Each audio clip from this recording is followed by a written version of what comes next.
but he did it! Oh my gosh. 72 damage both times. And both times he left damage on the board. Oh no! Why are his cards green? Raven, why are his cards green? He got there! Oh. Sick!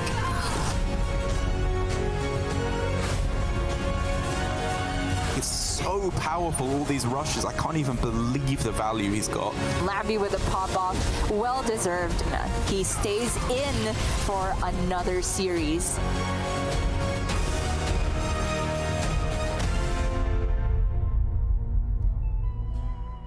Hello everyone and welcome to the Hearthstone Grandmasters over here in Europe. It is playoffs weekend and it's all come down to this with a World Championship spot on the line. I'm Raven and joining me of course is Sottle. How are you doing and have you missed me last week? Oh, of course, Raven. That is the primary thing on my mind. I'm glad you brought this up because my main topic of conversation for this intro is going to be how much I missed you. Yeah, no, I'm feeling good. I was a little bit surprised waking up this morning. I had to readjust myself to, we're sending someone to Worlds this weekend. Like, it's happening already. It does seem to have snuck up on us a little bit. We had the little break for the Masters Tour, but because of the shorter season of Grandmasters, it really feels like the hype has come early this time, and now here we are in playoffs with 8 players vying to be the European region's first representative to the World Championship this year. Yeah, and of course, this year we do have alternate routes for players to get to that World Championship. But for all the players in the playoffs right now, they'd like to finish that up a little bit earlier in the year, right? Not have to worry about the other ways they could potentially qualify and just get it done in Grandmasters. This is going to be the overview of what's going on this weekend and how playoffs works. It's going to be 2 dual elimination groups, and we'll basically work our way up in a similar fashion to sort of the previous weekly tournaments we have in Grandmasters to get ourselves to that final, and the winner will be going to the World Championship later on. And we are going to be back in Conquest format, Sottle, and I know obviously we had the Masters Tour last weekend in Conquest format, but for Grandmasters we've gone back to the original GM format from week 1. We have indeed, and I'm a very happy boy because I believe even now in Conquest we've got all the way to playoffs, and I think we're finally seeing a little bit of the old STSFN coming into Hearthstone, which has been missing for quite some time. We'll talk about what on earth that means to those of you who have no idea when we actually get into Jarla's lineup in a little bit. But yes, general Conquest overview, which makes this kind of thing possible, is that each deck has to win in the format. Therefore, if you can target one of your opponent's decks and make that deck individually weak in the series, you really increase your chances of winning because you can just isolate that weak point and bully it throughout the series. And I think we're going to see a little bit of that throughout the weekend, as we already have over in APAC. Yep, we have seen some brave players attempt to try and beat up on the dominating class that is Druid so far. But as you said, if you had a chance to watch Asia Pacific this morning, it would seem pretty successful to me. So maybe we have finally got to that point, just as rotation's going to happen with a new course, new expansion, and all of that. We're just about seeing players maybe get to that point where they can truly get those good win rates against Druid. Checking out here for the prize pool, of course, there is a little bit shorter because we only have 8 players. But I think most importantly, Sottle, is that first place. And not even necessarily just for the prize money, but for the fact that it gets you to Worlds, which then will bank you even more prize money. Yes, I mean, that first place prize pool does already have last place in Worlds as a bare minimum baked into it, which is, an order of magnitude higher than that. So these players are playing for a lot in terms of prize money with that factored in. But again, most importantly, they're playing for the right to be at the World Championships, for that opportunity to be a Hearthstone World Champion who, even this far into Hearthstone's competitive life, even though we both feel like old men now with how long we've been doing this, there still are not that many people who can call themselves Hearthstone World Champion, and that's really primarily what these players are playing for. Yeah, 100%. And it is going to be brutal for these players as well. They've done a lot of hard work to make it into the top 8 to reach playoffs itself. But now it's going to be pretty simple. It's not necessarily single elimination all the way through for these players as we start to take a look at the groups and see what the placements, what the impact the placements have had on how the groups are formed. But this is the final chance in this season, right, for these players. Once they're out of this, they're done. And Jarla here, clearly, understanding that it's best to not be stuck in your ways. When you're an older member of a community, it's best to still be able to look at the younger members and see what you can learn from them. And clearly, he's been studying at the altar of Gabby this time around, Raven, because he knows the real secret to success is sunglasses profile pictures. Well, I can't even argue with that as well, with the recent results from Gabby. So we'll see if it pays off for Jarla. He's going to be going up against SuperFake, though, in that initial match. I do just want to point out the reason the bracket looks a little bit wonky is based on placements within top 8. So the top 2 players get effectively a free win, and the 7th and 8th place get a... it sounds bad, but a free loss. Whether you want that freebie or not, like we could talk about that later. So here the outcome is Fury Hunter leading the pack here at the top of the standings after 3 weeks of Grandmasters, gets his win, so he's automatically in that winner's match for Group A. And then J4, who just, I think, scooped in at 8th, I believe, if my memory serves correct, is going to be in that loser's match. So for J4, it basically is a single elimination run for him, as he's already effectively taken 1 loss. Yeah, J4, I believe, even had to play a playoff game. No, it may have been Seiko and Floki that played that playoff game to play for seedings. J4 did manage to sneak in that bottom position, which, as you mentioned, it's a rough spot from there. You do kind of have to go straight up undefeated through the bracket. That is the position that Floki now finds himself in, with Psycho having the matchup against Bunny Hopper instead, and then Bly's waiting for the winner of that in the advantage seeding position from finishing in top 2 as he awaits in winners. This will be the bracket that we are focusing on tomorrow, with Jarla and SuperFake kicking things off today. But I am really, really excited about this bracket in particular. I think there is a good eclectic mix of lineups, players, and playstyles in this group that's going to make this one really, really interesting to see play out. Yeah, and just the biggest standout for me, and it does look pretty simple, is the fact that Bly's having the buy into winner's match. Like, Bly's is a dangerous opponent, just normally in a fair fight, right? Whereas him already having that 1 step forward, just making it so that if he wins that winner's match, he's done, like, already through to that top 4, is such a big deal. And I think for Bly's and for Fury Hunter, of course, it gives them such an advantage. If they just get that 1 match, they're just done. Easy as that. They don't have that risk of being, like, straight away dropped into elimination, then having to win, like, back-to-back matches. Yeah, and as I mentioned, Psycho and Floki did play that playoff match. They could not be split on tiebreakers, so they had to play off a match off stream for seedings, which you can now see just how important that is, yes, right? Because if the result goes the other way, you can flip their positions in the bracket, and that is a huge, huge deal indeed. Of course, all players will be first and foremost thankful that they are just here, though, playing on this weekend, because there are some fantastic players. Our recent Masters Tour winner, Gabby, chief among them, who are just not here. They did not make it through. It was a brutal, short season of Grandmasters that led us to this point, and really the cream had to rise to the top quickly, as we saw from SuperFake and Bly's, for example, just absolutely hammering through the early weeks of Grandmasters and really securing a spot early on. Well, I think we've got to that time sort of where we can start talking about the first matchup of the day, which is going to be SuperFake versus Sunglasses Jarla, Cool Kids Jarla, I suppose. And this is a big deal, although we're sort of talking about these sunglasses maybe more than we should. The lineup here is huge, and why is that, Subtle? Yeah, so if you're watching APAC, you will have seen this a little bit. This is essentially a quad aggro lineup trying to target Druid from Jarla. It's a lineup that had a lot of success in the Masters Tour. It's one of the most popular lineups in the Masters Tour. But I said the word STSFN, the letters STSFN earlier, and I think what that means is save that stuff for Nationals, which is an old school fighting game community term for don't show people your tech in situations that doesn't matter, right? If you're playing in a local with a prize pool of $25 or whatever, there's no reason why you should bring out your like game-winning matchup knowledge or your insane punish for a particular situation or your incredible spacing that you figured out. Let that tech go undiscovered until it really matters. And I think that's what's happened here in this series, because Jarla and Alan have heavily refined the quad aggro lineup to the point where even though before we were saying, Druid probably still wins one of these, right? Like, I understand Druid's unfavored, but it's Druid, it's going to get there. Whereas this extra refinement that's gone in from Jarla and Alan, I think really pushes this lineup over the edge now to the point where it's probably favored to just run straight through Druid, which is massive considering everyone's bringing Druid, right? You're just going to because it's Druid.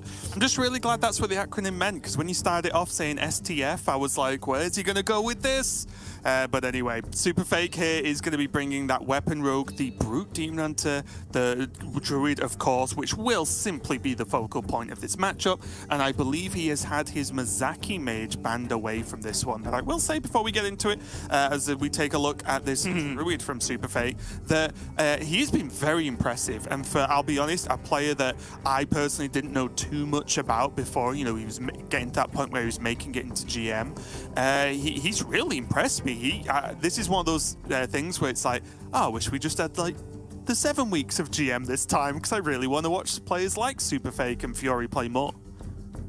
Yeah, no, I completely agree with that. He was very impressive when I saw him, you know, being successful in Masters Tours, which he is incredibly successful in Masters Tours. It goes without saying, since he was promoted to European Grandmasters, that you're going to get to that point. But he's been a real breath of fresh air coming into Europe GM. And now you see Jarla, a previous World Championship runner-up. It really did feel like his name was on the trophy during that 2020 World Championship. He was, I think, maybe undisputably the best player in the world at that point, and he really was the player with a bunch of hype going through. He had a lineup that was just working, very similar to what he's doing now, a supreme hard target lineup, even though it was targeting in a different direction. It was working out great for him, but then he just fell out, just that one hurdle short of being the world champion. But I think, for me, over the Grandmasters era, which is now, of course, rapidly coming to a close in Hearthstone Esports, Jarla is the MVP, and I think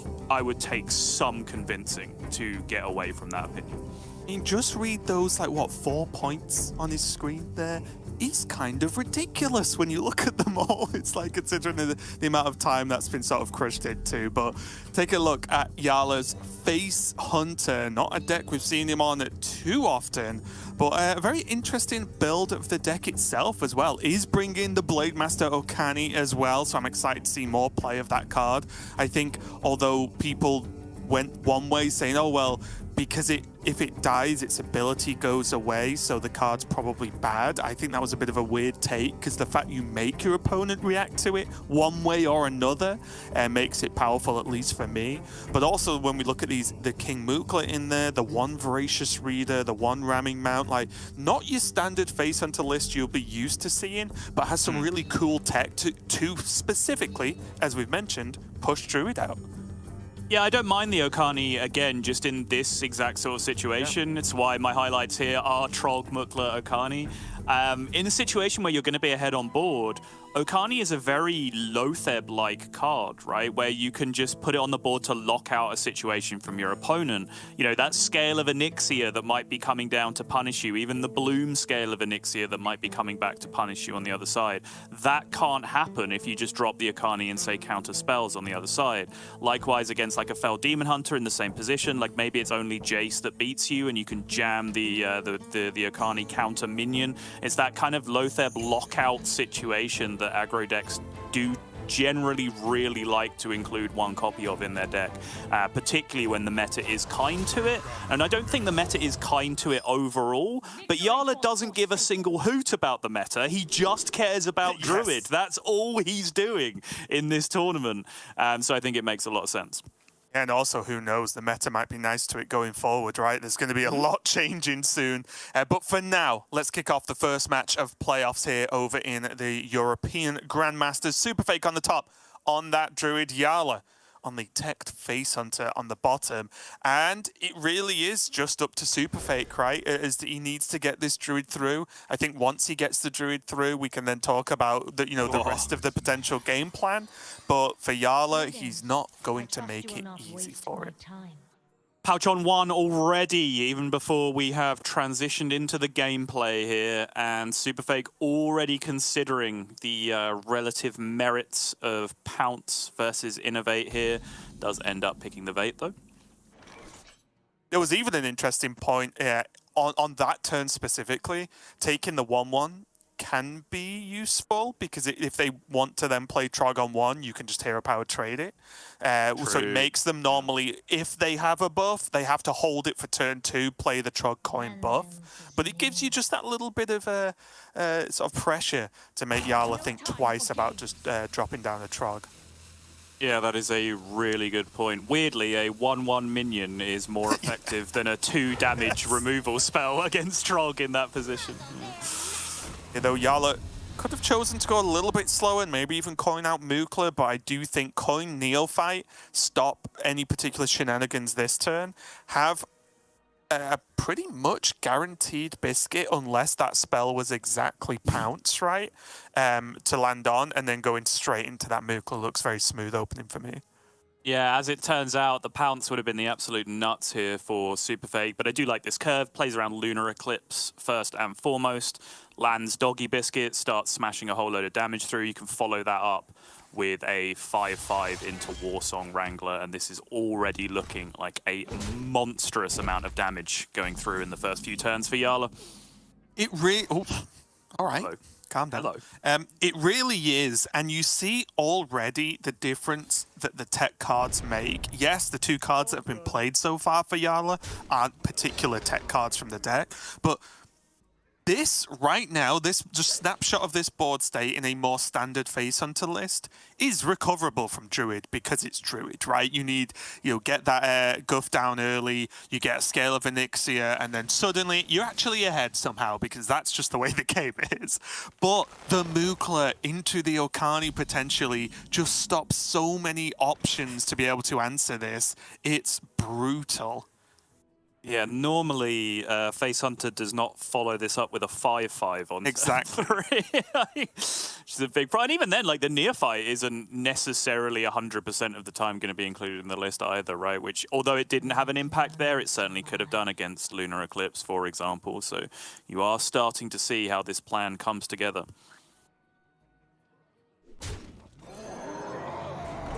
Especially now, even with this this type of ramp, which has been not the strongest ramp from Druid, of course, but you see that Okani coming down next turn, unless there's exactly like Innovate Gale now, Okani then just it gives your opponent so many more issues, right? So strong. Fails though, there is double Moon Touched Amulet, which he could just commit now to kill something off. Because the problem he's got is he can't, like, Amulet hero power and still Moonlit, for example, right? Right. I do like the idea of holding on to 1 amulet, though, just because it gives you a way to use solar eclipses if you draw them or get them from Moonlit Guidance, which he doesn't really have right now. It makes sense to me. Ooh, that's complicated the decision tree a bit here for Jarla. You now obviously would potentially be able to get double value off Warsong Wrangler, although quite often Warsong Wrangler is played for Wolpertingers in this matchup against Druid. But even then, Blademaster Okani to, maybe protect a 5/5 here. This is that scale turn, right? So that Lotheb effect I was just talking about a few minutes ago is now in play. It's also a very strange interaction in this deck between Mukla and Okani, right? Because you give them a spell probably to just burn for 1 mana. But at this point, again, it would have to be like Banana, Burn, Innovate into Scale, which I'm guessing Jarla's pretty confident SuperFake does not have, because you probably would have seen it last turn. Right. And I do like the Okani here as well, because I think even with the Rhino in hand, Wrangler into Wolpertinger's next turn probably feels a little bit better. Okay. Right? Rhino just feels so slow.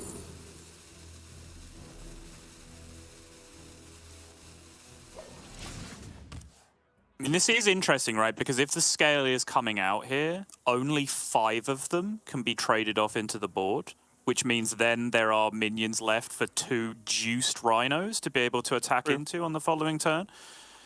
Well, I suppose 1 to attack into in the following turn, and then 1 on the turn after that, if we want to be technically accurate, which we do here at Europe Grandmasters. And very likely the second one will die before that happens anyway, so it's like 1 trade you would expect to get, which is a good amount of damage.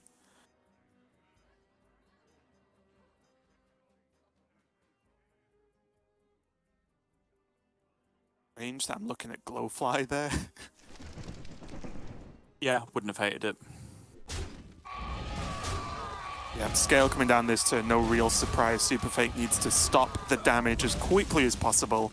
But as you said, this was the plan for Jarla with the Rhino. It's to push 6 to face.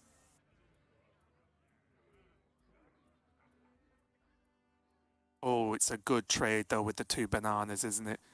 The 2-1.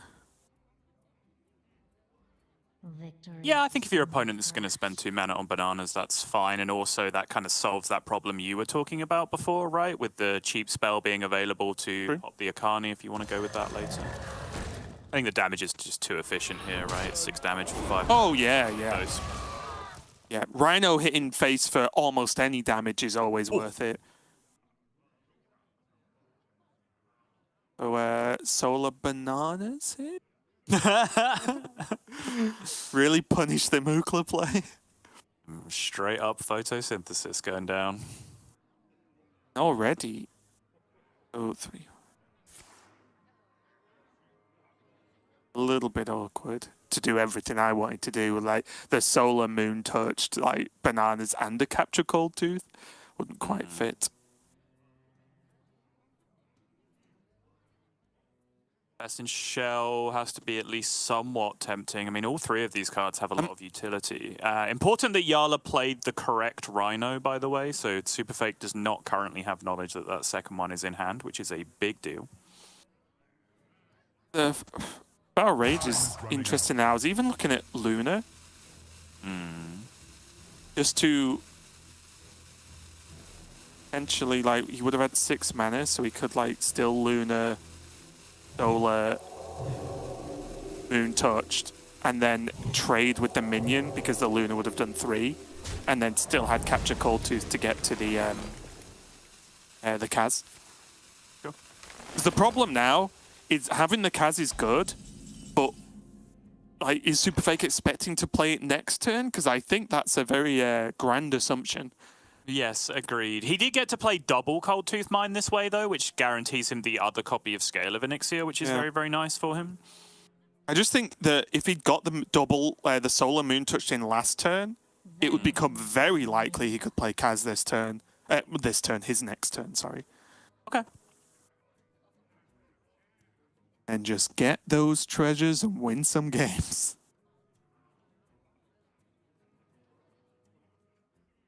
Ooh, this is tricky.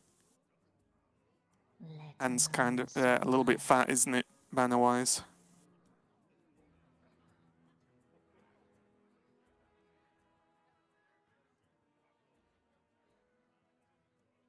Is Rhino adorable here? I have no time for games. Yes, he can roll Demon Companion, see if it's anything useful. That is not bad. And we'll have to think, whether he wants to deal, what, 5 damage if he goes adorable? Interesting. Okay. Take spell. Take the adorable, push the 1, build up the board state. And spell's great, right? Because, play Kazakus. This was my whole point from earlier, right? Jarla's like, by all means, play Kazakus. Like, you play that 8/8 and pass, and I'll kill you. The SuperFake does have Solar to burn here to still be able to drop a Scale to clear the board. Which he does start with. Oh, he has the same issue though, right? Can't trade them all off. Yeah, but this is the big difference, right? Is now SuperFake does not know about the other Rhino because Jarla played the correct one on the previous turn, so it might still be very tempting. And in fact, he'd just die, right? To Rhino Quickshot in that situation? Yeah, of course, yeah. Big deal. So, either like the double armor, but again, that's the problem. What does armoring up get now? And I think this is the potential trap. I mean, it helps we can see both hands, but I think this is the trap that was fallen into where the armor for the Moon Touch could have been used earlier to just get that wiggle room. He's going for it now. I honestly really expected he was going to scale and lose there, and I would have you know, also called it one of those situations where you just make the right play and die for it, right? Like, honestly, I was even felt looking like at best scale in wasn't shell. the way to go for. Okay, sure. Yeah, this is tough. It's a lot of armor gain now, though.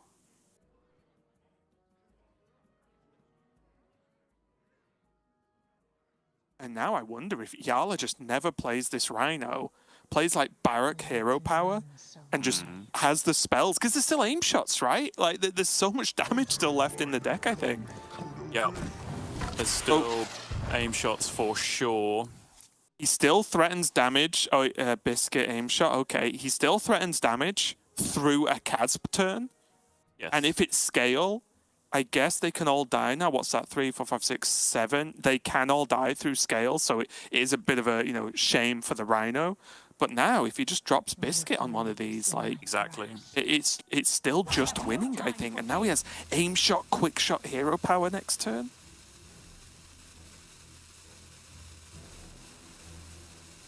I really like the Biscuit, right? Bring the breakpoints up to 15 health. Ooh, he's going to be Adorable instead. Adorable Wall Petunia does do something very similar, I suppose.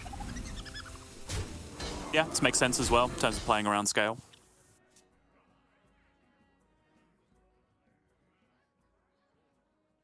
$16 health now on the board in awkward breakpoints of 1s.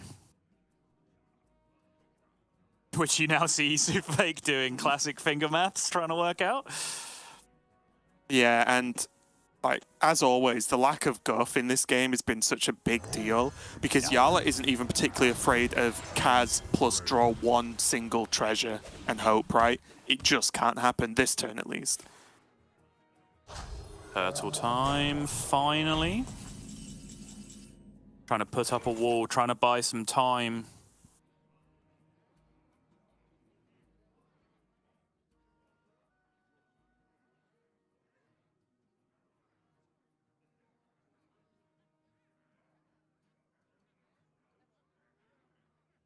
Let none survive.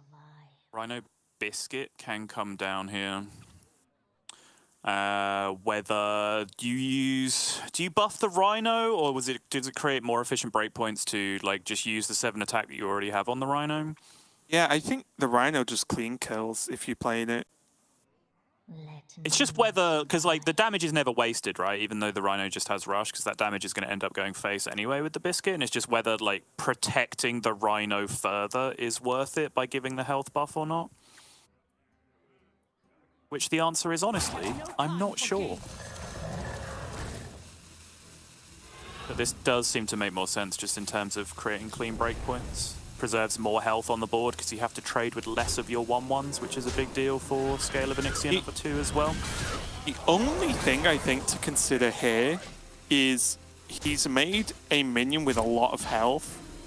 In case, is there a way SuperFake could get Vampiric this turn, right? That was the only... It's a stretch, don't get me wrong, but considering, like you said, the amount of actual damage pushed is always the same regardless of what minion you put it on. I wonder if it would have been maybe, like, for a nitpicking to go for a different minion, but it's still a big ask. The thing is, if you want to nitpick with Kaz treasures, like I can immediately counter that by saying he's made a minion with more than 7 health, so that if there's a 1 draw into Book of the Dead, he's now better off in that situation. You know, like I think that's less likely.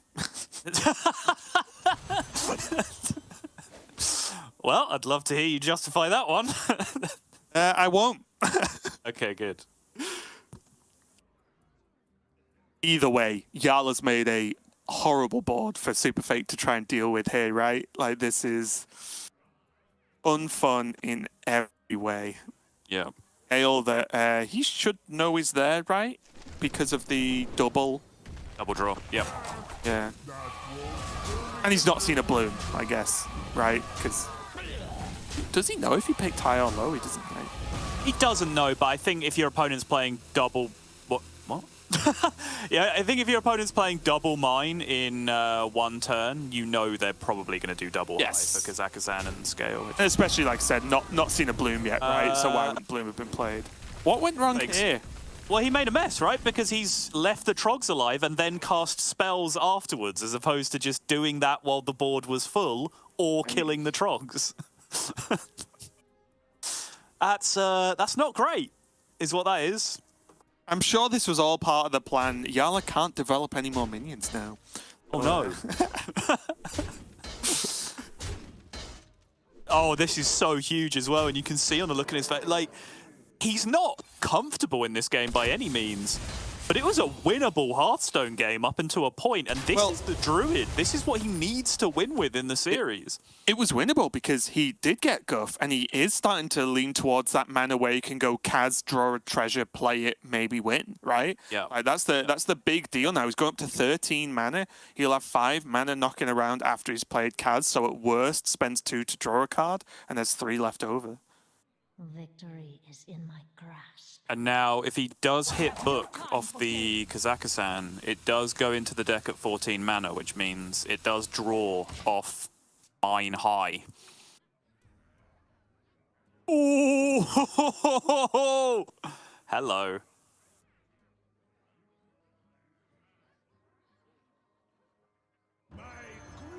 All right. Let's see. What have you got? No. Frogs! Ancient Reflections.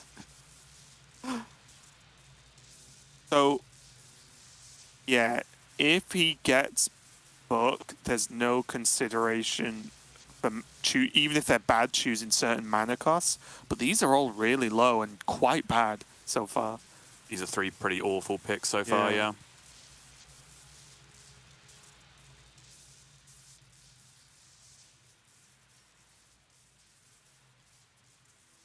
Higher quality of card, but still not the ones he wants.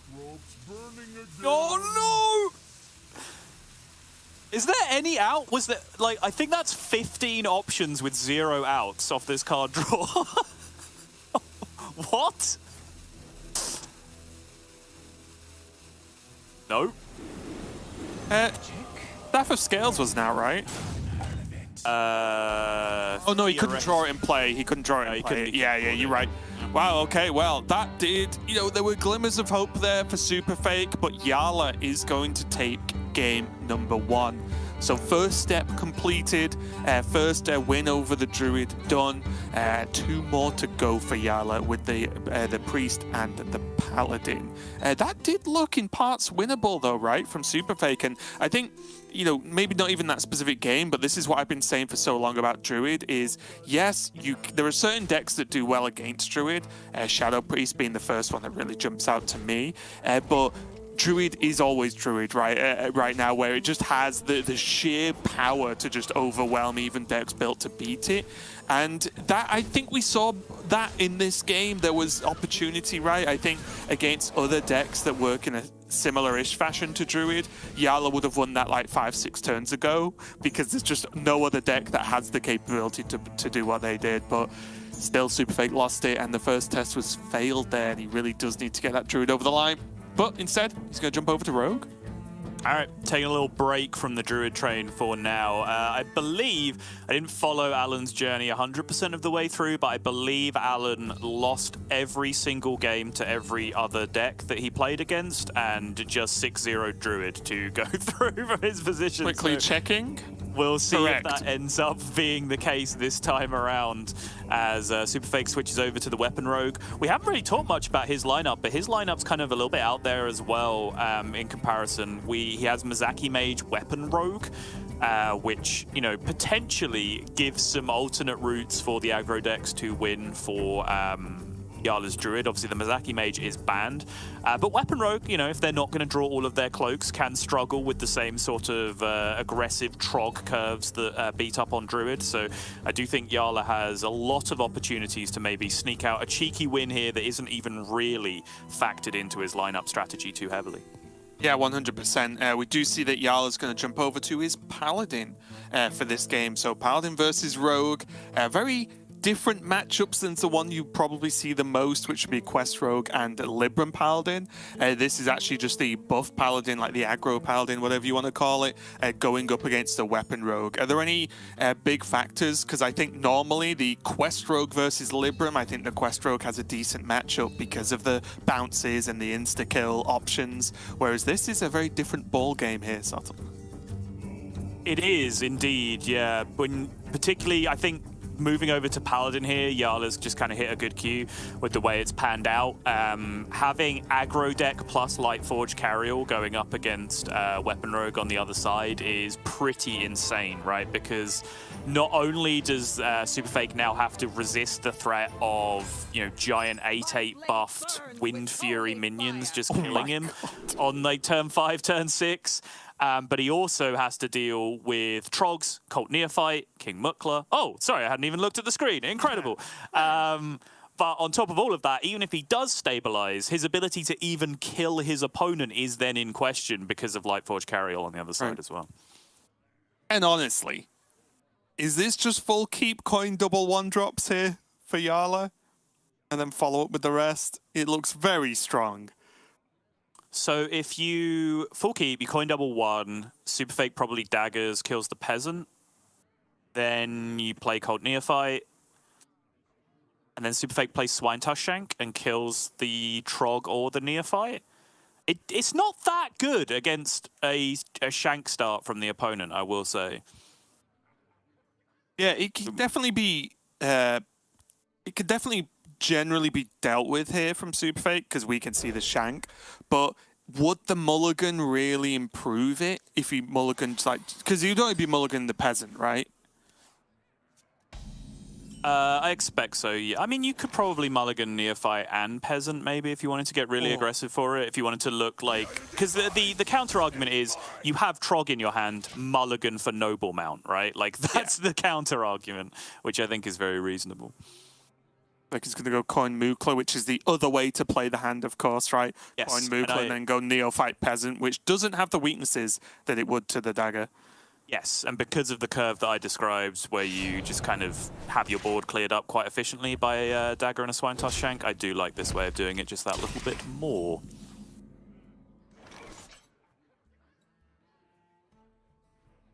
Well. And Jarla leans back. Really not Coin Mukla here?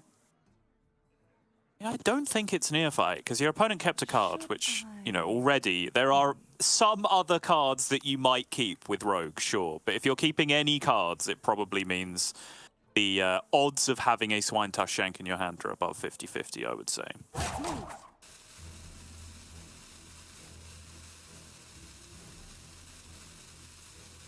And also, as well, weirdly enough, the bananas are pretty much useless, right, for SuperFake for the majority of the game. So he would just be sat with 2 cards that he can't really play in hand.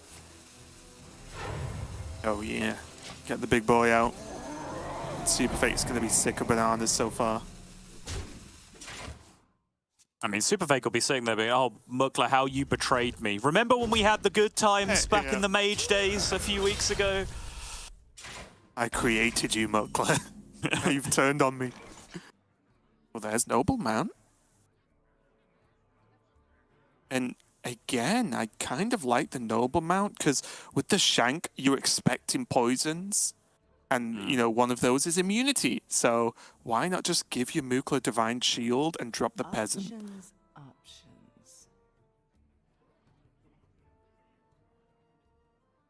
That becomes incredibly difficult to deal with, right? It does, yeah. I'm just looking at the long-term curve here, because obviously if you go with that, then probably your plan is Delinquent Neophyte, and then you're trusting your deck off the top from that point, because I don't think this Peasant is actually going to draw a card. Because to my mind, the Okani is probably a card that you want to use to try and disrupt a turn that they have to cloak on, right? Where you... Because normally those cloak turns are very crucial, even if you don't get exactly the cloak because they play around it and do other things first. Normally, if Rogue is going to beat aggro with Cloak, Scabs, they also have to efficiently use the other 2 mana on 6 alongside the Cloak to do something that progresses the game plan. Right. Do that again on 7, right? Or else they just don't end up getting there quick enough.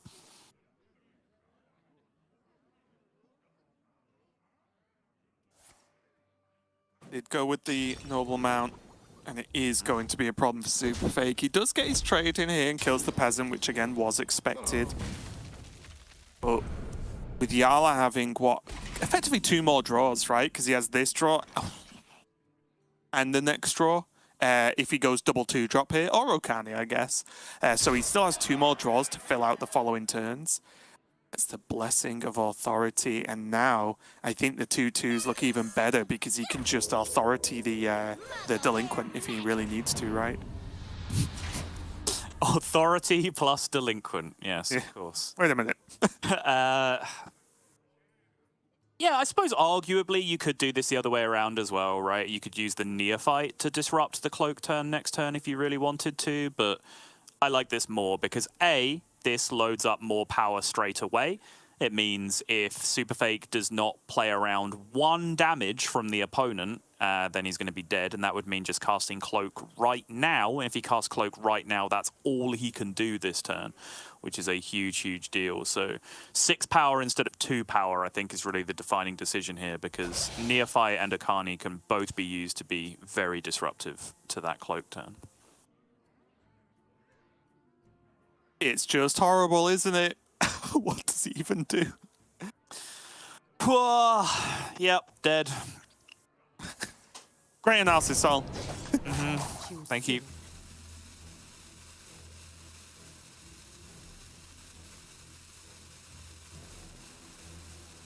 Trying to work out if there's really any reason why he should kill a minion here, and I kind of agree with him. I don't think there is. Yeah. 1 damage. Ooh.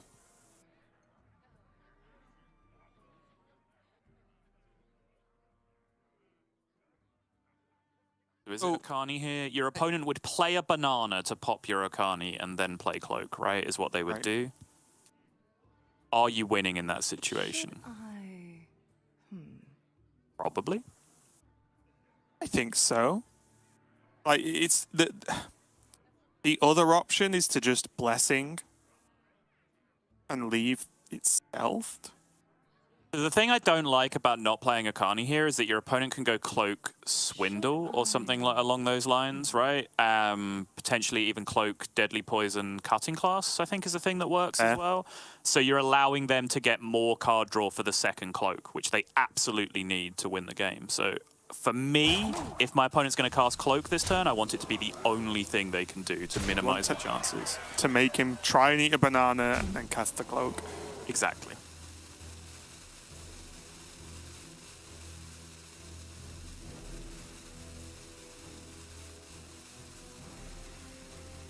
Yeah, and I guess the thing is, those bananas are always going to be there, right? So the Okani's always kind of limited. I guess it's just not limited on exactly 8 mana turn, because then you can force a block on these scabs.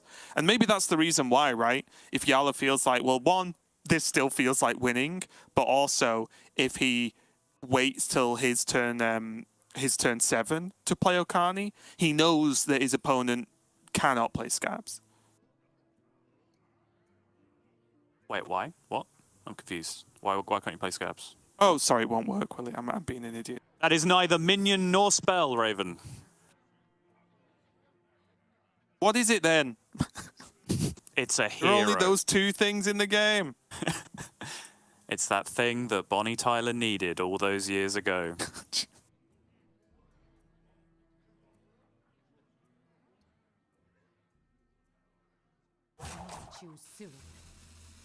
Either way, SuperFake does have a Cloak. But it's not looking fun, is it? And I think he does just have to Cloak Swindle, right? There's just nothing else for it. He can't even consider trading a minion, because he only has card draw, right? On the... Yeah, so with less talking, more thinking thrown into this, I actually don't hate what Jarla did here, even though it sounded like I initially disagreed with it, because there is a Silverleaf Poison on the weapon from SuperFake. He burned a card immediately at the start of the turn, which means to efficiently draw cards... All right, we'll get into that in a second. But to officially draw cards there, he had to dump cards from his hand first, which he couldn't do, right? Because he needs to combo Swindle. If he plays Cloak, he can't attack with the weapon because he's already played Cloak, so he can't draw the card with the Silverleaf Poison. So actually, the stuff I was describing about efficient card draw wasn't really the reality, because SuperFake's hand was so full to begin with. So yeah, I actually don't mind at all what Jarla ended up doing, because it led us down this garden path where SuperFake's like, oh no, I need hand space. Dump the bananas, get them out of my hand. And now he finds himself in insane amounts of trouble against this Okani. Okani's time to shine. What's even the draw now? It's swindle It's to got to be pop, Cutlass. trade Cutlass into Yeah, second into exactly cloak. cloak. Yeah. Oh. And it's Oh, prep cloak, runner now, I suppose, is also now an out. Yeah, none of that. None of that. ouch. That looked unfun there for SuperFake. It was a kind of funny back and forth with the bananas versus the Okani, which I don't know is a sentence I didn't think I'd be saying today, but there we go. And Jarla goes up 2-0 so far, and that win was not against Druid, so even getting a little bit of an, not an extra win, because that's not how the series works, but... He's won 4-0. Yeah, whoa, extra points. You understand what I mean though, right? It does feel like a bit of a bonus win when you're hard targeting one class, you face a different class, and you still grab a win out of nowhere anyway. Yeah, and now just Shadow Priest remaining for Jarla, which honestly, beautiful. Oh, gold star for whoever put that one together. Yeah, now you have Shadow Priest, which honestly has much the same situation. These are four remarkably similar decks that Jarla is playing in the lineup. So it means that Brute Demon Hunter, sure, we could have said that this potentially was going to lose to the aggro on the other side with only really Soul Shear to be used as removal. Brute's now very expensive, so it's very rare that you get a double, triple Brute board down very, very early in the game.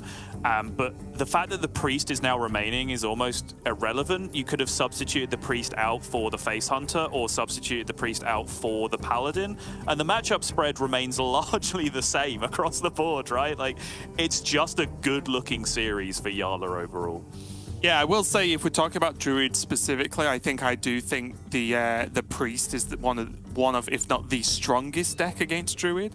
The Face Hunter does have ways of falling over a little bit, which can be a little bit rough, but I think Priest is super strong. But yeah, the Brutes, I've been jamming some Brute Demon Hunter to just sharpen up on my skills the last few days, and all the Face Hunters and aggro decks have come out to play because I decided to play Brute. And yes, winnable, but you do have to do some pretty ridiculous things to win that matchup, right? And I think certain builds are better than others. We see for SuperFake that, you know, he's got all the basics in there, but cards like Lion's Frenzy is just a miss, basically, right? Because that's not going to really help him in any aggro matchups. And there are a few other ones there as well. But take a look at Jarla's Shadow Priest. Good old Mookla's in there. Double Traveling Merchant, double Crossroads Watch Post. Are you sensing an anti-Druid theme yet? Yeah, it's anti-Druid. There's a splash on Demon Hunter as well. There's a splash on Rogue as well. And guess what? SuperFake has all of those decks. Like, it's so disgusting. When Jarla saw decklist submission come through, I think he would have literally jumped out of his chair. And yes, I know this is Jarla we're talking about. I still think that's what happened when he saw the lineup on the other side.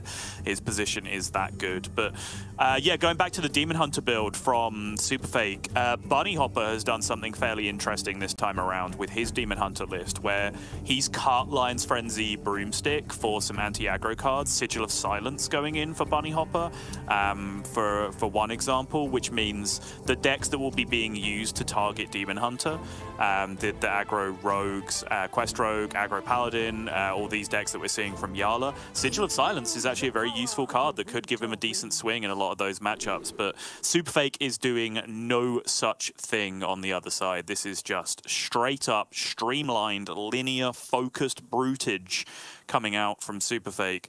And really, he's just going to need fast quest completion into fast brutes. Like, that's really going to be his only way to interact with this on the other side. But that is a Crossroads Watch Post, Raven, which could just be so disgusting in this matchup. Yeah, and that's the biggest sort of jarring effect I had when I went from playing a lot of Fell Demon Hunter to over the last few days playing Brutes. It's like, oh yeah, I have like no removal. Yep. Oh, I forgot. I just can't kill any minions. So yeah, it's going to be difficult with that watch post. Go on. Did you see the in the Masters tour we cast someone who had a list that also just cut the soul shears? Like, Oh, they had didn't see that one. There was literally zero removal in the. It was entire literally deck. just, I need brutes. Exactly. Just brute me, dude. There was nothing else to it. Ooh, okay. Void Touch Attendant for the opening here for Jarla. It's important to note as well, we're talking how much of a bad position SuperFake's in. This is not an elimination match. This is to get into the winners match to face Fury Hunter. So even if SuperFake loses here, he will be down in the elimination match, so he has one more life left. And honestly, Sol, I've seen worse openings here for SuperFake. It's okay, Not the worst, yeah. Whereas Jarla's opening is not great. I mean, this play is just resigning yourself to defeat here, though. Like, if you get Void Touched on one as Demon Hunter, you hero power them in the face and assert dominance. That's what you do. It's very tempting. I would have tusk pierced face, actually. But I guess that works too, yeah. I have the answer for the Trog, which again is a card that can snowball a little bit out of control. It's so much damage already. Yeah. And now there's Mukla. Oh, it's just And again, 24 already. Although doable, it can be awkward to move these bananas around your hand, right? If you're trying to outcast things. It's like, Yeah, true. I have to buff my opponent's minion or hope I draw a Sigil Runner. Oh. Not bad. Card. Actual Hearthstone card. Yeah, I think one of the biggest missing elements here, or one of the better openings, and maybe even best opening, is like the Philosophy Spirit Jailer opening, is something SuperFake would have really liked to see, I think. That's very true, yeah.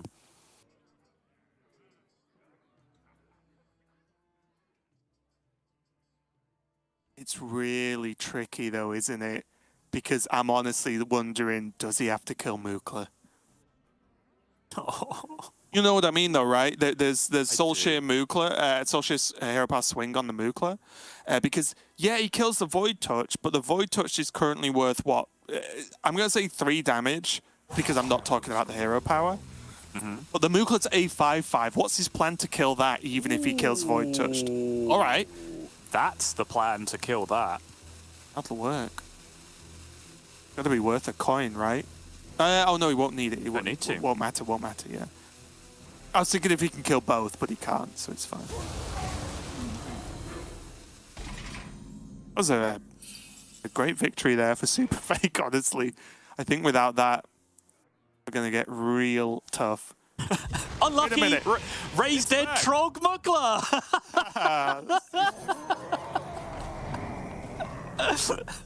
Enjoy these bananas. Enjoy drawing cards with these bananas, or enjoy. Imagine the glide potential here, Sol. You glide into 4 bananas. Can't wait. My name is Dr. Jarla, and I've diagnosed you with low potassium. Enjoy. I get it, SuperFake. It's just they're like, what am I supposed to do? Admit a different lineup is honestly the answer to that question, right? Like, the problem is, he just got, right? Like, it's just what happens when these lineups like clash in such a way that it looks so one-sided. It doesn't happen all the time. It's relatively rare, honestly. But when it does, oh my, it looks miserable, doesn't it? it's just...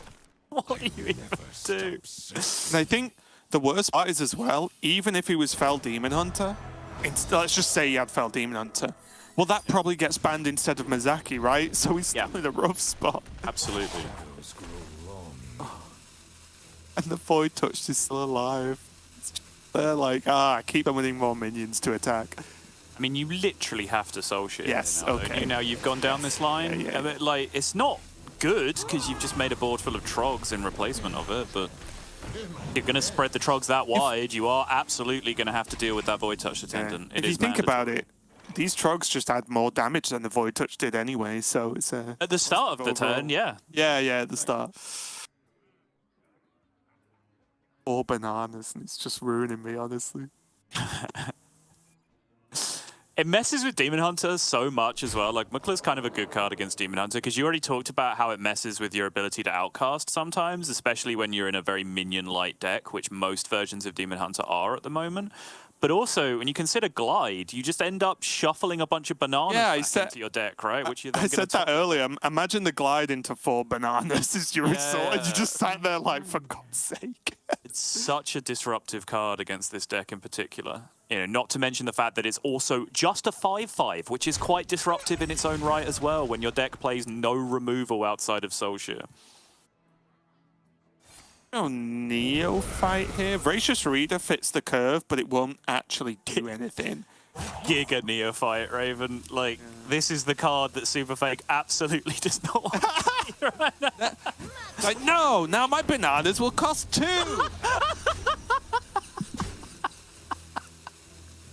Oh. Oh. Yeah, on top of everything going wrong, the inflation's hitting SuperFake's bananas right now as well. That's right, Everything's simply costing more.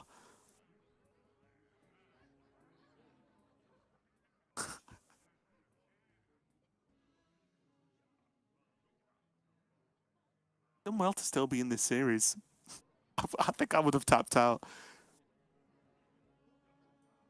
Just Alt F4, go do literally anything else in the entire world. Yeah.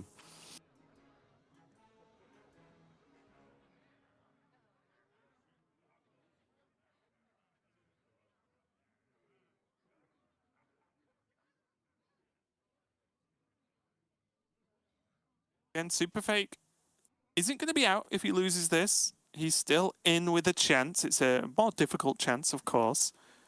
I think it's important that, you know, this is one of those series you just lock away in a box and never look at again, right? You just try and forget about it. It never happened. And then you just move on.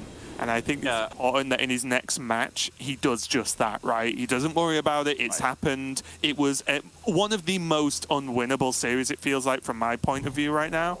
So just forget about it. And the very good news for SuperFake, as we are resigning him to defeat in this series a little bit prematurely, but if he then moves on to that lower bracket match against J4U, we can actually start to talk about some of the things his lineup is doing as opposed to the things that it isn't, because that is a very, very different series over on the other side. Yeah, so he can deal 15.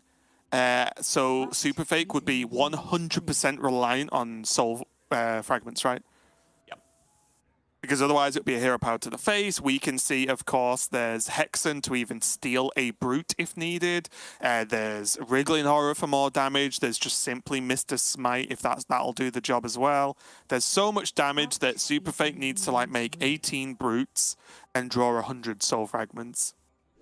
So I think the only real decision here is, yeah, exactly this. Whether you want to sacrifice your 2 damage face for 2 damage on the board, which he's doing here. I think this makes a lot of sense because now he has a 6/4 Mukla that is out of range of the, I believe, 1 remaining Soul Shear in the deck. Still the exact same scenario that Raven was describing. 2 damage sacrifice for 2 damage. Ooh. There's a fragment. That's a Spectral Sight off the top. That's a fragment. Board is full as well. Okay, this is huge. All right, Brutes could happen here. This is certainly a Brutable turn. He's already drawn 4 cards this turn.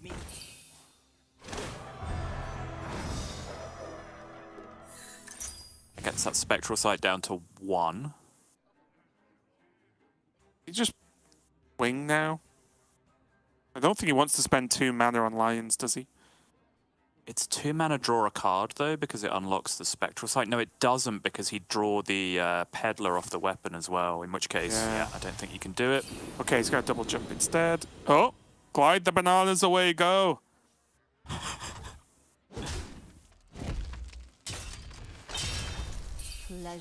I mean, I almost hope he doesn't hit the Monster Brute board here, because if he then dies to this perfect monster curve into Najak Hexen on the other side, like, I don't think we'll see SuperFake again.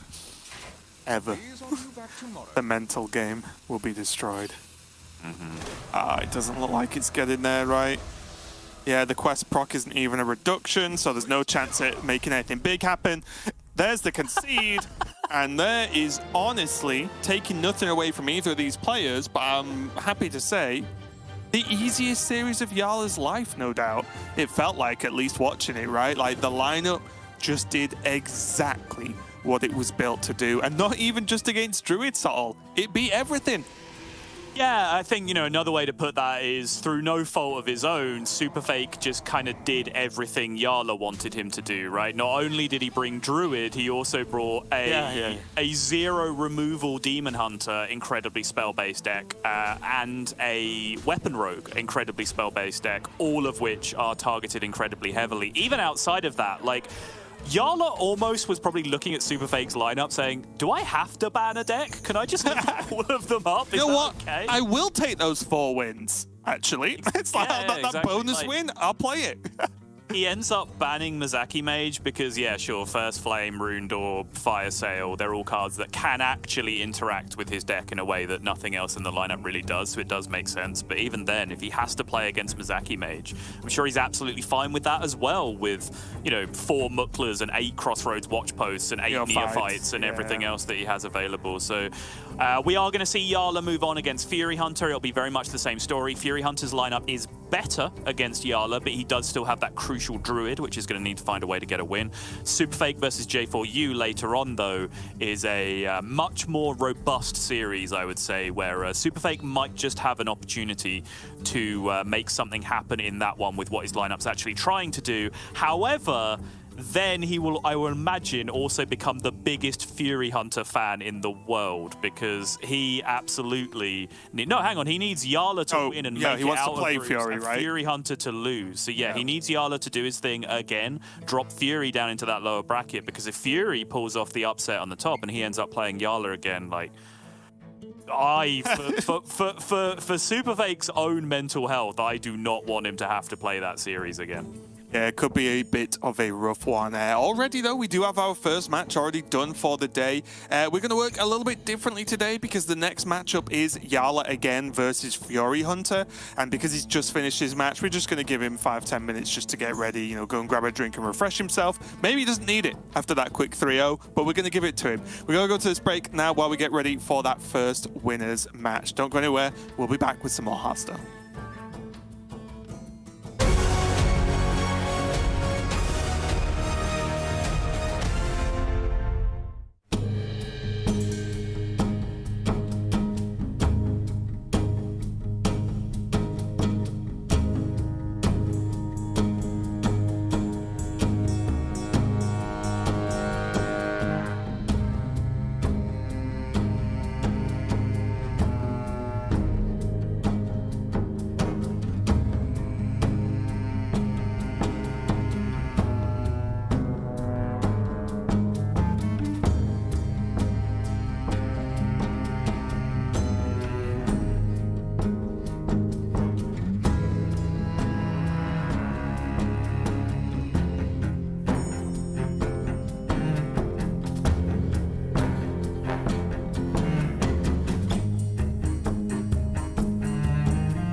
Welcome back, everyone, to the Hearthstone Grandmasters. We are already getting into our second match of the day.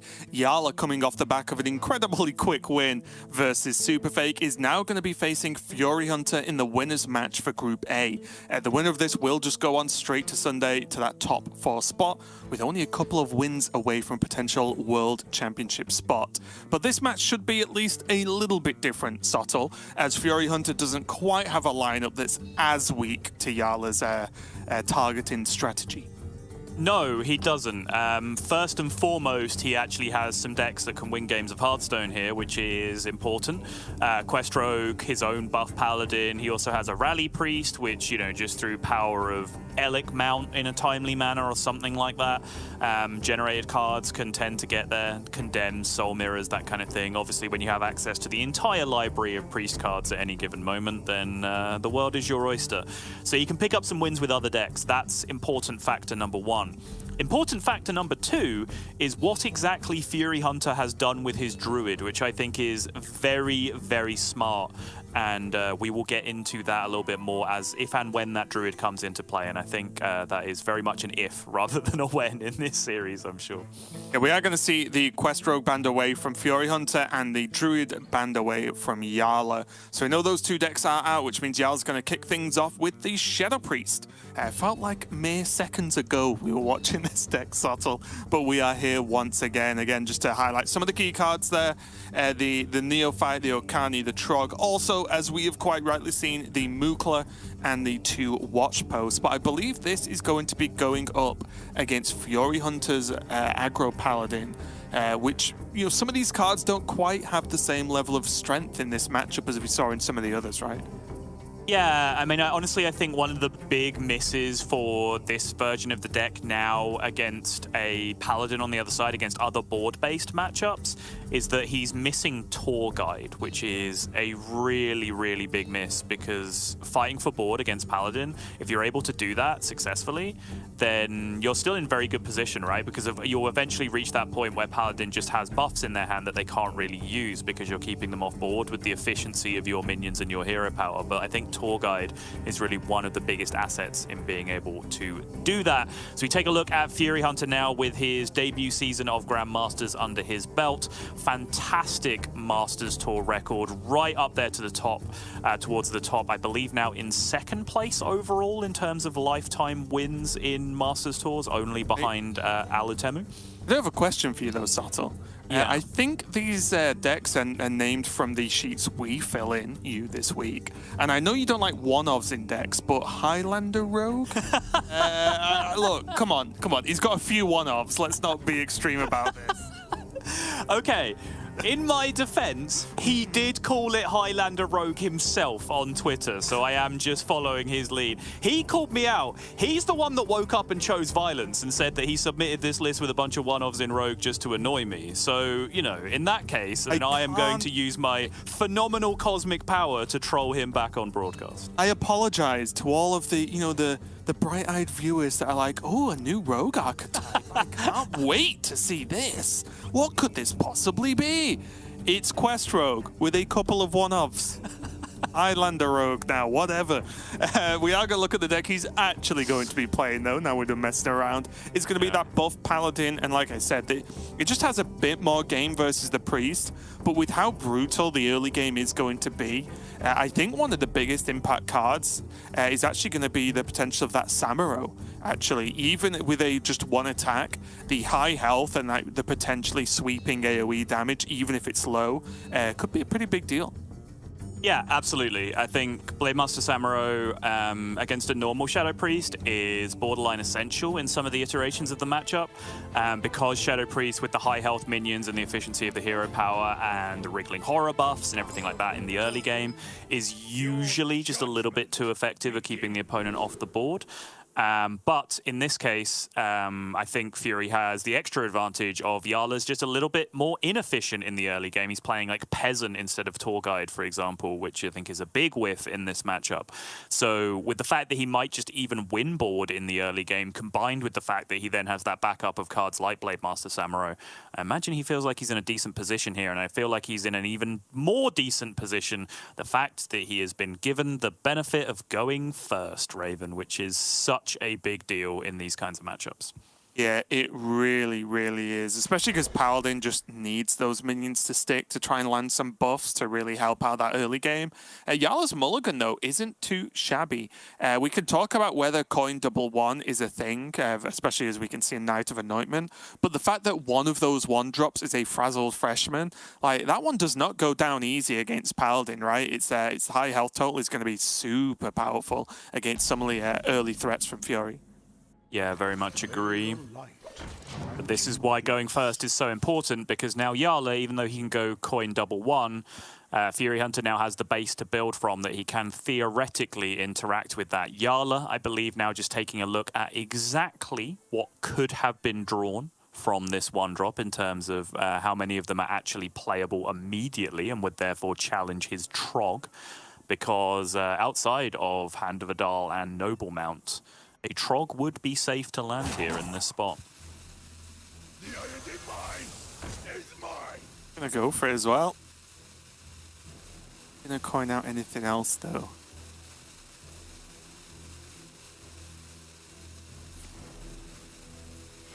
Go for freshman, right? Makes sense, yeah. I was just about to ask you, is it, with this hand, is there actually any real drawback to not coining that out? It lines up so well versus most things, and his turn 2, he's got options for turn 2 regardless of what he does, right? Mm-hmm.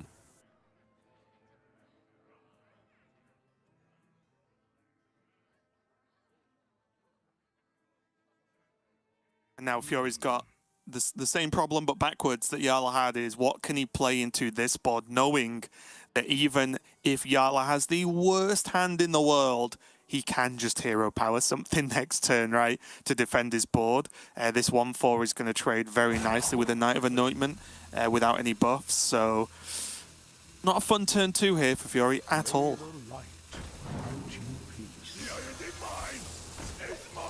Drawing the clunkier spells as well off these Knights of Anointment. Ooh, second Trog. Could still just end up being a Twilight Deceptor turn, though. Problem is, you really... Do you want to deal with the Trog? It is scary, but you'd really, I think, like to go face with at least one of these minions for the purpose of the Twilight Deceptor. Well, I was kind of thinking that because it's still a whole turn away from Samuro, what if you just hero power the Trog and double trade?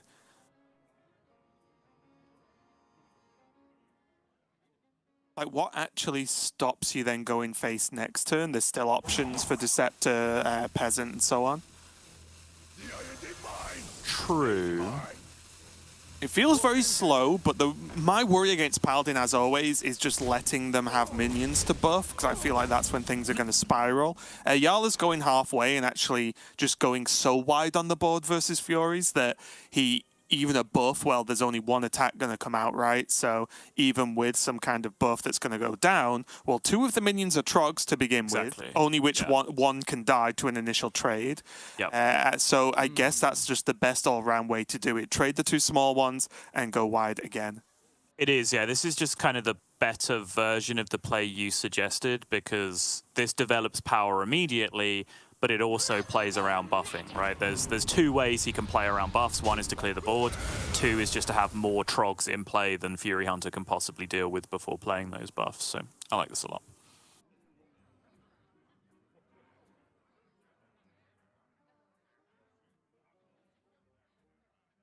Bounty pickup, just a little bit slow.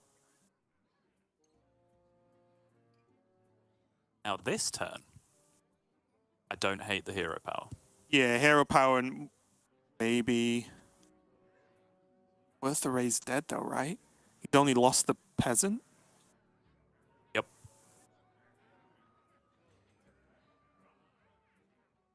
I think you can hold here. Well, do you ever double trade, Raised Dead, play either Deceptor or 2 1/1s again?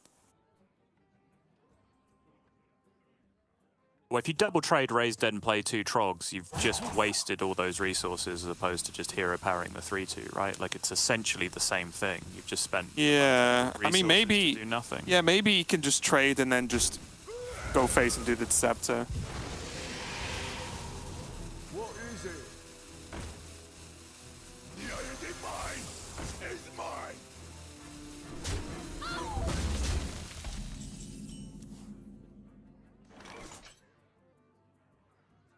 Okay, now.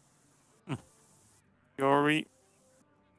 Again, nothing too great is there. I think he would have loved a noble mount at any point in this game to at least try and make something stick. Canny might just be the player out of Canny into minion, I imagine, here.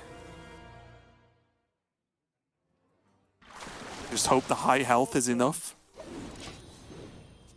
Yeah, I do like this line that Jarla ended up on, by the way, kind of halfway again between the two plays, where he guaranteed getting the peasant instead of the other trog, which did improve his position, right? Because he got to land a peasant on board uncontested, which is a huge, huge deal for him. But this is an awkward spot now. The exact type of minion that you would love to ignore is the aggro deck, like just let the 2/6 do its thing over the course of several turns. But it's also an insane shape of minion to just land Blessing of Authority on a following turn. Oh, yeah. Hardcore race you from that position. So really, really tough spot to be in, even before you consider the basic implications of how Akani's going to disrupt your turn. Yeah, the Okani to counter the potential spell on your opponent's Okani probably doesn't play out too nicely, does it? No, not in this really. matchup anyway. Peasant number 2. Yeah, Jarla looking like he's just okay with being as wide as possible and saying, yes, again, you have 1 minion, 1 trade, but that's it. Fury just needs a Blade Master in his life. Yeah, Orc Merchant's interesting. Blessing of Authority obviously allows him to create a huge threat on board, which I do kind of like, because even if it gets ignored, you can then hold the bridge on the following turn, right? Which is a big old swing. Oh, it's really tricky, though. It doesn't feel great, though, does it? Even though it's a solid plan. He could go wider. He basically has a kill with this Orc Merchant. I think that's what tips him over the edge, right, for this play.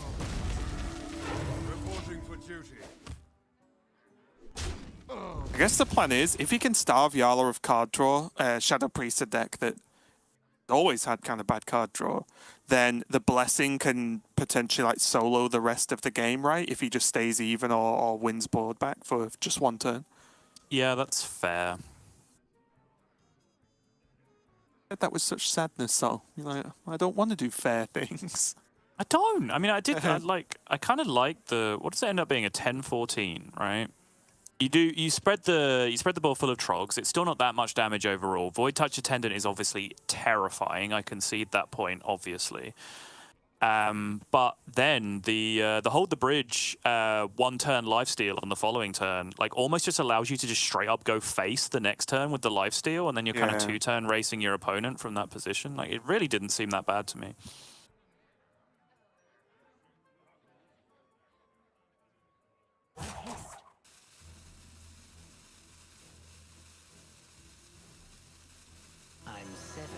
Versus this Paladin, I imagine it's Spell again, right? Like, it wouldn't be the play you'd make versus the Priest. He knows the spells, there's double Knight of Anointment, right, has been played, and none of the spells have, I believe. That's right, yeah.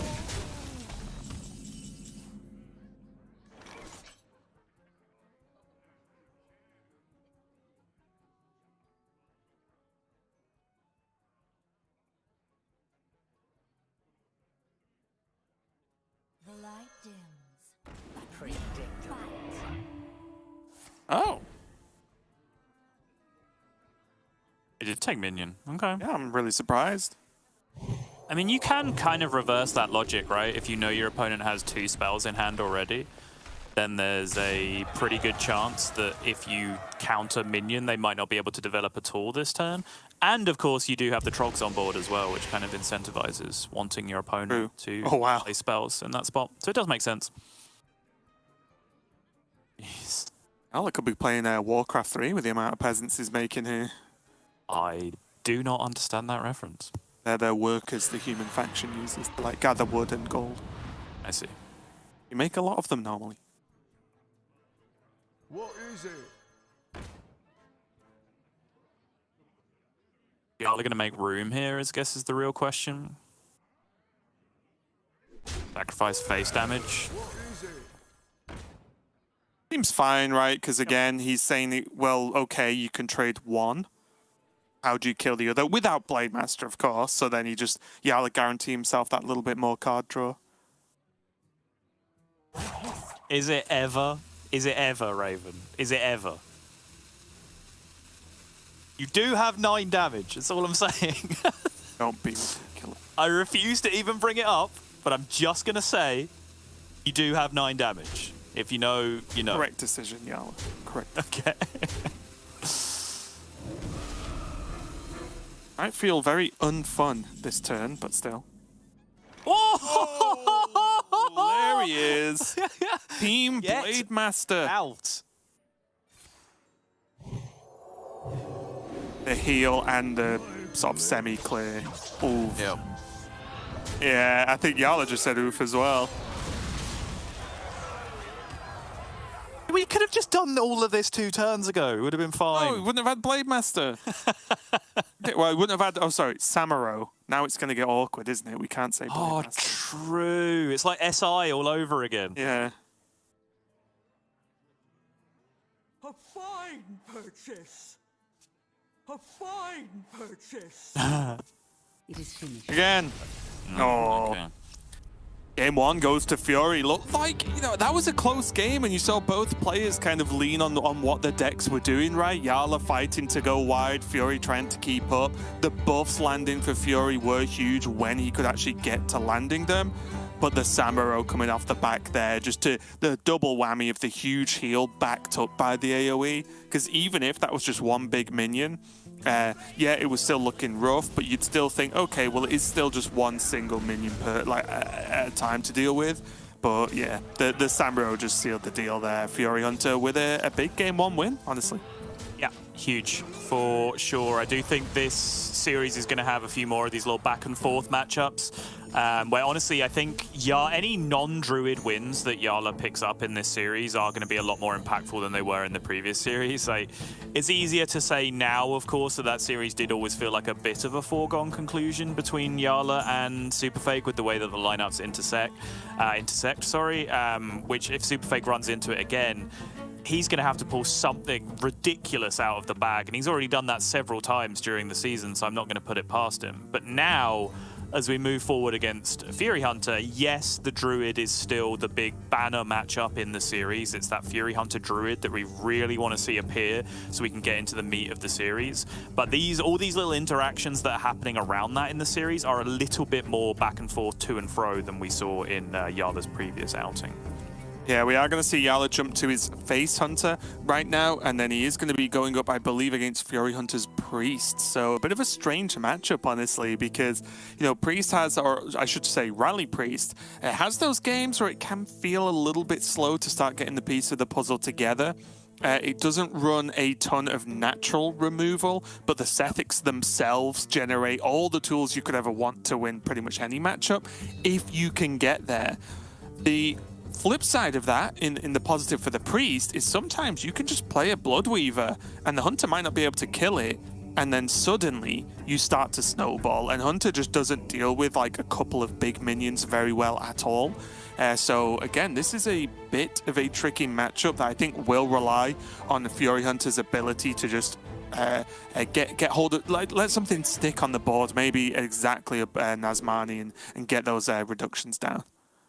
Yeah, I agree. Sometimes you can just go coin Sethic or coin Nazmani and there just isn't really enough damage left on the board. Or there is enough damage on the board on the other side for the Hunter, but they just kind of feel like they have to trade it all into the minion anyway, which is still kind of a victory for you in that position. So those delaying tactics can be huge in the early game, but Fury Hunter is absolutely going to need to get hold of those minions as a matter of first order. But double Holy Smite in the opener does give Fury a lot of potential for stalling this out for a few turns at least. And no one drop for Jarla as well is pretty horrible. You really don't want to see it, especially when you do have the biscuit turn 2, right? Just landing turn 1 and then dropping a buff on it straight away. And you can win a lot of games off the back of that opening.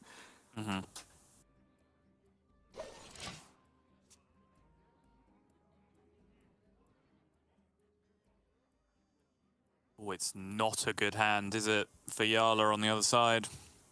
I think with Ramming Mount, though, he has to play the Neophyte and just say, well, I hope this sticks. So we can drop Ramming Mount on it. We can see, of course, it will be answered by a fully mana-utilized turn there of the Holy Smite for 2 mana. Needs to be a playable minion for Jarla, and it is not. Just a hero power.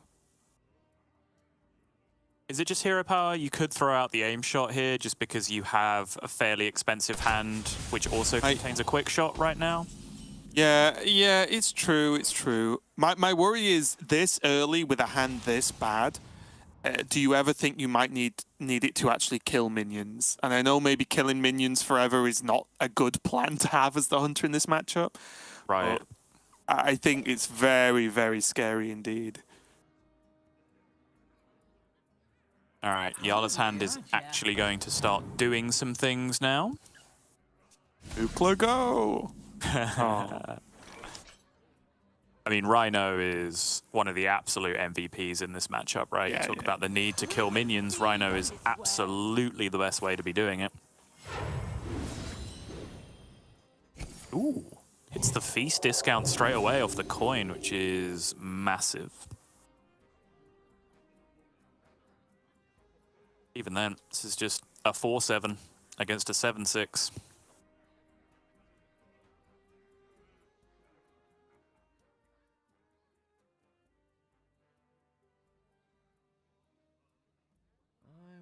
Yeah, reductions aren't going to help. He can go a little bit higher with Devour.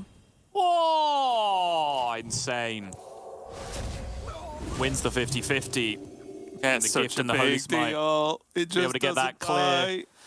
And that means the Rhino can't interact, needs Adorable Infestation to go alongside it, does not have that option available. A big problem, though, right? Okay, big problem. That was me speaking like an idiot.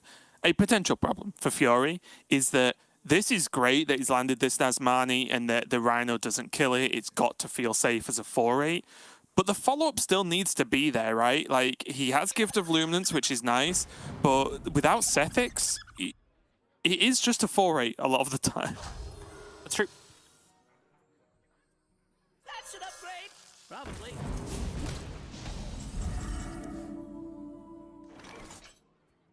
Well, Renew helps. What I was saying earlier on, the Renew can open up all of the doors here for Priest. There is also Shard of the Naru, which, with a Divine Shield and the Death Rattle on this Wolpertinger, couldn't be ignored either. Has the potential to take a very high value spell here and potentially discount. He turns it into a minion here instead. Burning Blade Acolyte, Fishy Fly. No, okay, sure. Oh! Okay. Just play now the Shard of the Naru and then play Burning Blade Acolyte, get that heal out. He's playing for value as best he can. He knows his hand is gassed out, so yeah, his goal there was to duplicate the Nazmani's on board, go fishing with the Renew for something high value, which he then got with the Call, picking up Burning Blade Acolyte, which although it's just a 1-1 for now, is going to be representing a much bigger threat in the future. The only strange thing that might occur here, and I don't know whether it's actually would be good or bad for Fury, is the Raised Dead potential with this Acolyte. It's like, on one hand, you'd be like, okay, well, more taunts, great. But on the other hand, you're like, it's 5 mana. Like, if the Nazmanis get cleaned up and then you start getting Acolytes back, like... But I don't think it's the worst thing in the world because, like, Fury's ahead right now. The problem that he has is that he's gassed out, and if his opponent has, like, a Barak hand on the other side, right, he's just going to kind of lose on value. Like, playing a 1-turn delayed 5-8 is probably going to win the game if he can do that every turn from this point, just because he needs things to do more than anything else.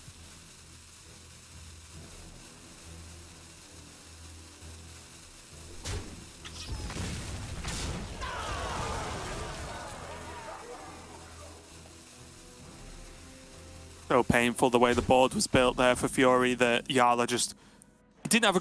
Ooh! All right. He didn't have a great option, did he, right? It was just, he has to kill the big Nazmani, which means he misses a lot of damage from killing the 1-1s.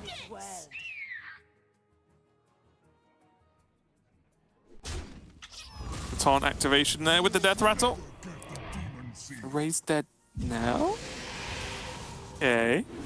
Gets 2 discounts, gets an opportunity to be able to play another Nazmani here if he wants to. Oh, it's filthy. He does hit. Could he just take the heal? Is the heal important? Is it more important than another 2-5? Like, I just want another 2-5 in play. It's only 1 mana. You could get it in play next turn. But yeah, did choose to go for it, make himself a little bit wider on board. And now it's just, ugh. Again, the Rhino is it's done a good job, but it's not done its best work, has it, this game? No. It's killed an Asmani, but done 0 extra damage. It's now killed that taunt, 0 extra damage.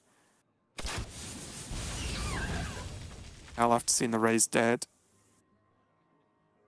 That was what's going to be in hand for Fiori. He wants to remove the Sethic, because again, like I said, without the Sethic, you have to start just creating win conditions, and it gets pretty difficult. The Acolyte going to do a long way towards helping with that. Activates the Insight as well. Not playable, of course, because of the Neophyte, but I don't think Fiori Hunter cares that much. Not particularly, no. Well, that's interesting. I guess, again, it just doesn't overly matter, but I was a bit surprised he used the heal on himself and not the Nazmani there.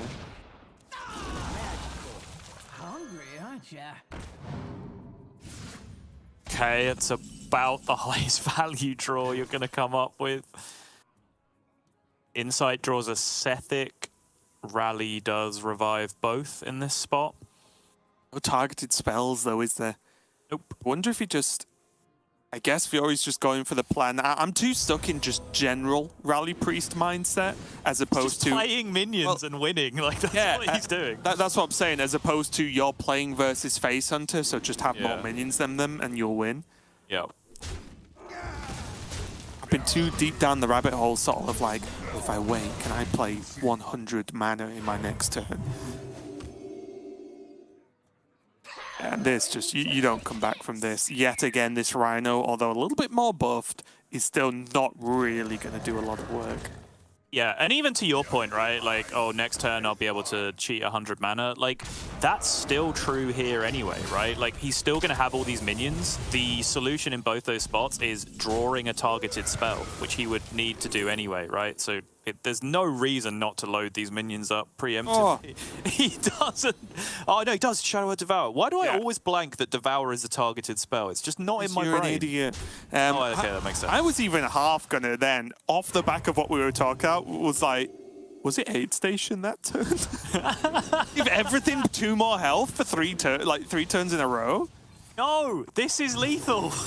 No, I think it was the Aid. It's because I said the Aid Station. Jarla was like, oh, if you turn that down, it must be good. It's over. And yeah, game number 2, just go into Fiori. And that's kind of what I was talking about, right? Where the minions were stuck early enough and Fiori just won on board, right? The Acolyte helped a lot with the extra taunt. But just the fact that Nazmani came down, he buffed it, Hunter's like, oh, wait, I can't deal with that problem, and it just snowballed from there. And I think Jarla did what he could. He did get good work from the Rhino, but when that Rhino, by good, it means clean trades, it's not winning good, is it? Yeah, and still, I think Fury did a lot of very smart things during that game, navigated a difficult game quite well. He got very fortunate early on, fairly fortunate early on, where he won a 50-50 to discount the Holy Smite, which was night and day difference between how good his turn ended up being. But there are basically 2 routes to sticking minions in that game. The first is just the coin on 1 or coin on 2 of the relevant minion, and they're just not able to compete with it. The other one is to wait until you're able to do minion Gift of Luminance in the same turn, right? And then that extra Divine Shield just becomes too problematic for the Hunter to deal with on the other side, which is more of what we saw that time around. But enough of the Priest. Let's talk Druid, Raven, because Fury Hunter has been a clever little boy coming into this one because he has predicted the aggro target strategies. Again, quad aggro was the most popular lineup in the Masters Tour last week. Fury Hunter has looked at that data. Fury Hunter, a man who once said to me that the reason he wins more than other people is that he trusts the data and other people don't. And that he's come to the conclusion that if he's going to bring Druid, he needs to give his Druid maximum chance of winning aggro matchups. So you saw there in the deck graphic, double Iron Bark and a Bog Beam he has made room for in this deck, which could be a huge advantage going up against some of these decks from Jarla. I will say, Jarla's tech is so extreme, so far down the line with, you know, Crossroads, Watchpost, and everything else that he has thrown in there, that I still favor Jarla's decks against what Fury Hunter is doing with the Iron Barks and the Bog Beam. But I think Fury has a chance in a way that arguably SuperFake did not in the previous series. Yeah, and I do think it's just really funny that when you see decks that attack this hard in for a matchup, like any mulligan, you think, oh, that mulligan's great. You know, like every single one, even this, which looks like a very wonky mulligan, you just look at Okani, you look at the Watchtower, and you're like, wait a minute, is this just good? Even though it looks like a generally terrible mulligan for Shadow Priest. It's just butterfly meme. You draw the worst 4 cards in your deck. Is this a good hand? Already wondering now whether this is a one-drop coin into horror. Does that just ruin your curve too much, though, is the question? Yeah, but still. And is it... But is it how worth likely... slowing down Watchpost also? Like, this is kind of what I'm looking at, is you just do this into coin Watchpost. I just want to land Watchpost as early as possible and see what happens, essentially, because I feel like the game ends, is what I think happens. I'd like to test that theory if at all possible.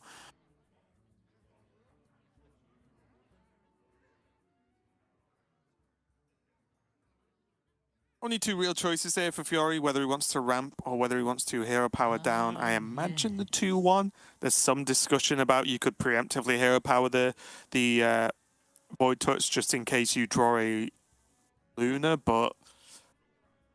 Luna or a Bog Beam, remember, as well. Or a Bog Beam, yeah. He only runs 1 Bog Beam, right? Yep. Yes, yep. yeah, 1. It's a tough one, but I think when you Druid and you've been offered ramp and you have a scale in hand, hard to turn down. I agree. And also, you know, when you're one remaining not expensive card, like Solar is weirdly an expensive card, right? Because you need something to go with it, which costs a lot of mana. So the one card outside of that dynamic in your hand is Iron Bark, which it still incentivizes you to ramp up that mana so you can get it down to 0. So, yep, I like it. Fury doesn't. He's having a bad time, but I do think this is the right play. I think the plan will just be get to scale, hope that does enough, and then Cenarian Ward, Iron Bark, right? I think that will be the go-to plan for Fury. Whether that works, we'll find out, of course. Good enough to not Watchpost. Coin Okani. Well, I think because he drew Trog, I was wondering whether 1-1 into Watchpost next turn is ever better, because you also have Void Touched, right? So instead of putting a 0-0 on the board, you put 2 minions that can actually attack and use the Void Touched thing, but Watchpost is still Watchpost, and I am still gravitating towards that. Because I'd love to know how Druid deals with it from this situation, because even the classic answer of Bloom Scale on 5 mana, like, is that even enough? You'd have a 6 health minion, a 3 health minion, and an 8 health minion to deal with. So no, that doesn't even clear if you coin one. Oh, well, you said deal with the watch post, Saul, which I believe it would do. Okay, sure, but deal with the board is, I guess, what I meant, even if that is what I said. Oh, well, here we go. You're getting your wish. This one's for you, Saul. Let's go. Or is it? Switch to Blade Master Okani. I mean, they both do similar things, right? Like, Okani stops those punishes I was talking about as well, but I don't know. How do you beat this? That's the secret. You don't. You don't. Mm. I mean, I think this is like a 360 Iron Bark one of the minions and concede.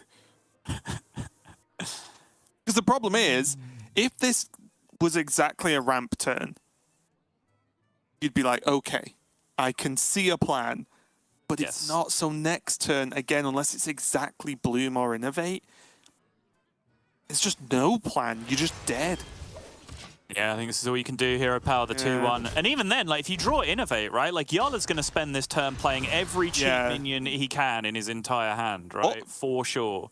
or even to an extent, Okani now, because he knows that the big problem would be something like maybe exactly Innovate or even like Bloom Cenarion next turn. So does he just play Okani for spell? I still think even in that situation, it's better to just have 3 minions in play, right? As opposed to no. I guess with one being the Trog, yeah. Yeah, because then I mean, even then, like even if it's not a Trog, if you just play 3 Wisps this turn, right, and then your opponent is gonna go Bloom Cenarion Ward, you've just gained 6/6 in stats from them playing Bloom Cenarion Ward from the Crossroads Watchpost, which is insane in the spot, right? Like I feel like just jamming minions is just a better solution. Yeah, Ray's dead. Filling up the hand and now filling up the board pretty nicely. Fury Hunter's card is not any kind of mana cheat.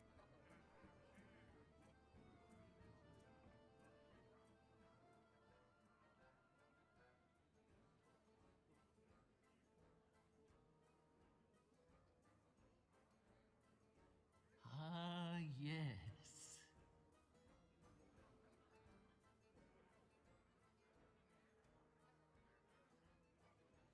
I don't know who Fury's trying to convince, but it's not working on me. I don't even think he's bothering trying to convince me. He is looking pretty gosh darn dead.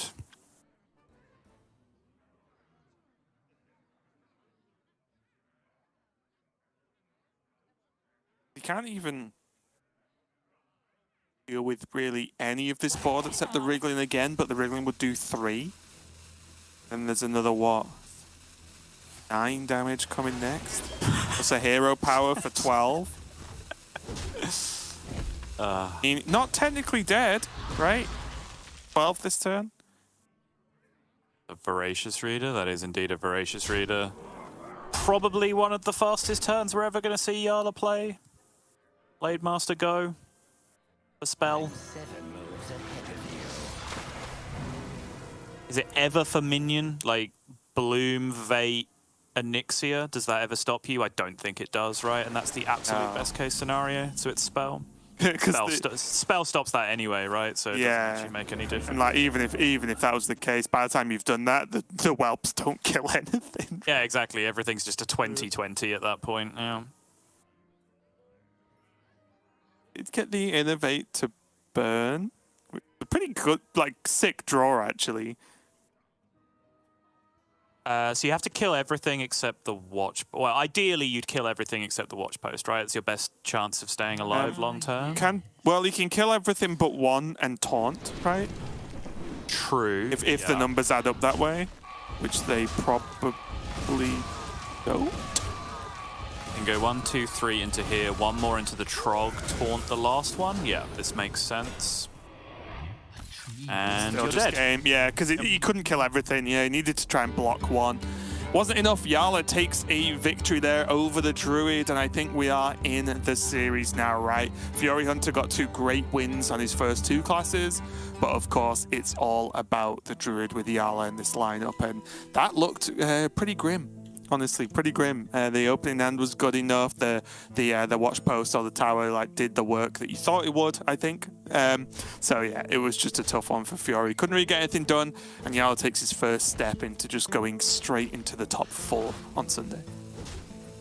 Yes, indeed. Now he has to do it 2 more times, though, and this is Druid that we are dealing with on the other side. But the story with the other decks is incredibly similar. Fury scrapped and grinded, tried to do his best. He was playing minimum spells, but I think Jarla had this plan mapped out the whole time. Fury was trying to do nothing for as long as possible, and then because of that, Jarla knew that he wasn't really likely to see, Vate scale or Bloom scale or anything like that. In a situation where he had the watch post and trogs down anyway. The one turn it was going to happen was just straight up on 7 mana, right? Which is where he then slammed the Okani, as I predicted would be one of the fastest turns you ever see Jarla play, and it absolutely was. And that's just what this lineup does to Druid as a rule, Raven. He's now going to move on to that buff Paladin. Trogs again. Mukla, the MVP of the previous series, is coming back out to play. But this is, even in the vanilla deck list, like the more standard version that we're seeing some of the other players run, this is a bespoke custom deck to beat up on Druid, I would say. Yeah, and you can mainly tell that, especially with the delinquents as well. But look at that opening. I mean, have you seen anything more beautiful, Sol, than that opening for an aggro deck against Druid? The only thing I've ever seen that's more beautiful than Iron Deep Trog, Raven, is Derek Brown's Togwaggle cosplay. It's true. You know, yeah, you know, you viewers, you want to know what the best thing about this as well? All neutral cards. You can put this opening in any deck. And he has.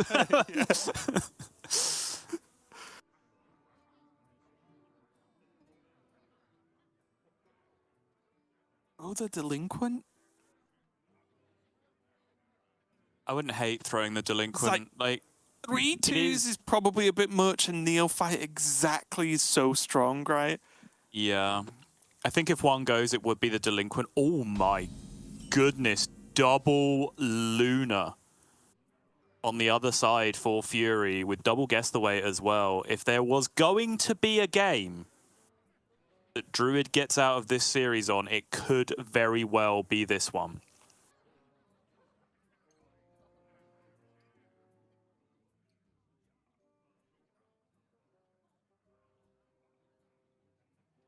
Does Jarla play around this by coin Neophyte, Neophyte? He might, because he actually, from his perspective, he saw a 2-keep, right? Like, we know the second Luna is a card that was mulliganed into from Fury, but I believe Jarla saw a 2-keep on the other side, which highly suggests that Lunar Eclipse was one of the cards that was being kept. So I really like coin 2 into 2. I think this makes a lot of sense here over the Trog. I think this is excellent mulligan recognition and a great read from Jarla as to what the situation is. Yeah, and just backs up, well, if you're going to keep 3 2-drops, yeah, why not coin one out? Like, Trog is always better with a buff, especially Noble Mount, right? So there's no actual major rush to play it on turn 1. Absolutely, yeah. Interesting. Yeah, now it's tough, because again, the Neophyte does a good job this turn, but double ones... tricky, because in a perfect world, he would Anointment into the Noble Mount, but then he couldn't play it, so he'd then do that next turn. But that involves him floating like weird mana right now when he has 2 Cult Neophytes in hand. Yeah. Weirdly, 3 mana on Druid is usually the turn where Cult Neophyte doesn't do that much. There's a, 1 of Wild Growth and that 1 of Bog Beam that it can interact with specifically on this turn, but it will still get Lunar Eclipsed if it comes down here. However, I still think you'd be happier your Cult Neophyte getting Lunar Eclipsed than your Iron Deep Trog getting Lunar Eclipsed, which is what would happen if you went with the double ones play. But Jarla is going to go for it here. Okay.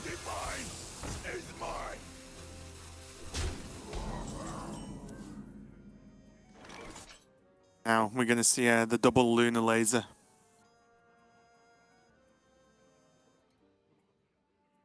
Big deal as well, right? Because weirdly, not I imagine a scenario you ever really consider, but Cult Neophyte plays around exactly double Lunar as well in a very weird way. Job's done.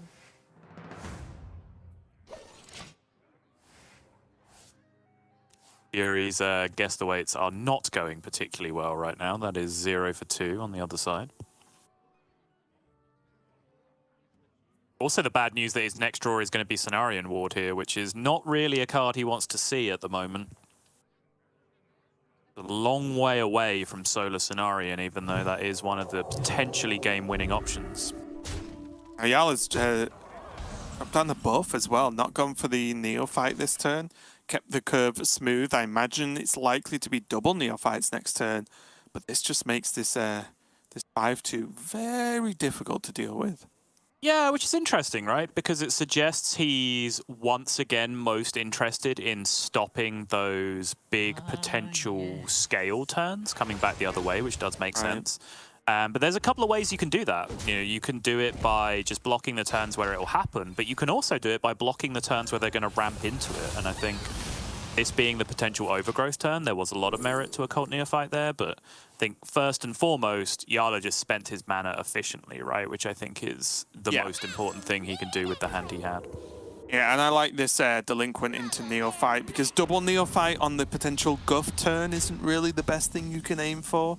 We can see, of course, that the overgrowth was picked up, but now Fury up at that 8 mana. He's just like, please, don't let this go wrong. I think he just wants to see no blessing, honestly. Yeah. Because next turn, at a bare minimum, like if he draws Bloom, which may also be what he's praying for here, he might just win this game and win this series and find himself straight through to the semi-finals. If he doesn't draw Bloom, but his opponent does not Blessing of Authority him, he has Cenarion Ward Ironbark, which is, you know, potentially good enough in that spot. But he has now seen that Blessing of Authority, and that is not a Bloom off the top. Get a Bog Beam, though, so he can... Oh! Oh, no! 50-50. He got it.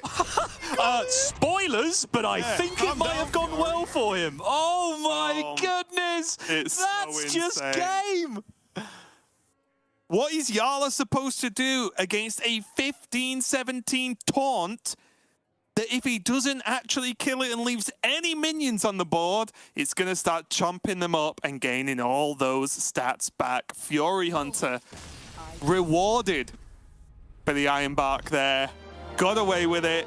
Got a little bit, a little bit of a sprinkle of luck to help him out. But it's done it, and Fury is going to go to the Sunday top 4, still in, with now an improving chance of getting to the World Championship on this first attempt. What a sudden, shocking ending to the series, Sottle. But like I said, yes, the Abomination was a huge deal, but the actual Ironbark was arguably even bigger because it removed chances of Smite and of, just Smite plus buff, Carriel even, potentially getting him there, right? Yeah, I mean, the Ironbark was absolutely huge. Like, obviously, the Abominable Lieutenant, is that the right name of the card? I'm not sure. Was insane. It was the best possible outcome. It was about the only way I can think of that he could have interacted with the massive stealth minion on the other side. But yes, you are absolutely right. First off, what did he use? He used a Bog Beam that cost 0 to remove 1 minion and increase his odds. Then he used an Ironbark, which gave the minion taunt and played around Lorinda's favorite out of somehow surviving for 10 turns against a 15-17 on the other side of the board. Playing Carriel, buffing your Mr. Smite 6 times with your hero power, and then just OTKing from that point, which is obviously super relevant, and you should talk about that out all the time, I think.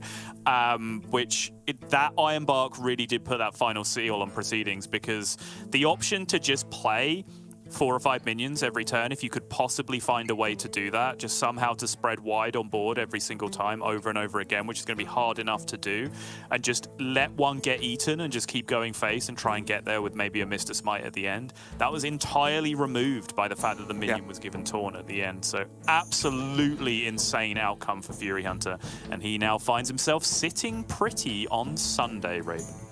Yeah, I mean, his camera spoke for him there. You saw how excited he was at getting that outcome and basically securing that game, securing that series. So an absolutely huge win for Fury. Jarla will now be down in that elimination match a little bit later on, but I believe we are going to be going for SuperFake versus J4 in that first elimination match. Before we do get into that, of course, we are going to go to a quick break while we make sure the players are good to go. So don't go anywhere. We'll be right back with some more Hearthstone Grandmasters.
We are back here for the Grandmasters playoffs, and we've got our first elimination match coming right up. It's going to be J4 versus SuperFake, and the loser of this will be out. Their chance of making it to the World Championship this season is going to be over. But Sottle, we've talked about SuperFake so far, but what's been going on with J4? What's his lineup look like? Yeah, so J4 is packing a Rally Priest, our first Burn Shaman of the day. He also, of course, has the obligatory Druid, and he also has a classic Fell Demon Hunter as opposed to the Brute Demon Hunter on the other side. So in a nutshell, I think this series is going to be a more enjoyable experience for SuperFake than we saw previously.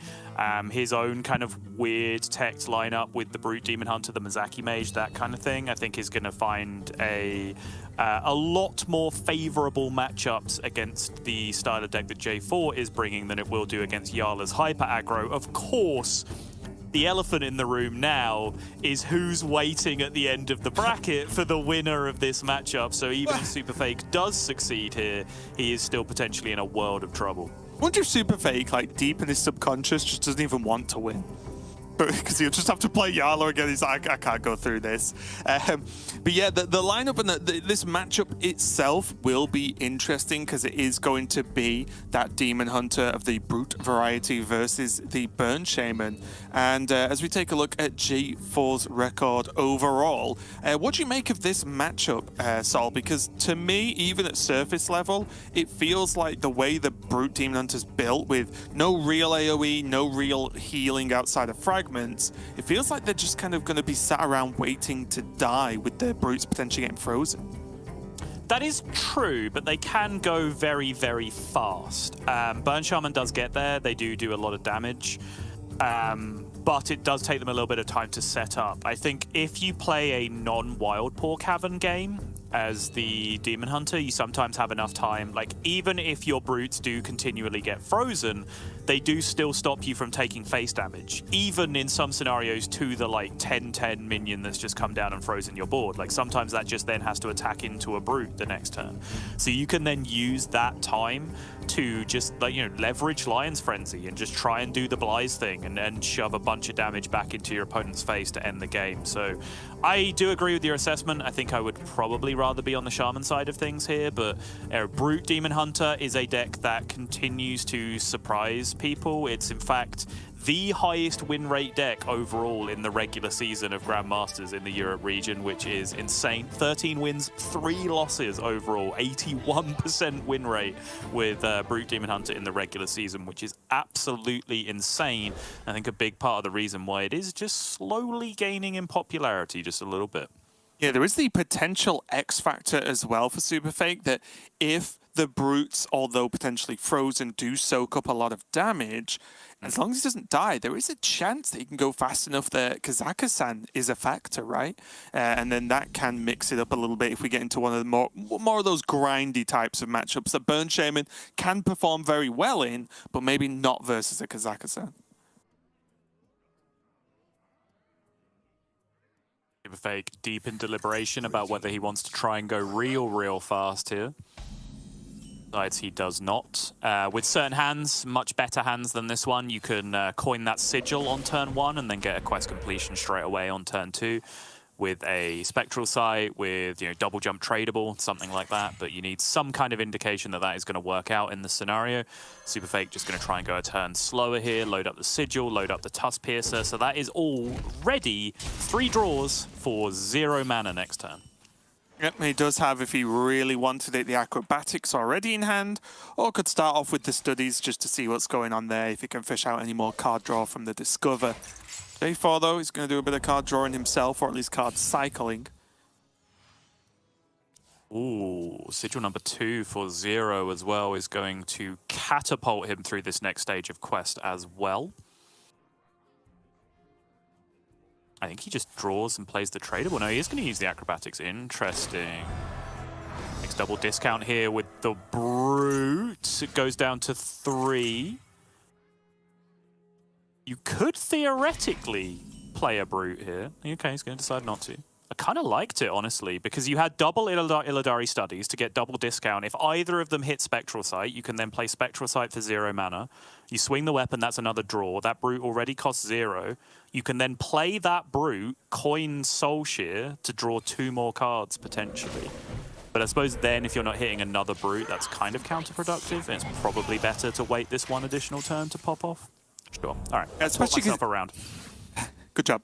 Especially because he's not seen a Caverns, right? So Oh. he might not really deem it necessary to rush that fast.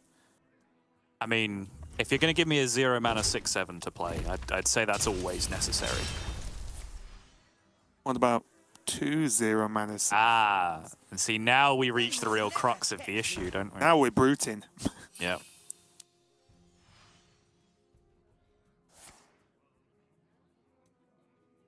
Okay. Need the card draw? Not really, right? You can just take the philosophy. Yeah, absolutely. Double jump, wants to see Spectral Sight, does not see Spectral Sight, so he's going to have to use the tradable here. And really, really hope to hit card draw. Yeah, okay. Could he Soul Shear tradable? Is that ever worth? Yeah, it's an option for sure. I can see what you're going for. Oh, that's the juice. That's what you wanted to see. 0 mana Brute, double philosophy, duplicate, 3 Boulder Fist Ogres. Let's go.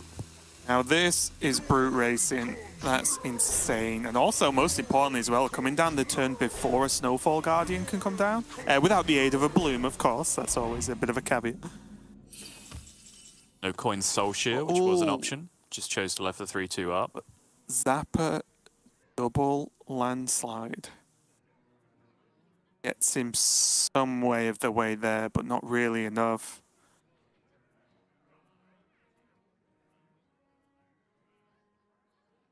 So do you think now he does have the Bloom? Like Bloom Snowfall and wait for a little bit more spell damage to go off with these landslides? I still like the clear, I think.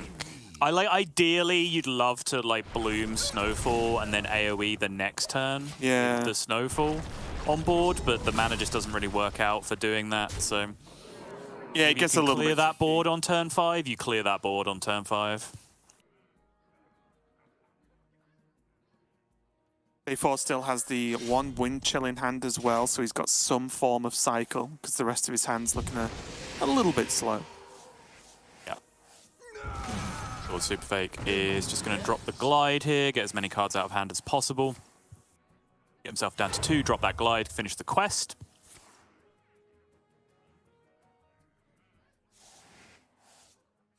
He is going fast. This is ideal. He does still have that 1 remaining Brute in the deck. There it is. Yeah, that 1 remaining Brute, you saw it. Is so close.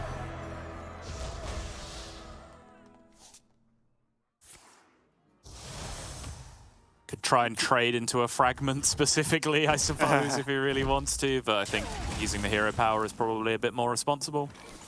Ooh, multicaster pickup here for J4. Only done nature, right? We could just wind chill. And multicaster probably seems worth.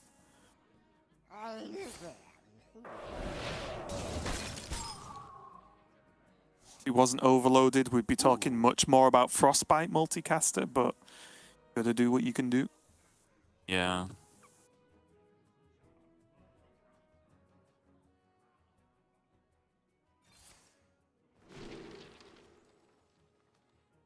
I imagine we're also not going to see a... We are going to see a Bloom. Okay. Yeah, this is what I thought, like when the Primordial was drawn, suddenly like that was the Arcane that he needed, right? Which is kind of interesting in this spot, just to get the full juice. Yeah, for me it was he used the Wind Chill and he is expecting, I imagine, to see Kurtrus this turn. But now he couldn't Snowfall as a response, but he has Bloom again, so he can if he really wanted. Oh, wait a minute.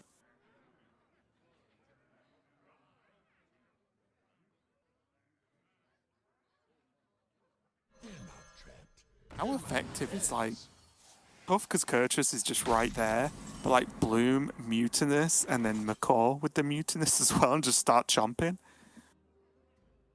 Just infinite parrot until you get there. Yeah. My fear is that you then... Kaz, we can see the Brute, but even just chomping like tradable minions is useful. To an extent, yes, because they do extend damage at the end of the deck for Lion's Frenzy, right? Because you can just loop 2 tradables back and forth with each other for a whole bunch of damage. But they are still, you know, functionally thinning out the deck because then SuperFake doesn't have to trade them back in. I do feel that if you just start like munching minions, you are probably going to lose to Lion's Frenzy in the meantime from this point. Like, within 2 turns, I think SuperFake can do 30 damage with a Lion's Frenzy from here, I suppose. And you wouldn't really be interrupting that at all, right? If you spent 2 turns playing Mutinous and Parrot. Yeah. A tricky old turn, this one, isn't it? There's a lot of options, but none of them seem strictly the best. Obviously, Bloom into Snowfall's fine, but it just floats in awkward manner.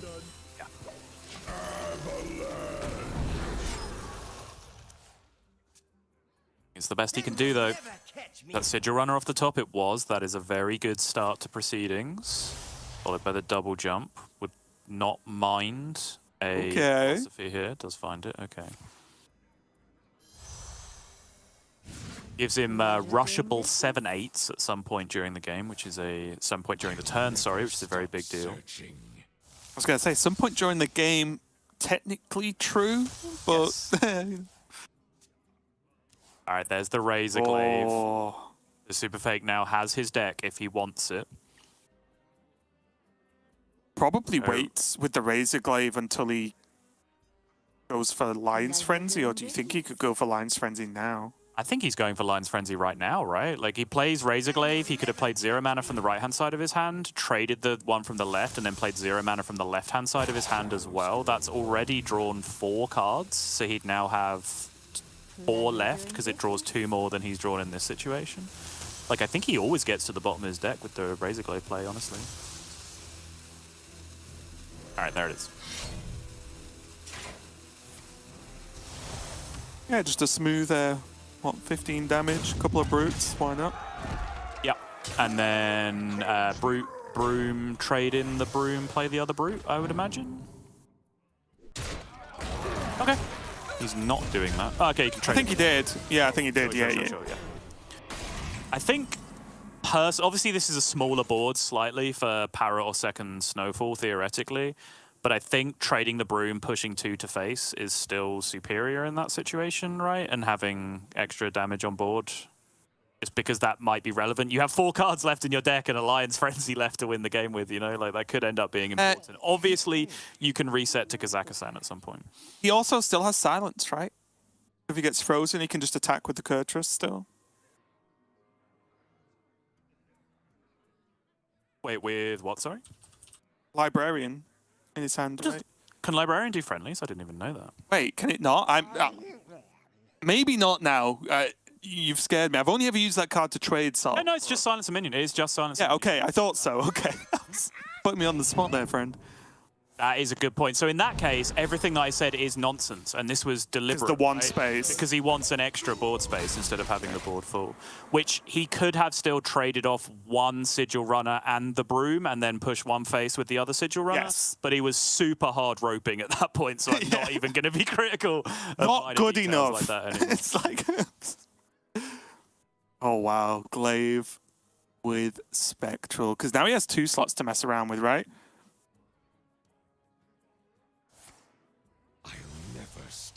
I mean, not that he needs it. Cards.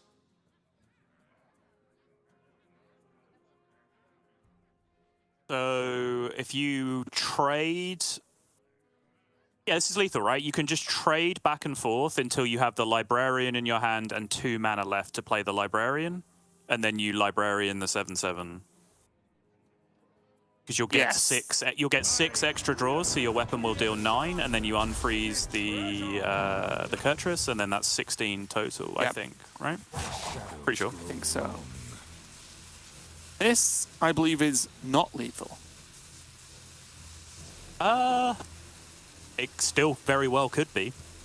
Wait, how? Well, he can still draw cards, right? Can't he? Oh no, his Razor Glaive. Oh, is in play. yeah. I was like, whoa, you worry me about the silence thing, but I really don't see this one.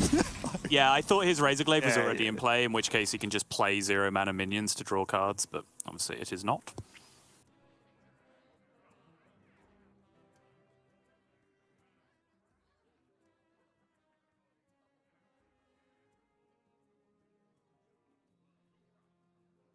Problem here for J4, even though he, arguably got away with it that turn, not like he has anything really set up, does he? Not really, no. And now, never mind the Lion's Frenzy, there's just 10 Kazakus treasures in the deck, many of which can just kill him. Yes. And he knows for a And- fact there's ways to tradable to more than one. Well, he also knows that he hasn't seen the Razor Glaive Sentinel, right? So, like, SuperFake yeah, can so it's just literally just whatever, play his yeah. entire deck. Like, if SuperFake picked cheap treasures from J4's perspective, then SuperFake, like, Jay's just probably sat there going, oh, he can play his entire deck just sequentially off the top with a Razor Glaive Sentinel, which, yeah, he kind of can. Yeah, J4 doing a good job, though, of clearing up as much as he could, throws the Kazakhstan, gets to push 10, like, he's doing a good job, but already the death grab is there. Yeah. Chomp chomp.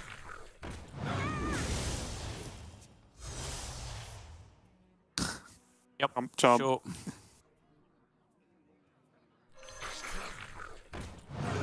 I can't look at this card the same again, after having to fight very large ones in another game recently. And nasty as well. Yeah, they don't mess about. You look like you love a good deal. Distant Peddler Glide. Okay, sure. Wait, did he?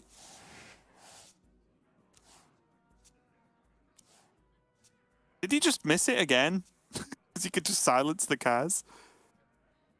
Yeah, he didn't have a guaranteed way to keep drawing cards from that point, though, right? Because his Yeah. right-hand card was the Exerciser at that point. Okay, he finds Book of the Dead.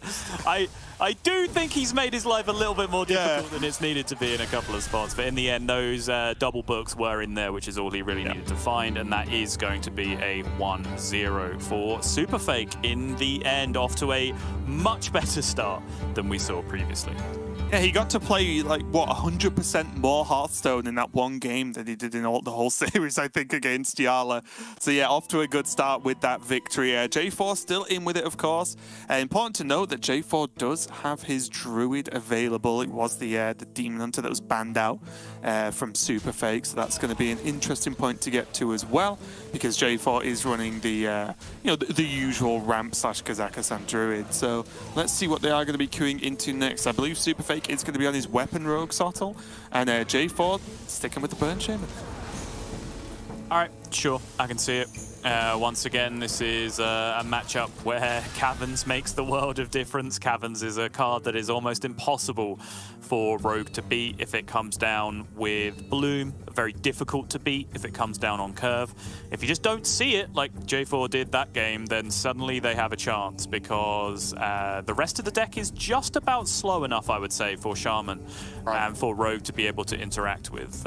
They can happily resist damage for quite a long time, make an educated guess as to when spell damage plus burn is going to kill you. And once those cloaks come down, Shaman really struggles to interact with that. So as long as that weapon can keep swinging, which is of course the important factor for Caverns, not just the amount of pressure that gets developed with the 3/4s, but that consistent freezing of face is where the real problem comes in this one. SuperFake already looking tense. This mulligan. Options of keeping poisons.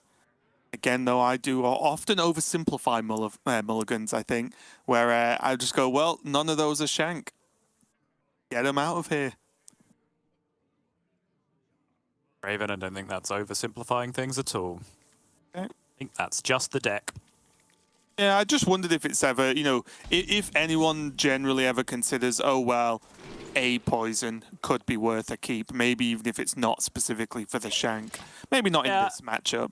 I mean, I think there's weird positions where you can keep Silverleaf. I think Secret Passage is sometimes a keep as well, but in terms of the contents of that hand in this scenario, I think Hard Digging Yeah. or Shank does make a lot of sense.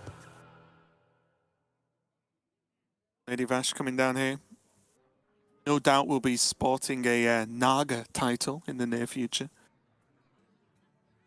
Oh really? This makes sense. Another happy guildie. Not a thing I knew or had ever thought about, but now you say it, I see it. Say what you see.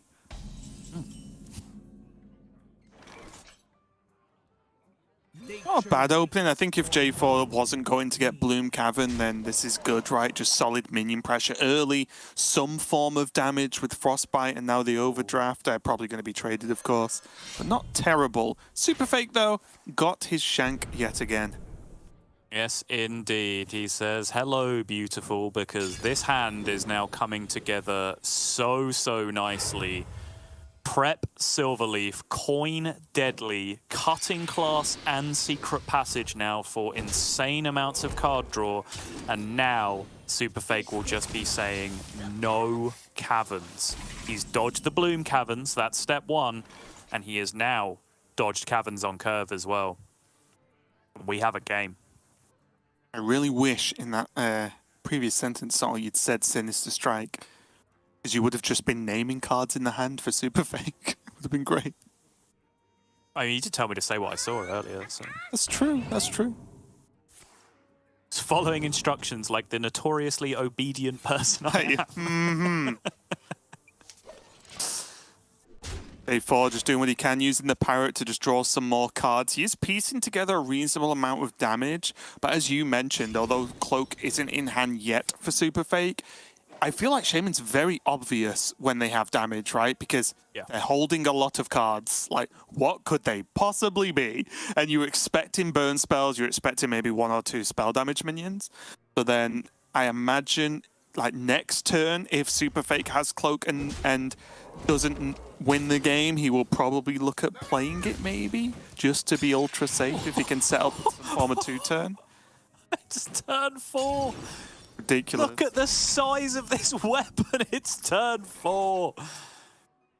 The one thing you do have to be careful with as Rogue in this matchup, which is why I think from an outside perspective, Rogues will sometimes appear to be over-trading in this matchup, is if you leave big boards up on the other side, J4 could perhaps do a thing where you just go face with all your minions and then you find a Frostbite breakpoint, right? With all these stats that you still have in play so that Cloak cannot come down on the next turn because of the spell aura. And then because all the minions have been left up on the other side, that just locks out the game and represents immediate lethal, which I think is why SuperFake, even with this insane a start, is just paying a little bit of extra respect to that board. But now he's going to be going into that 6 mana turn next turn, which means that Cloak plus Frostbite Aura will still be playable.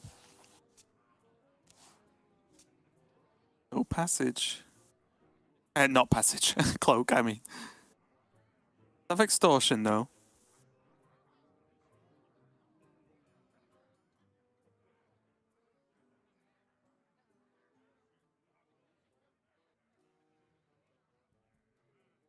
Could start off with trading the Cutlass and then the worst case, just Extortion stab, I guess. I think he'd play Silverleaf over the Extortion, maybe. Okay, if he's doing this, it does not look like he's playing the Silverleaf, sorry. Alright, just gonna be efficient. I think he's scared of just potentially dying, right? Yeah, for sure. But I suppose I'm considering it unlikely that you die if you just Extortion and don't Wicked Stab, but yeah, sure, I can get on board with this. I think there's 2 sides of a very similar coin, right? Because you can say, I'll take a small risk of dying immediately to leaving 1 extra minion on board. You extort the 4/3 to remove the biggest threat, and then you play Silverleaf Poison, which gives you more card draw for finding Cloak for the... Yeah, that's fair. Right.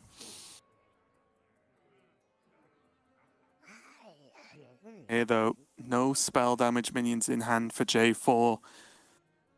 No Bloom to try and help him out as well.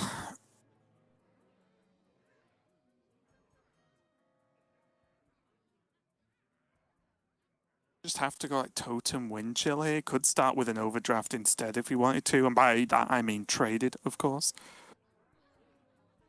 Yeah, there is still that frostbite option to think about, though, right? Because yes, if Cloak is in hand, then it's playable. If SuperFake would need to go digging for it, then that sometimes becomes a problem. You can still do those things and still frostbite, right? Yeah. Damn it to face.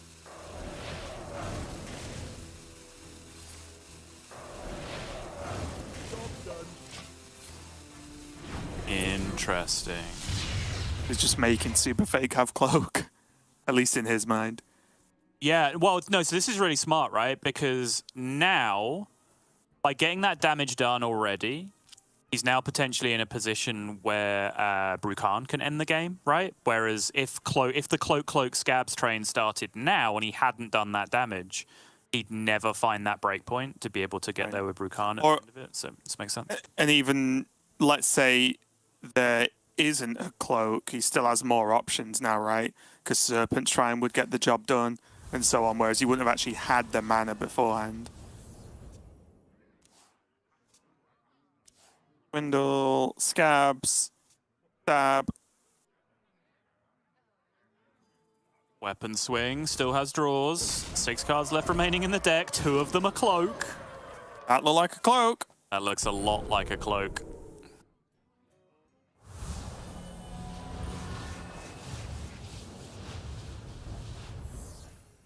Lethal setup for the following turn as well, with just those 2 Sinister Strikes that he has in hand. There you go, Raven, just for you. Sinister Strike, Sinister Strike. There you go. Hey, the rest. Blackwater Cutlass, Garrot, Rostrot, Viper, Silverleaf Poison. I want you to say Silverleaf Poison like that for the rest of the day.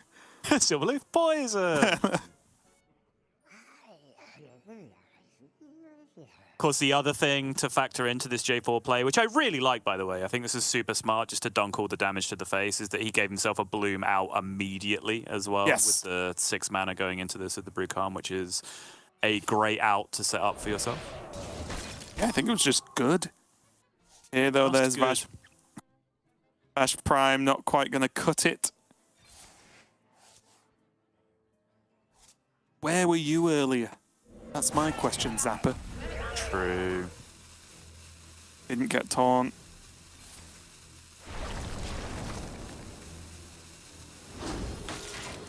If Sottle has done his little maths correct, like SuperFake's going to take the game. Perfect.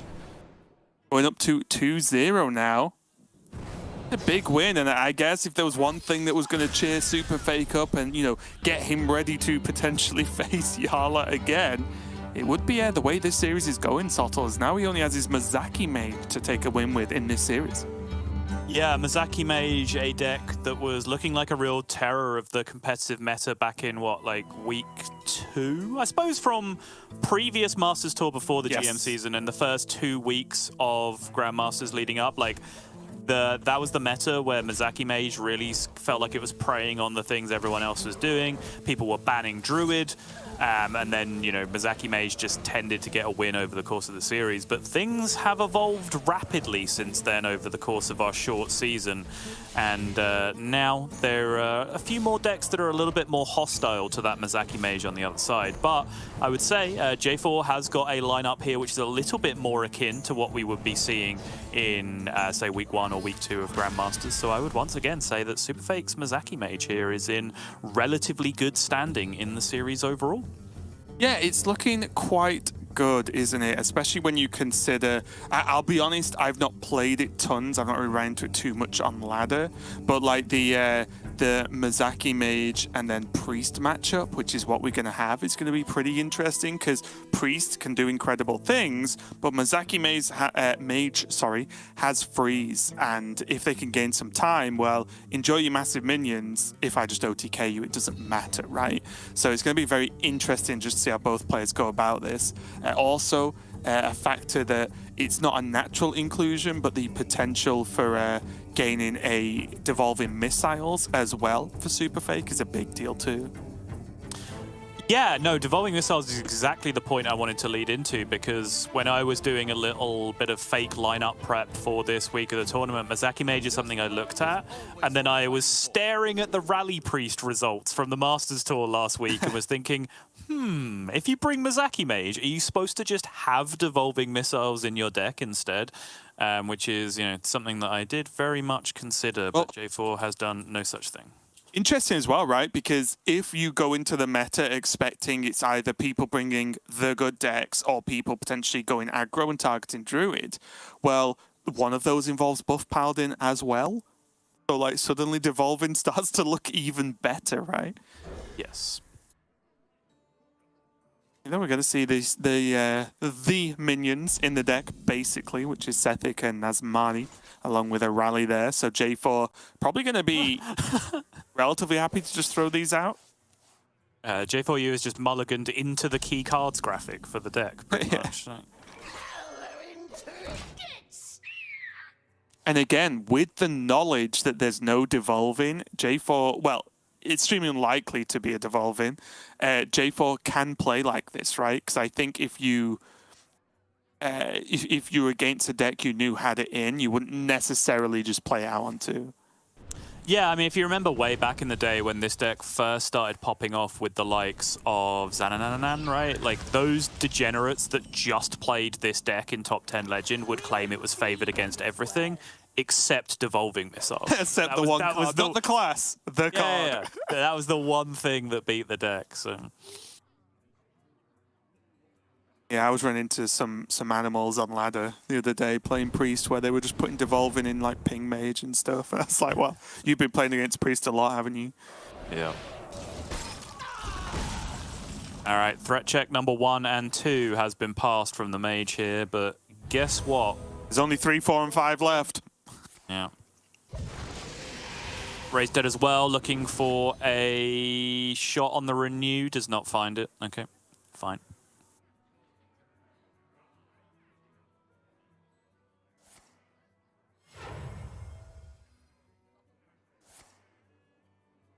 Already having Multicaster and a Mozaki in hand. Likely that, yeah, the water's going to go off. Rain Freeze, not a bad pickup. SuperFake doing a good job of, excuse me, cycling through the deck pretty quick, as well as just not letting J4 run over him with a strong turn, but wow. Okay. You can rally here, you'd have 1 Sethic, 2 Nazmani. So I think, honestly, it's better to just play the second Nazmani, because then you have 2 mana to play with, right? To just hit all of these cheap tools. Right. He is going to commit the Sethic straight away, which I think is worth at least thinking about, because then that's just another 1 mana card that you can keep in your hand at discount. We could think of the ones that you want to immediately hit off the first procs.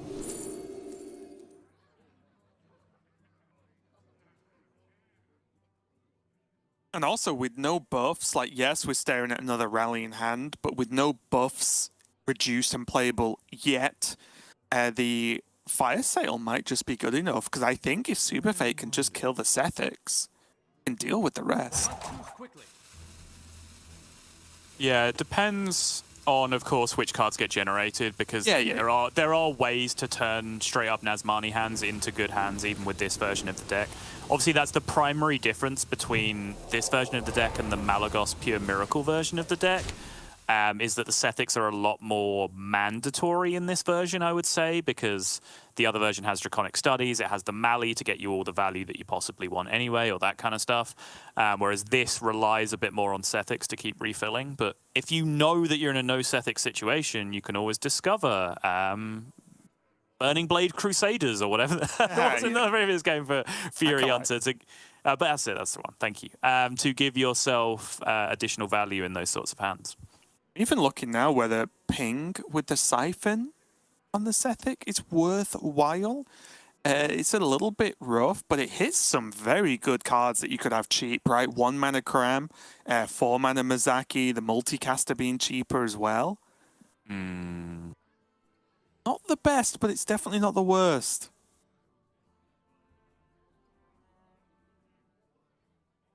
Maybe it sets up for something a little bit better the turn after. Could still just go Fire Sale and say, you know what, there you go. the Sethic's dead and then just hope that there's not enough value this turn. Up. Oh wait, no, it's not. It's a 3. I didn't realize. Yeah, he's already played one. Yeah, yeah, I just didn't see it. That makes way. I was gonna say if he left it up, I'd be knocked into silence, I think. Yep, SuperFake with the correct reaction to the situation that a additional rally has also been found in this spot. That's 9 cards have been drawn from J4's deck, by the way, so far this game. 9 cards drawn, 100 played. Yep. Oh, Gift of Luminance. The golden ratio has been achieved, Raven. Triple Nazmani, double Sethic is usually lethal given infinite time. However, of course, you don't actually have infinite time, which makes it a bit of a problem. But theoretically, this is infinite cards, infinite mana from this point.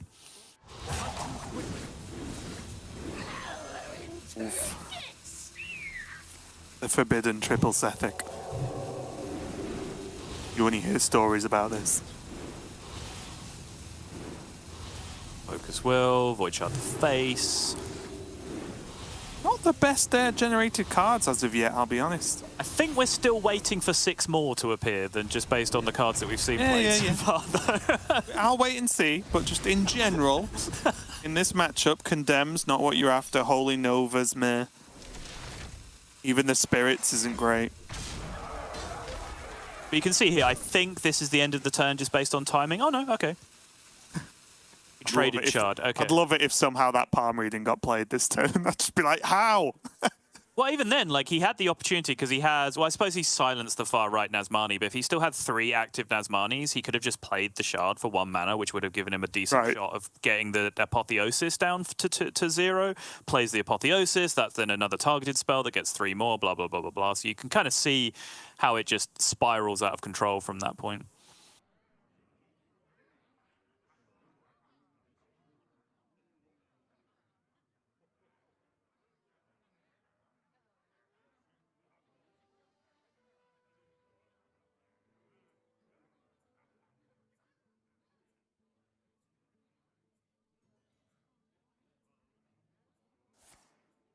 Okay, now SuperFake gonna go dig in with Arcane Intellect.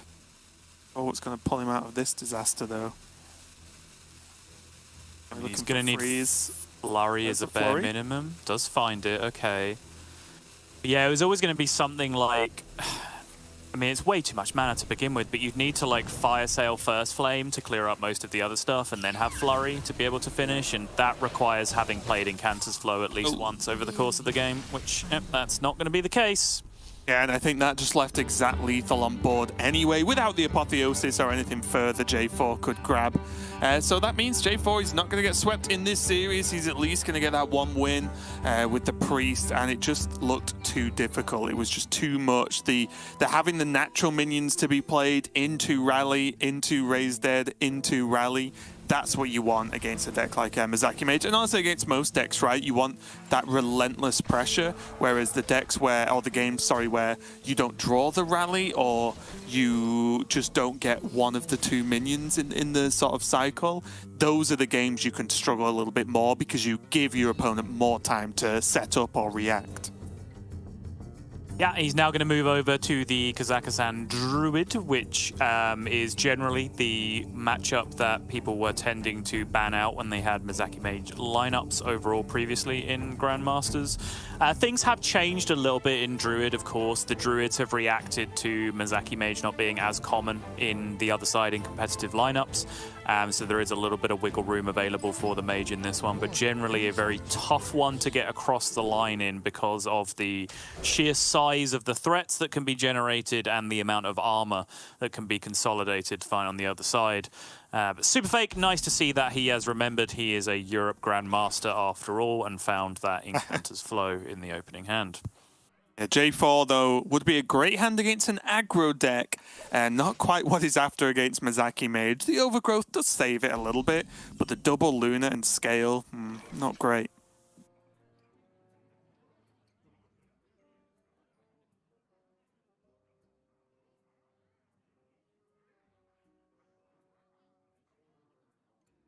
Guidance picked up is interesting.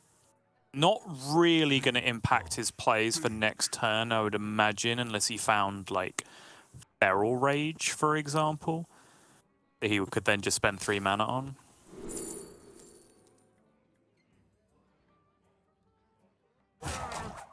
Overgrowth?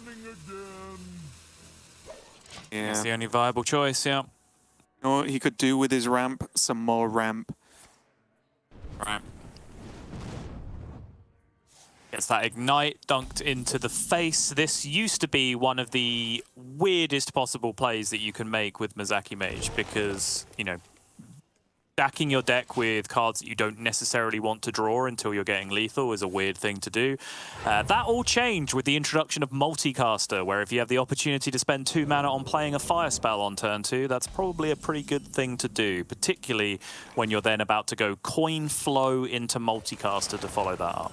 Especially against a deck that doesn't play many minions, right, in the early game. Yeah. So, like, it's not like First Flame's going to have great targets early on. You don't really want to dump 4 mana on a fire sale. So, yeah, the Ignite works really well. Multicaster is going to be coming out from SuperFake. Oh, boy. Simply lethal. Yeah, I was going to say.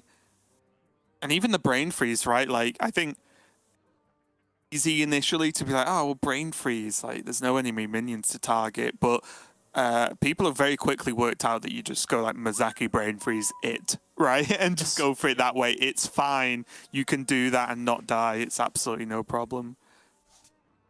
Yeah, honestly, the Brain Freeze being in your hand is kind of the best place for it to be, even though it looks like an awkward card, because you don't want to be drawing the Brain Freeze after you've already played 6 cards from your hand and then the cram session and drawn your deck, right? That's when it can then become a choke point in terms of not getting enough spell damage through.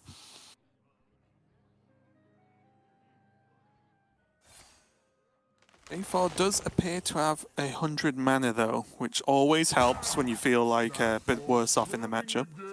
Sure does. Oh, me oh my. And maybe less time warming the hands up SuperFake and more time playing some cards. No, he's not going to pop off this turn, of course, but probably going to set things up, right?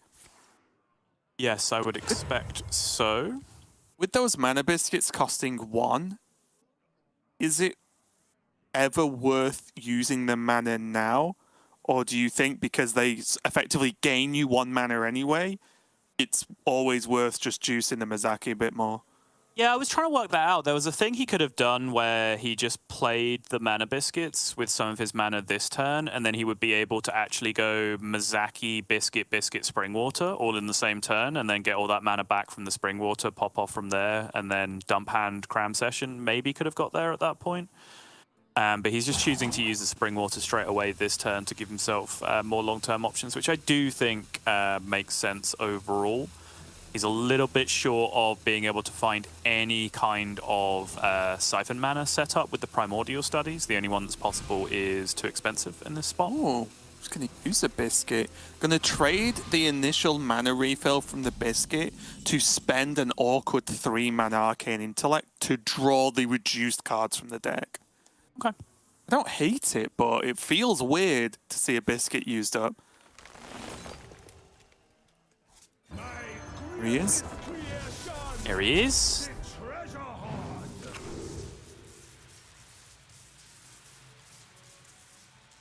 So really, J4, I imagine he's, as is often the case, but especially in this matchup, just looking for direct damage. Yes, he'll take board if he has to, but the board is not what you need. You just need anything that pushes damage to the maximum. He got Embers and Pure Cold back-to-back. He actually got Embers and Pure Cold in the same pick and then was then offered the Pure Cold immediately afterwards, which is fantastic for him. But really all he needs is Embers if he's going to live from his perspective, because he has Bloom Solar in hand already. Cheeky Spyglass for his own Mizaki lethal.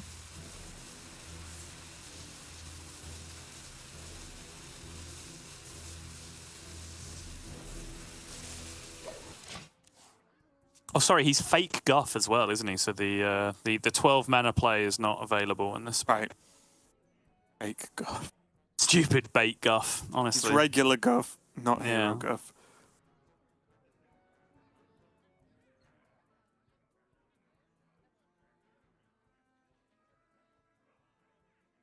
1, 2, 3, 4, 5, 6, 7 if he can find something. Ideally, he wants something that costs 0 from the Primordial.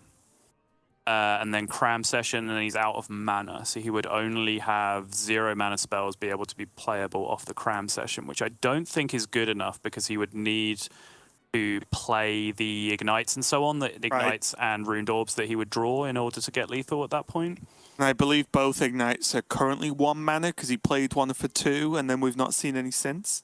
Sounds right, yeah. He needs 1 more turn. Agreed.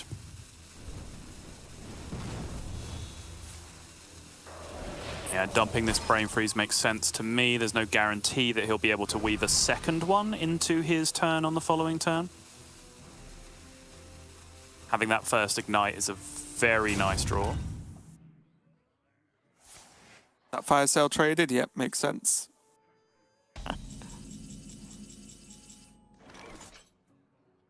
Oh, J4. Been given the one that's probably least impactful, you would say. Yes. I imagine Hawley can really do here.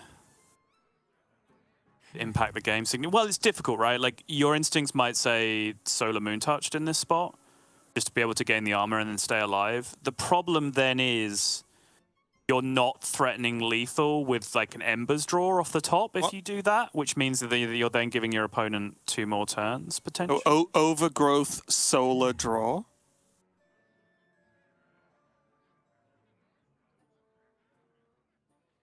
Well, what do you want to hit in that situation? Well, I'm not 100% sure what he picked. I'm guessing. I know he picked. He could get cold, right? He has Embers and Pure Cold in there, yeah. Yeah, so he could hit cold. Couldn't play it, but yeah, it's not gonna. Yeah, the Kaz is gonna die, isn't it? He's got no expectations of that Kaz living. Yeah, the Kaz is going to die, which means if SuperFake can just land any type of minion on board, then this is not necessarily a guaranteed lethal setup on the following turn. But obviously, from our perspective, we know that that is likely to be a formality because SuperFake is juicing right now. Uses the Siphon mana to get discounts, which makes sense because he has double Cram Session in hand already, which means he can basically get infinite Ignite Chain going from here. So just juicing up the amount of spell damage does make a lot of sense. Yeah, I was just looking like, whoa, use that brain freeze, use the brain freeze. But yeah, he does get there, draws 7. That's gonna overdraw. Yeah, the Siphon. No, it's perfect, right? Perfect. Oh no, it did burn one. Okay. Which is not a good one to burn either. Yeah, well, it could have burnt an Ignite as well, right? Which again was why I was worried initially. Okay, second flame. Kind of weird to see that. +1 spell damage for +1 spell damage. They'll have another Ignite, but they're going to cost 2 now. Yeah, he just has to dunk them to face and now hope he can get there with Ignites from the following point. He was just deliberating over whether he could use the Cram Session for +1 spell damage on the 2 extra that he had and then potentially like draw another Ignite back again, but without killing himself with the amount of cards that Cram Session was going to draw in that position, which is super hard to work out while that rope's burning in your face.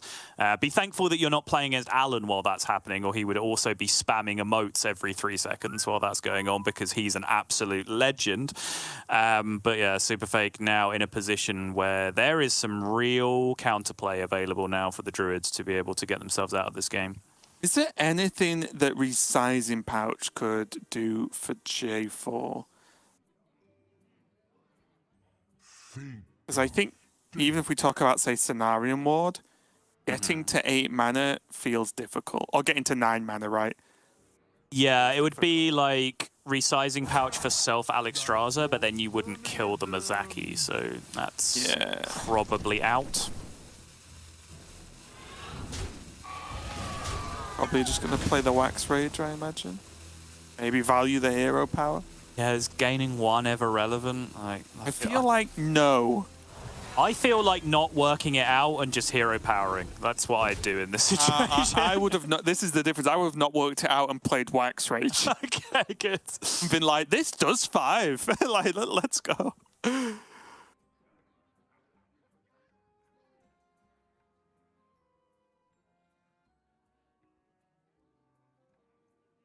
Six cards left remaining. Multicaster draws 3.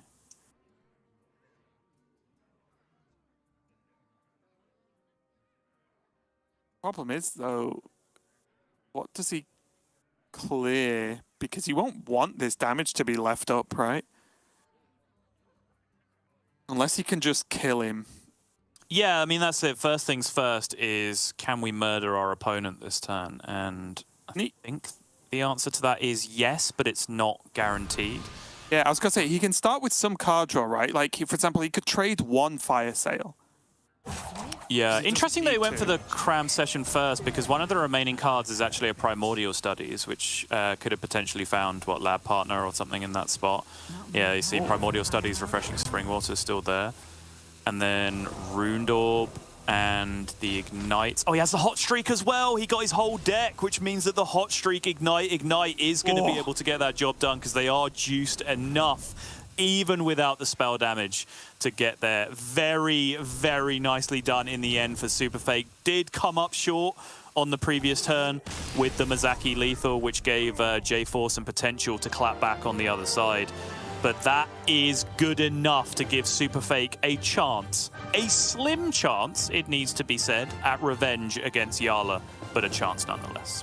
Yeah, congratulations to SuperFake for that win. You can tell a bit of a better mindset for this one. It helps when you are winning.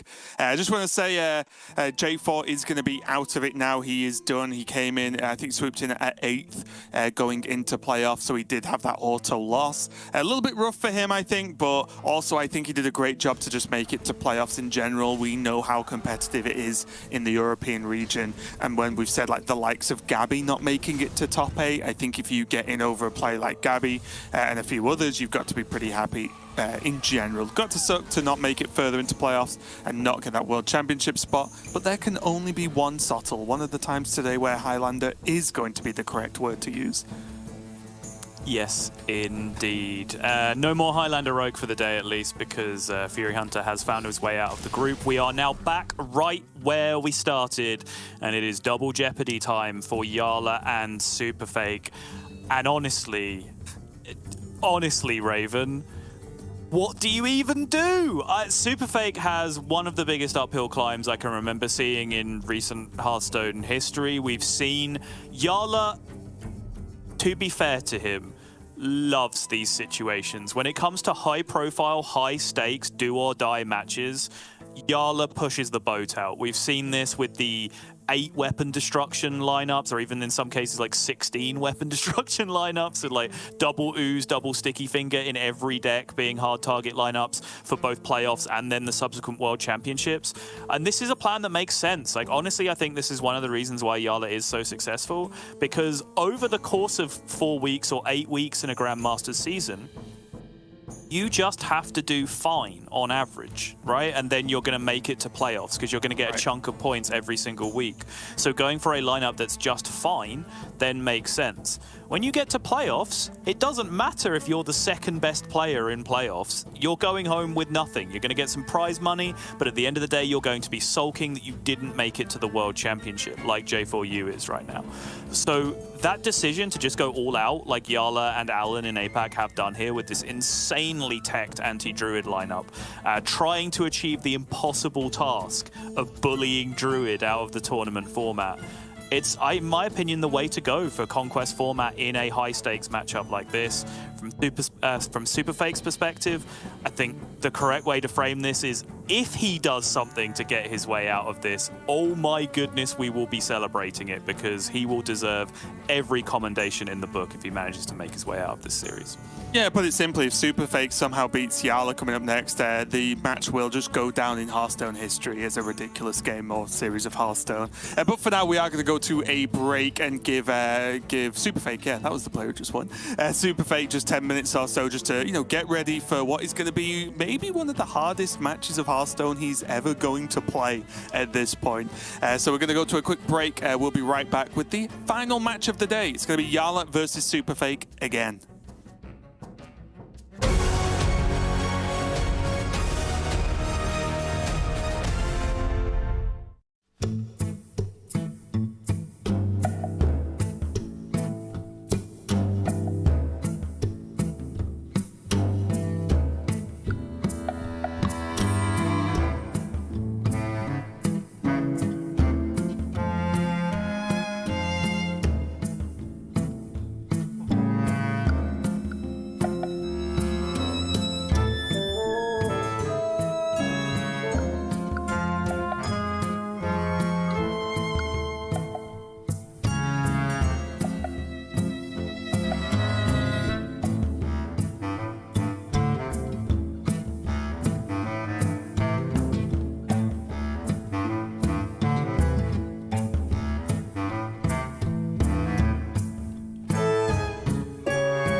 Welcome back, everyone, to Hearthstone Grandmasters. We have our last match of the day for you guys, and it is going to be SuperFake versus Jarla once again. Subtle. Do you want to, for anyone who may have missed it, do you want to describe the theme / story of this matchup? Yeah, sure. It happened once already today, and Jarla just absolutely bodied him through no fault of SuperFake. I think SuperFake played pretty well. I think Jarla played very well, but the way these two lineups interact is just incredibly unfavorable for SuperFake. Jarla has gone for a hard target druid strategy. He's taken the quad aggro lineup that was successful in the Masters Tour, and then himself and Alan from the APAC region have built layers on top of that with additional tech cards like Mukla, like Crossroads, Watch Post, Cult Neophytes are everywhere, Trogs are everywhere, Blademaster Akani is everywhere. Super teched aggro decks, particularly to punish Druid, as a matter of first order, because basically everyone is bringing Druid to this tournament, and that makes sense, particularly in the Europe region. However, on top of that, then SuperFake has come into this tournament with two other decks, Brute Demon Hunter and Weapon Rogue, that also just kind of accidentally fall over against exactly the same cards that Jarla's put into the deck against Druid specifically. So SuperFake has about as difficult a possible series as I can really remember ever seeing in competitive Hearthstone at this point, because it's not just one deck that has three 20% matchups and has to win one of them. It's one deck with three 20% matchups and then two decks with three 30% matchups. Right. And like they all have to get a win over the course of the series. Like they are in real trouble. SuperFake is going to really have his wits about him. He's going to have to get super creative to find a way out of this series. Yeah, bans are going to be the same with the Druid gone from Jarla and the Mage gone from SuperFake. This time, though, we are going to kick it off with the Priest versus Rogue matchup. And although SuperFake did kind of get destroyed at the first match of the day, I will say that a lot of Jarla's openings were incredibly strong. There were some of the better openings, so there is a chance that let's live in a world where this was post-Mulligan, right? Like, SuperFake can win games based off the back of basically Jarla's openings being bad, which didn't really happen in the first series, but you can always hope. I think in SuperFake's position, he will just be hoping for not only some the stronger earlier game draws for himself, but also he just hopes Jarla kind of trips over a little bit, right? And just doesn't quite get what he needs to sort of throw out those super strong curves he was doing earlier in the day. Jarla taking his time over the mulligan, as he is wont to do in this situation. Cult Neophyte, I would imagine, is being held on to. What? Okay. Oh my goodness, I thought he'd like lock that in. I was about to lose my mind. Just like, I'm going to give him a chance this time. Yeah, tell me about it. But yeah, that to me makes sense. Cult Neophyte, nothing else. Keep a cool head. Oh. Don't you trade that cutlass. Yeah. Okay.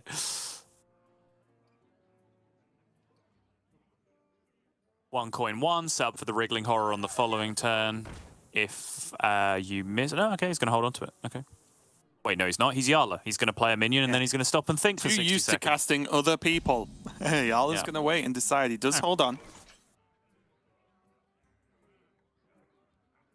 I kind of like the coin double ones here. Obviously, if there is no Cutlass or Extortion or whatever on the other side, you get to land the Wriggling Horror, and that might as well just be game at that point. But even if Blackwater Cutlass does come down and deal with the Trog, you still have the backup plan, right, of being able to curve into Cult Neophyte perfectly. Made a lot of sense to me. And also just the fact that you've made them use it, right? Like that turn 2 has to be awkward, right? If it's just Cutlass trade, that's still like a bit of a negative. Whereas now, SuperFake does have some other options. I mean, they're not much better, but maybe now he trades the Cutlass, and that's what Jarla wanted to wait for. Like now he can go Trog Coin Horror, right? That's true. Yep, it's fair enough. Ooh. Or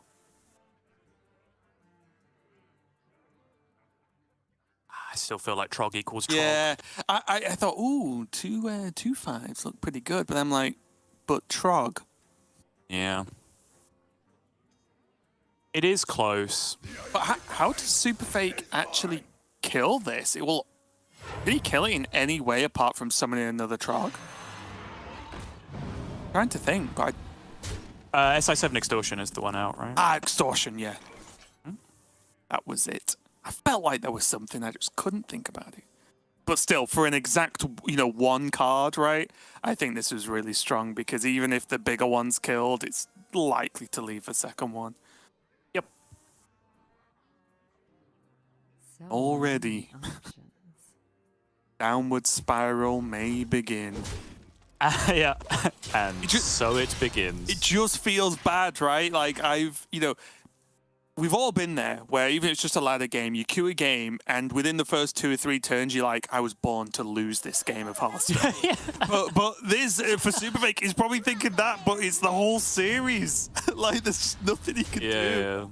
I've searched my whole life trying to find out what my purpose is on this planet, and now I know. And it was to lose this series. Yeah, it was to get absolutely destroyed. Oh. I must lose so someone else can win. That is my rule. I wonder.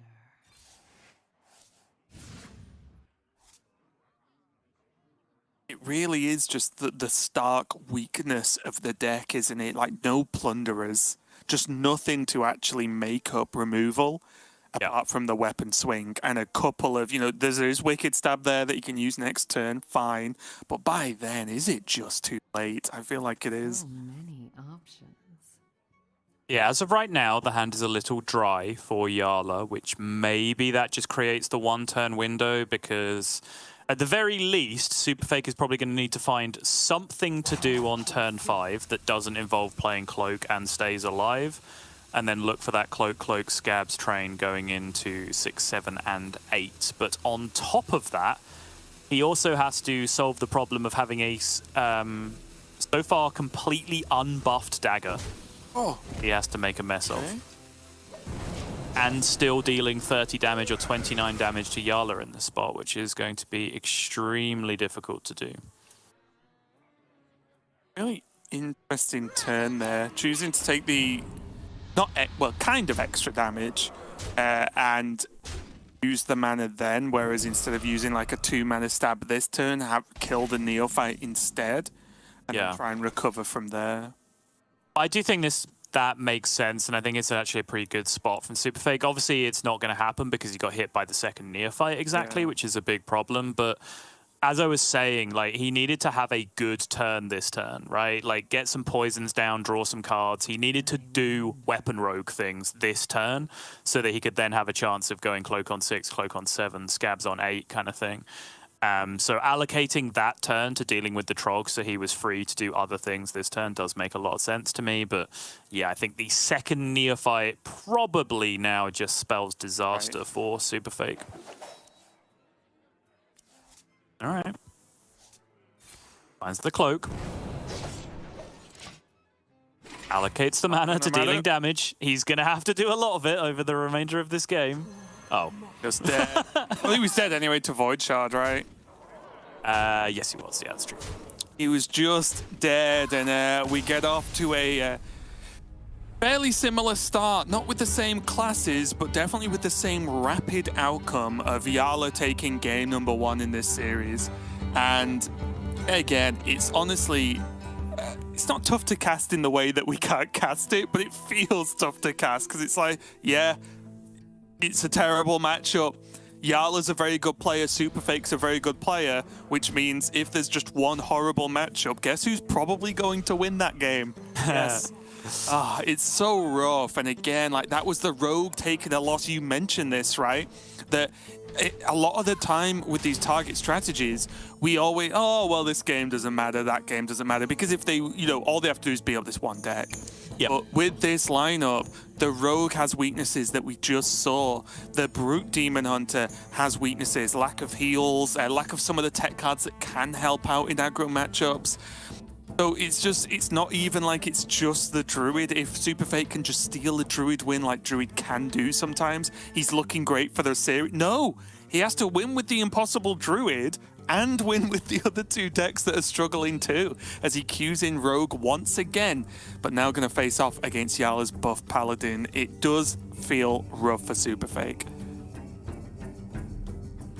Does indeed need to dream the impossible dream, fight the unbeatable foe, except in this case there's 3 of them on the other side, which is a pretty enormous problem. Yeah, I mean, in the first series, like, we were kind of having our fun with this, right? Because it is just kind of objectively funny to watch matches that are this one-sided.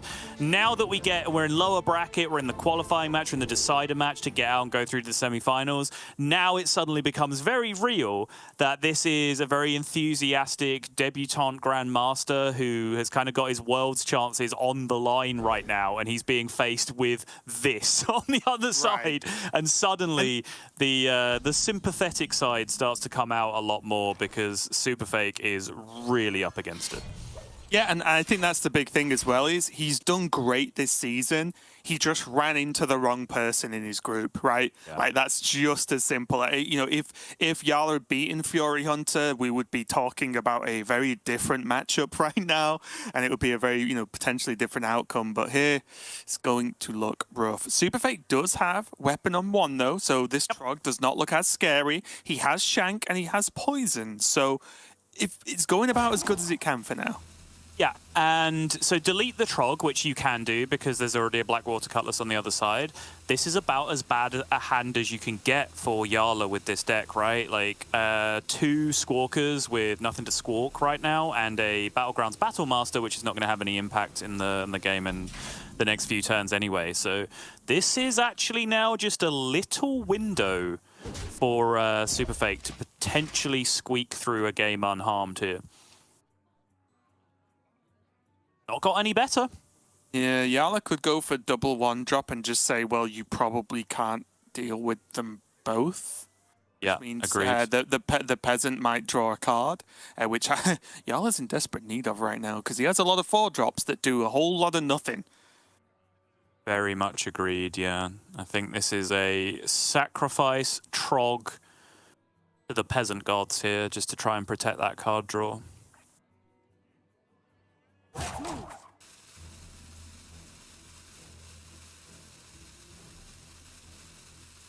the hero power, it either gets ignored or farmed, right? Like, it's already dead.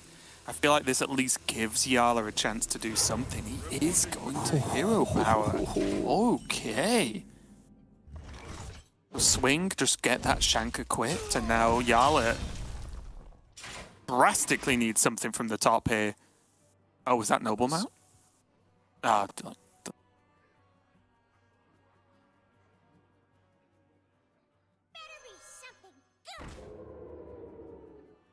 coin double 1 again here? I'm going to keep suggesting these ones are played. Well, just because the stealth can't get attacked, right? So if he plays 1-1-drop, it's going to die, almost certainly. So why not play 2?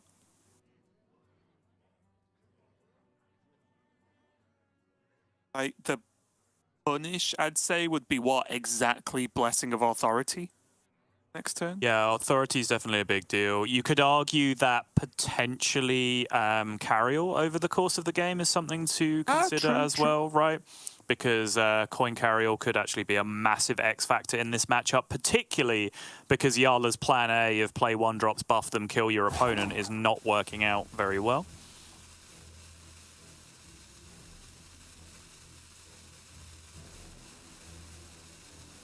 I mean, what Jarla's really done here is he's forgotten to play King Mukla on 3 for the first time in recorded history. Yeah, I like this. I still liked this last turn, honestly. Yeah, me too, me too.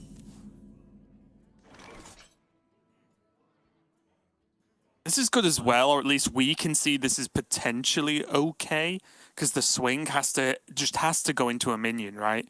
Which means these poisons get a little bit weirder, or not as powerful, should I say? Yeah. Trog is actually low-key underrated against Rogue. I think, you know, it's talked about in reference to Druid, Demon Hunter, not so much in Rogue, but it's so annoying because even in this situation where you do already have Shank equipped, You want to play a Silverleaf Poison first. You want to play a Paralytic Yes. Poison first. You want to do all of these things first before you actually swing the weapon, and you just don't get to do that because Trog is Trog.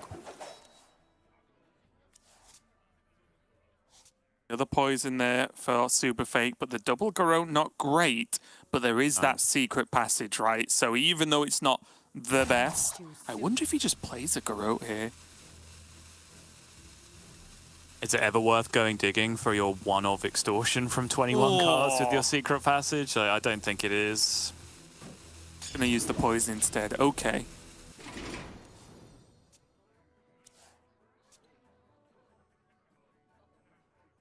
Righteous protect. Okay, all right. Well, there's some actual minions. Big deal. And also protecting the peasant. We can see. No Absolutely. direct damage spell removals. These take a million hits to get through.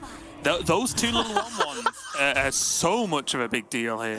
It's just lethal. He's just played 2 1/1 Divine Shields, and the game has ended. Cloak. It's okay, Sol. He's got Cloak. He can survive to kill the 2 1/1s. Oh, still. Surely he has to swindle, right? Like, this peasant has to die. Oh. It's not going to. It's not going to. Oh, no. All right. Righteous Protectors MVP. 6. Let's keep track of this. How much damage these Righteous Protectors are going to tank over the course of the game. Jarla would... Oh! Ooh, thank you, peasant. I'm that on the Divine Shield Righteous Protector. Oh, yeah, tank this. Holy right, he's got Squawker. Turn after with hand. I feel like that gets slammed. As he just has Wind Fury next turn. Yep. Maybe for that reason, would you ever put it on not the taunt, I guess, right? Put it on the peasant or something? Because you have Wind Fury. Yeah, I could see that too. Sure.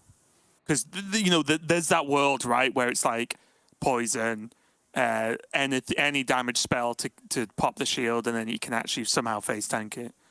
Yeah, no, it's fair. Because Paralytic Poison's already in play as well, Yes. right? So, Yeah, yeah. big deal. Yeah. I think, honestly, what Jarla is primarily considering here is like, okay, I have won the game unless Cloak Scabs. So what happens in Cloak Scabs world? Can I do anything to play around that? What's my best opportunity? The best opportunity is still probably going to be the Blade Master, right? Sorry, the Okani. God, yep, you're right. We're going to get into trouble. With the finding the Okani, which means card draw, which means protect peasant at all costs, which means buff peasant, right? Because you're still vulnerable to extortion if you don't buff the peasant in this situation. Also in the world where, let's say that exactly happens with Cloak bounce. Yeah. The Squawkers will still have the authority buff, right? So you can insta-replay big minions if the game goes that far. Yeah, true. The only other thing I was considering is like whether, say if you buffed the Divine Shield Righteous Protector in this spot, whether that meant it's going to be alive going into the Scabs turn, so that when Scabs came down, you just had a 1/1. You had a 1/1 Divine Shield taunt to then replay after the Scabs turn, which could potentially have then kept you alive, which was kind of interesting to me. It's a deep game, isn't it? This Hearthstone. Yeah. They're gonna drop that Cloak.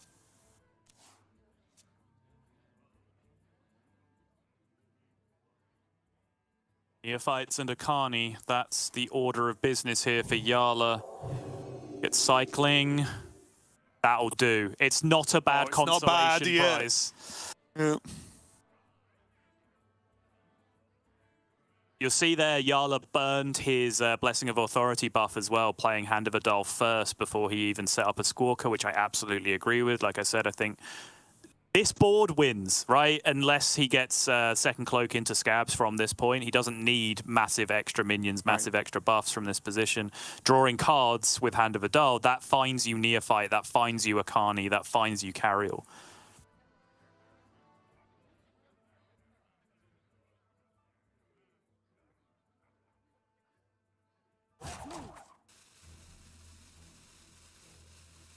Yeah, just throwing out there as well, there is a single Viper in SuperFake's Rogue, so there's a way to get through the immovable object.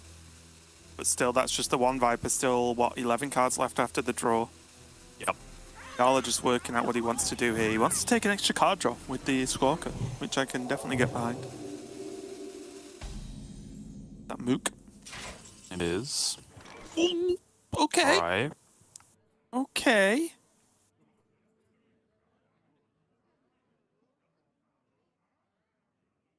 So max card draw as long as he ends in cloak. Right? I think so, yeah.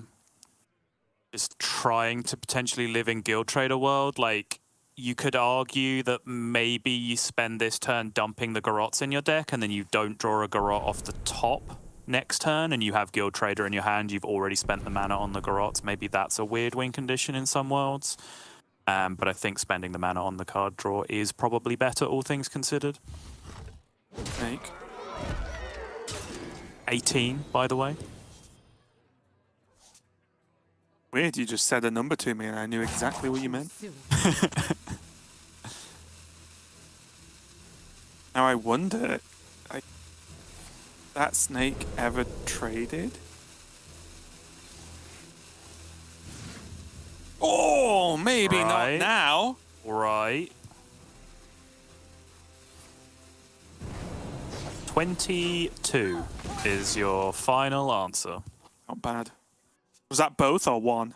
Both, right? That was both combined, yeah. 22 damage between the two of them. And that was important, right? Wicked stabbing that minion because of exactly the dynamic I was talking about 2 turns ago. Yes. SuperFake does not want to scabs, which costs him his entire turn next turn, and then bounce a Righteous Protector back to the hand. Yes, he can cheat some mana afterwards, but at that point he's already done it, and the Righteous Protector is back in hand. So he has to allocate that 2 mana to dealing with the Righteous Protector so it doesn't just come back again straight afterwards. This is tricky as well, right? Because he could just carry all, which just looks like the best play. Could make him overdraw as well. True, yeah. You know what I mean? It is, I'm not... You might not go for the one-of, and you might assume Scabs is already there. It isn't better than just playing Carriel, I think, in every situation here. But it's got to... You've got to have glanced at it, right, and gone, 2 bananas, 8 cards. Yeah, Carriel is going to come down. And the small benefit here for Jarla is we can see the Snake is there, but this next turn swing will do half, right? So it's something. Yes. It's got some use. And it's dealt 2 damage to face, right? Yeah, absolutely. Also, as always, there although this is... The next draw's going to be burned, right? The Smite is a potential. You buff it a few times, right? Very true. The only thing I think that was worth considering there was whether you could set up a noble mount in a way where obviously minions get bounced, but these 2 minions are going to die because they don't go back into hand. So if you were to put a noble mount on the last minion to die, you could have then had a warhorse left over on the end of the turn, which maybe you could have then landed buffs on to attack with. But I just don't think that's better than Carriel. Yeah, and especially when if none of that happens, you win, right? If this does happen, your opponent's at 18. Is a 1-1 with a couple of buffs going to win? You know, exactly. Probably not. Yep. They lost the Vindicator, not the end of the world. But now what? Now what indeed?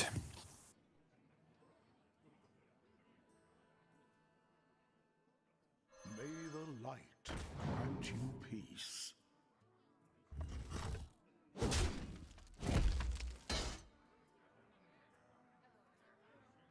Still those neophytes available, right? I think that is the biggest impact that Jarla can have on the game from here, is finding a way to draw as many cult neophytes as possible. Okani as well is in there, but I think overall, we're at this stage in the game, with preps and so on, SI7 Extortion still available, I think having access to the cult neophyte auras probably does more than the Okani. I'll say it again as well. Mookla could burn a card. What is the best card that you could burn at this point from SuperFake's deck? I mean, Wicked Stab, right? Yeah, I was gonna say if you burn a Sinister Strike or a Stab or something or a Poison, like I don't know. You gain a 5/5. It's not like you spend 3 mana to just give them a banana, right? Yeah. And they get the Noble Mount down as well. Delinquent gonna go down there. Basically, Jarla just trying to push maximum damage. Burns the Cutlass.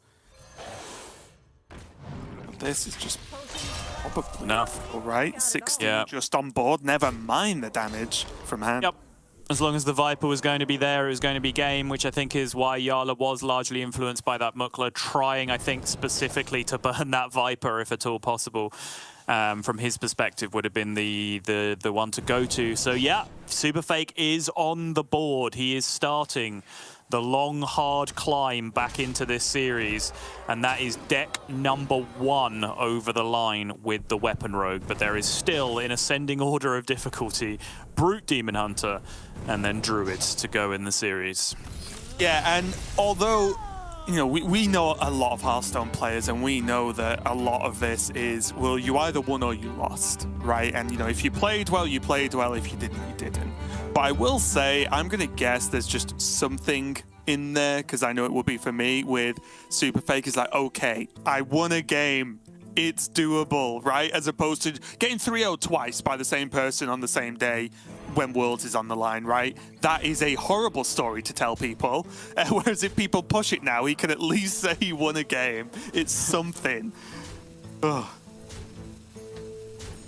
And it did look like, obviously it was a very slow start from Jarla, which is what allowed SuperFake that little bit of time in the early game to set up. But it looked like once that set up with the Peasant and then the double Righteous Protector came down, it looked like it was still very much going to be enough from Jarla. But I think, honestly, the story of that is a very nicely played game from SuperFake, where he got a little bit fortunate as well, and then Jarla just did not really hit the big tech cards that he's included in the deck, which would have been super punishing there, which in this case, double Cult Neophyte and Okani specifically. And that's going to have to be the scenario 3 times in a row now for SuperFake, or at least 3 times out of the next 4 from this position, so that he can find his way over the line, find himself in through with Fury Hunter to that Sunday bracket into the semi-finals, because that's 1 win on the board, but he is still a big, big underdog. But we are going all the way back to the start of the day, Raven, where if there was a matchup in that series which looked even remotely winnable, it was this one, Druid versus Face Hunter. Yeah, again, I think the Druid versus Face Hunter matchup, although fine for Face Hunter, I'm talking generally, by the way, not these decks, is very winnable for Druid. They have a great way to recover a lot of health. Hunter, at that point, often, unless they're way ahead, often doesn't have the juice to really just push through, you know, gains of 8 or 16 armor at a time. But these aren't standard decks where Jarla has this teched out Hunter like the rest of his lineup to try and really beat up on Druid and force the pressure. Mukla being one of the key cards in that, especially against Druid, because it simply cannot be killed. It's so strong, especially on curve, of course. It's a big problem. So again, I still think it's the most winnable Druid matchup in this series, even with the tech cards, but the tech cards definitely help tilt it even more Hunter favored. Overgrowth Kazakhstan is available. Pouch SuperFake. If he just wants to say he's going to put it all on the line. Yeah, I mean, this could theoretically be Pouch on 1, right? Try and find a Bloom and then drop the Overgrowth and then Bloom out. Oh, what is that on the other side? I need to teach Jarla how I need Jarla to teach me, sorry, how to mulligan, because this is insane. Raven, call the police, followed by an ambulance. Every emergency service, we need all of them right now. Even the Coast Guard, get them involved. It's not for Jarla. No.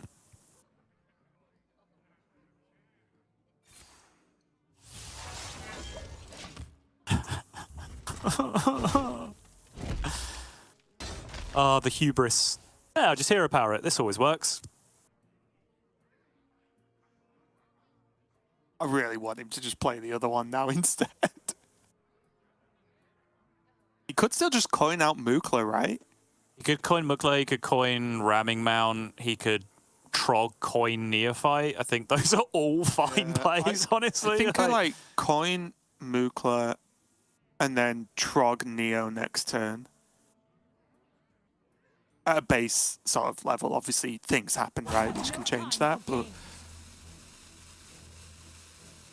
I just think getting the 5/5 hitting face every turn is super important.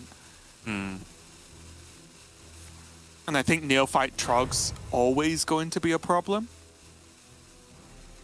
Jarla's hovering ramming mount, I think they're okay. SuperFake's like, not again. I thought I won a game. I thought I was gonna take it all. Trog.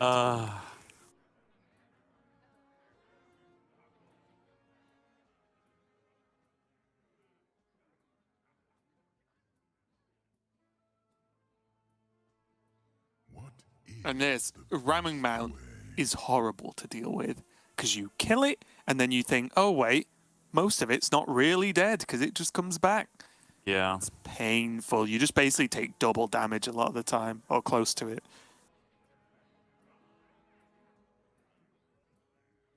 What is the best way? It has to die this turn, though, surely.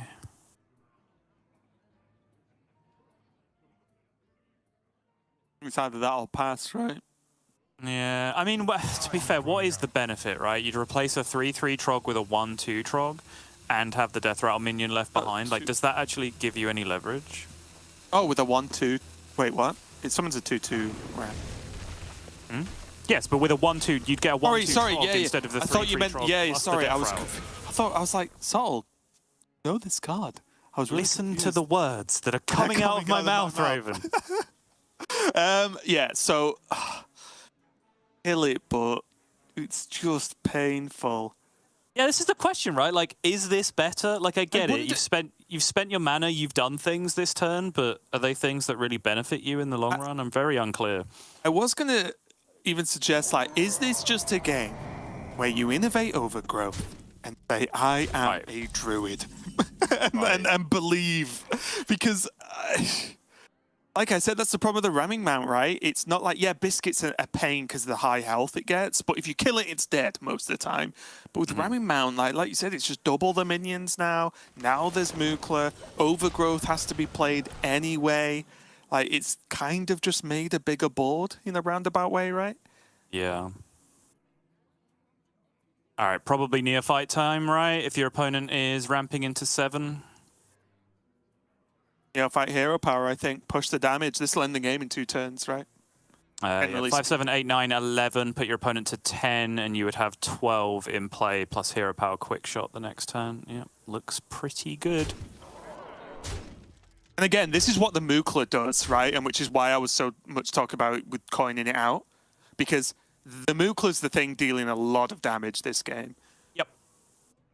Agreed. If these were just 1/2s, I mean, we saw, was it the last week of GM when Bunny Hopper did the whole I'm going to let my opponent have 100 Trogs? Yeah, Actually it was won that something... game. I know it's a very different matchup because the Hunter deck wasn't tech like this. But Yes. still. It was something that a series that I learned something very specific from, that I was thinking about watching people play against Alan's endless procession of turn 1 Trogs, where Bunny on the play went Vate, guess the weight, because he knew his opponent was going to play Trog, and then he just got to draw the guess the weight cards without duplicating Trogs, which I believe was something that was available as an option in a couple of the APAC games that was turned down, which I thought was kind of interesting, but... You may have noticed I'm talking about other people's games of Hearthstone as opposed to the one that we're watching, Raven. There is a reason for that. Yeah, the one that we're watching might not be on for much longer. Yeah. Yeah, there isn't even double armor gain, is there?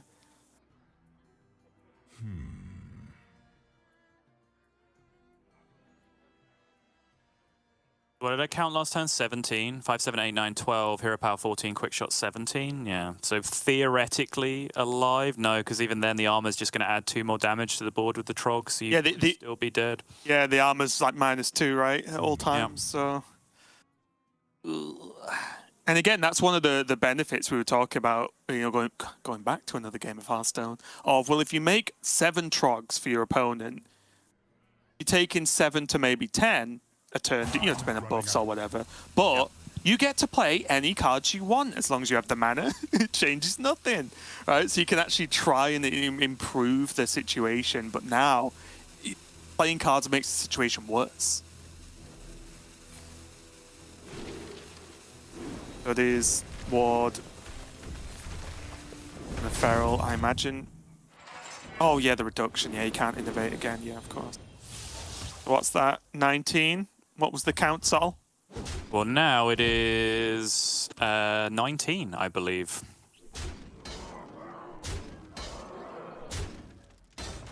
Fake hoping he doesn't have it. We know he does, though. Yep. Again, Jarla just running over SuperFake with this Hunter. And yet again, yes, the Trogs and the Neophytes and the buffs, of course. But Mukla, I think, has been such an impact on every game we've seen between these two players today, right? Just that big 5-5 with decks that just don't really play early minions. So those bananas are meaningless, right? It's not even a negative in these matchups. They just don't, it's just a 3-mana 5-5. It's crazy. Yeah, honestly, it does really feel that way, is that the only way that SuperFake is really finding success in these games is when Jarla draws, like, the vanilla cards from the regular deck list, right? Yes. Those are the ones that he can beat outside of Trog, but when he starts drawing Neophytes and Akani and Mukla and all the cards that have been put in there, Crossroads Watchpost we saw being a game winner as well in the previous series. Yep. That's just when it gets into real big trouble territory, because even then, like, yeah, the Mukla was responsible for a good 50% of the damage probably in that game from Jarla, and then Cult Neophyte just being such a terror as well on top of that, even though Cult Neophyte is a more regular card in Face Hunter than it is in a lot of the other decks, let's say, but still having huge impact. This lineup from Jarla, taking the risk, saying that everyone's going to play Druid and I'm going to punish that, and so far so good. I'm going to ask you a question, Sol. Yeah. Like, only slightly off topic. Cult Neophyte is rotating. Would you, if you could choose, put it in the core set for this year? Or have you had enough? No, I wouldn't. Okay. I wouldn't mind, like, introducing a similar, like, low-cost minion that punished spells in some other way in, like, one of the early sets in the year, but I don't necessarily think that, like, Cult Neophyte in general, those kind of tech cards, you tend to get sick of them over time, right? So even just the new coat of paint of essentially, like, this is the new Cult Neophyte, but it's a different card that you play around slightly differently. Neofish. Slightly different. Yeah, Fish sure, with black sunglasses on. Yes. Three Cult Neophytes in a trench coat. It costs 9. I was thinking about I know fish foo. I personally have had my fill of Cult Neophyte up until this point. I do feel like Neophyte is on the cusp of an acceptable card to just be in the game, if that makes sense. I feel like it's very strong, but not like this card is truly disgusting, you know? Here we go.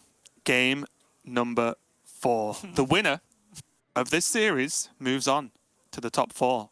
The loser is done. Playoffs, dreams, and hopes of going to the World Championship, for now at least, on hold. And the true... Oh, no! I was going to say, the true champion of the day, King Mukla, attended to by his 2 bodyguard Trogs. Abject disaster, Raven. I don't even know what to say.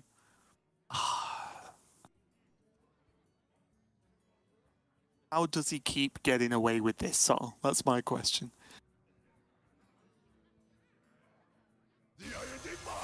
And you know what? Yep, it's going to get lunared, and Jarla's like, yeah, nice, whatever. Radiant power. And where does, I'm guessing, SuperFake goes low with this Cold Tooth, right? Because he has Best in Shell? Yeah, makes sense. Yeah. Mukla. Is it, though? That's 111 the turn after. He also has 111 right now. I also have 111 and a coin. 1/1 and bare mana. Yeah, he could go 111 again. Trog after seeing a Luna. Can't really argue with, can you? Yeah, I think like this puts 3 damage in play as well, right? And you're expecting your opponent to play spells of some variety. If that happens, it's then putting 4 damage in play, so you're even barely sacrificing anything for playing Mukla, and it just gets a Trog in play and draws a card. Like, it does extra things over what the Mukla does. Imagine. Yeah, I mean, also, yes. Yeah, there you go. Not going to count that out. Maybe even sprinkling an emote. Not quite as big a deal as it was in the Rogue matchup, but the Righteous Protector does stop the Trog getting hero powered this turn, which, again, we can see it was unlikely to happen anyway, but still. Okay, this has to be the game, right? Where you just ramp anyway and not care. Where you just say, I'm a druid. Yes, I am a druid. I win games of Hearthstone because I am exactly a druid. Okay, Solar Turtles is now available. It's a big deal. Yeah, SuperFake very much doing the thing. He knows there's buffs in hand, though, which is, of course, a problem, because it will mean that this board is going to start pushing more damage than he would ideally like it to. Wouldn't be a lot more, though, right? Like +2, +1? Mm-hmm. Well, the thing is, so obviously, like, SuperFake is doing the thing next turn, which is great, but hypothetically, he might just have to tank this whole board for 2 or 3 turns, right? In which case, right. Yeah. the buffs really add up over time. That's true, that's true.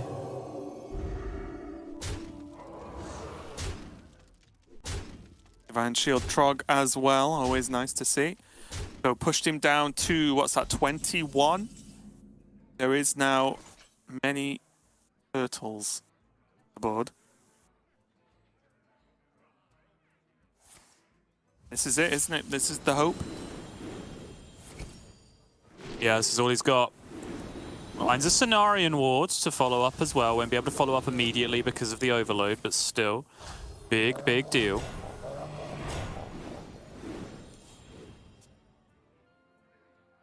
That hand would be very much appreciated right now. Yes, it is. Okay. And this is what's always a little bit tricky. Like, how many Trogs does he want to trade away here? Like 3? Yeah, I mean, definitely 2 you can get rid of. Absolutely no problem. I think the 3rd one probably goes down as well. Or does he save that? Does he ever save the Hand of a Doll? For the Blade Master? Yeah. Oh, it's 2 turns away, though. That can't be right. Yep. Yeah. Oh, sorry. I thought it was like 1 turn away, but that's just not true. If it was 1 turn away, we could talk, but... You make a 5 attack, you use that and the 1/1 and one of the Trogs to kill a 2/7. You then have 3 Trogs remaining, and your opponent, let's say they hero power, they attack with 1 turtle through the Righteous Protector, and then they have 2 turtle attacks to kill 2 more Trogs. You have 1 Trog remaining. So yeah, I think you only throw 1 Trog in from this position. Yeah, you want, minus the buff Trog, of course, you want 3 normie Trogs left, right? Yeah, I think so. Then you always have probably a full board. And there'll always be something to trade them off into as well, right? Because these turtles will live, which is a bonus as well. You'll only be board locked if you want to be board locked. Correct, yeah. So the final cherry on top here is whether you want to play Cult Neophyte this turn. You could sort of try and make your opponent skip their turn entirely by playing Cult Neophyte now, or you could wait until next turn to block things exactly like Cenarian Ward going into that 8-mana turn, for example. Yeah, I think you wait as well, because the worst thing to happen this turn would be Guff to Jarla, right? Yes. And that doesn't block Guff, so whatever. Like, if anything else happens, you're probably okay, because it's going to be minimal. Even if there's loads of card draw, right? There'll only be some card draw. So I really like the hold on the Neophyte this turn. He did choose to trade 1 extra Trog, which means now if SuperFake doesn't want to overgrowth, he can cut the board down to a single Trog, just the buff Trog if he wants to. Do you think that was much of the reason why? Like, on 5 mana, there would have to be pretty specific draws to, like, be okay with the 2 mana being spent on the hero power as well? Yeah. Would that limit the turn even more, maybe? I don't know. It would, yeah. Still throw in like a Moonlit Guidance, Feral Rage. Like Feral Rage and Moontouch Amulet are actually really important here if you think about it, right? No, actually no, because you'd have to get the hero power attack into the Righteous Protector first, so you wouldn't then be able to attack the Trog at the end of it.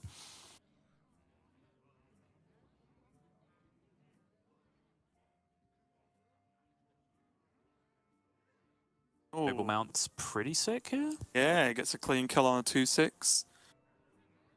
And I think you're going to float the mana and play Neophyte here instead, right? Because weirdly, it's the worst Mukla that we've seen all day for Jarla because of the amount of turtles that are hanging out on the other side.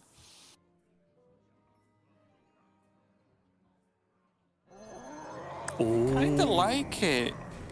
Really? So, if he buffs and kills one, right? SuperFake would have to double banana, hero power the Trog, but then it's too late. Like, he can't trade into the Trog, right? So the bananas, even though they look good because there's big minions on board, it doesn't work. It just refills the board. Because now he can, like, double trade hero power. Oh, that's his whole turn and both turtles die. Oh, you slam that every day of the week. It'd already be on the board.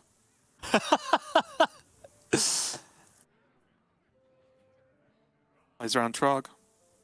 Does play around Trog. Just play it, No right? card Get wand. Easy. I mean, get wand, yeah. But no card draw, no no solar, no moonlit. Nothing really You're that can missing the interact key with point. this.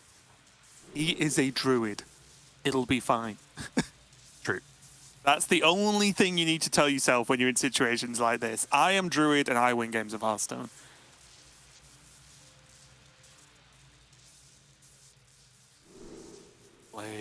Blade.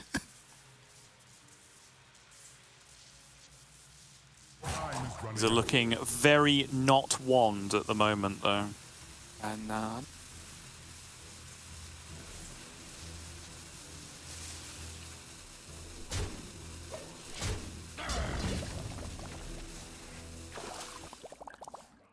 there is just an 8/8 on the board, though, as well, to be fair. Yep, that is very true. These are not good draws for Jarla. He really wanted a buff to go alongside that Blade Master that turn, which would have allowed a bunch of damage to go through to face. So Jarla is going to set up, but this is suddenly looking like SuperFake might be squaring up this series and getting that all-important win with the Unplayable! Druid. Oh, no! Just... Oh, Overgrowth doesn't even do anything. Oh, that is horrible. Is it still going to be good enough, though, next turn? Probably. There's 12 damage, and there's no way for him to actually push more. 18 with Smite. Mm-hmm. And there's You'd more be than looking 18 at, health. like, Smite into Carrier would be your back-to-back draws as Jarla, probably, to get out of this one. Druid. Forbidden matchup.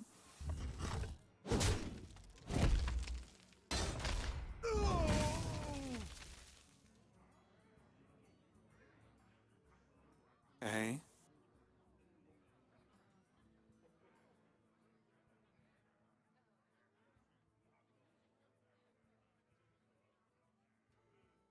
The other alternative, of course, is just to draw a Carney right now, if you're Jarla. Oh! Don't even joke about it, Sal. That would be so insane. Oh, that's not a joke. I'm very That would be serious. so Raven. insane. Imagine. And it's always spell, right? Against Kaz, especially, because like the minions, yes, some of them are strong, but not compared to... Oh! Okay. Does have Sammy to clear the Divine Shields as well. Yep. It's something, and Carriel, I guess, but maybe Carriel can actually clear more minions with the 2 damage. Yep. And then what order he does it in. You trade this, right? You absolutely trade this. Because of Wind Fury, like Gnomish. Yeah, no Michelle. I mean, but even the scenario that we're in, right? Like a Horn and SuperFake just goes face with the Yeah, you're like, oh no. and then suddenly you're just not even killing the 10-4 with your carry all the next turn, right? And you just kind of die. Oh yeah, Carriol. And next turn, Hero Power Sammy. Yep. Yeah.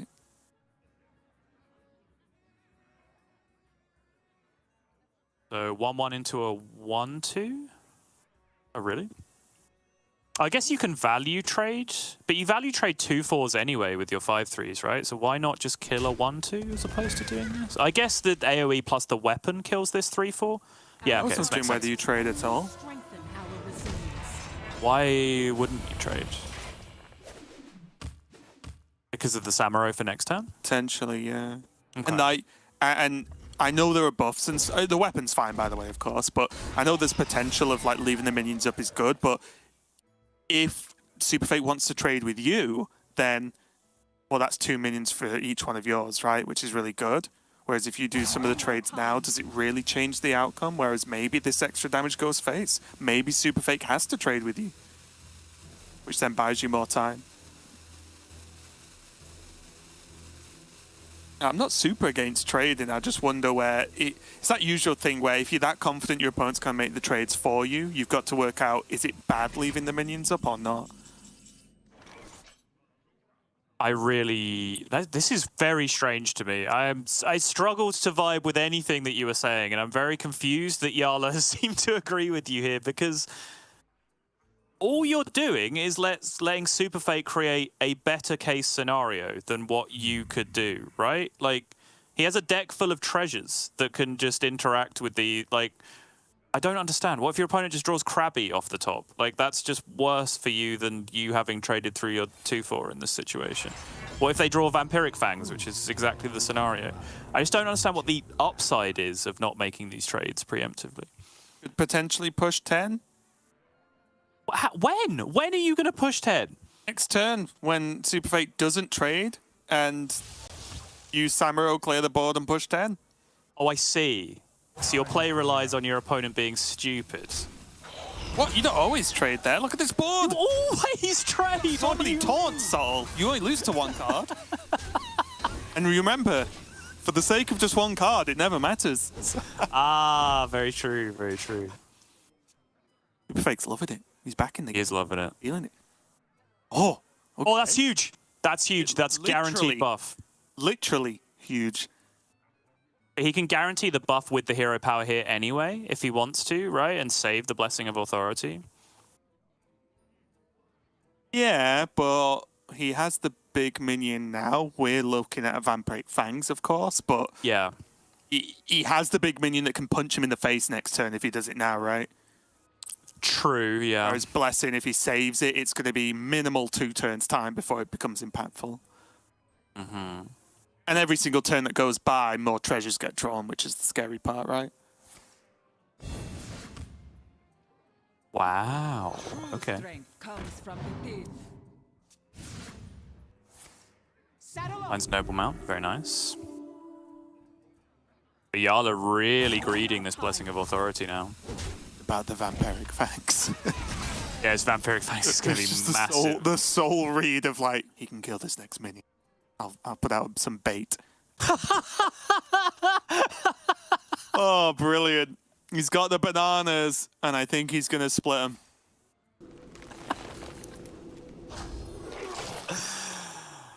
You know what's very funny? I mean, everything that just happened in the last 10 seconds. I'm just waiting for Jarla to potentially, like, I mean, will he be dead? And work out if he can buy another turn. That'll only be 9, right? No. Yeah. Mm-hmm. 9. So he can't clear. So he'd have to, like, Peasant Hero Power and then Samuro Blessing next turn. Taking what? 4, 8, 12, 14, 15 with Hero Power next turn? Yep. Okay. He's chilling. He's absolutely fine. Yeah. That's only a million damage on board. What could possibly go wrong? Imagine getting your bananas out and still losing, Raven. All right, Wax Rages are a big problem, though. Better than one big Samuro, though. That Samuro's big, Sol. Pretty big. It is. He has to trade into a 2-attack minion. Yeah, one of the remaining cards is a Vampiric Fangs, though, remember? That is a problem. There is an overgrowth to What if he cycle gets as well. his teammate, tag team partner, Blademaster Okami, block the Fangs? True.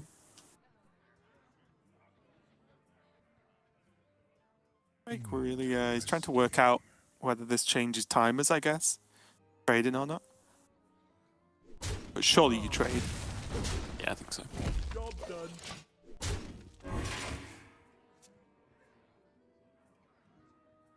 Here it is. Oh. Okay.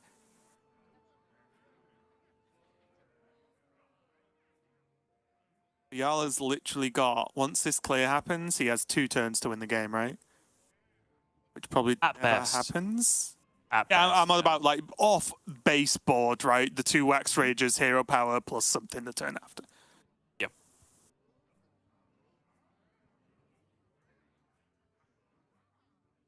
You gotta think, like, one of the remaining cards is the other Annoyer Horn, one of the remaining cards is the Vampiric Fangs. Both of those probably just end the game on the spot, and there's an banana overgrowth. split. And there's an True. overgrowth to cycle. Yeah, that's true as well, yeah. My blade seeks vengeance.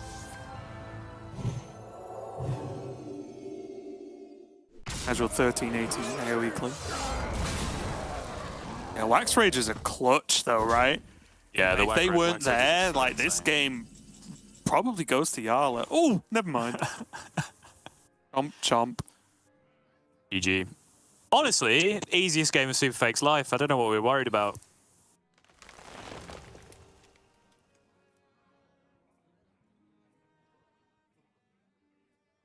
Don't need coined Mookler out.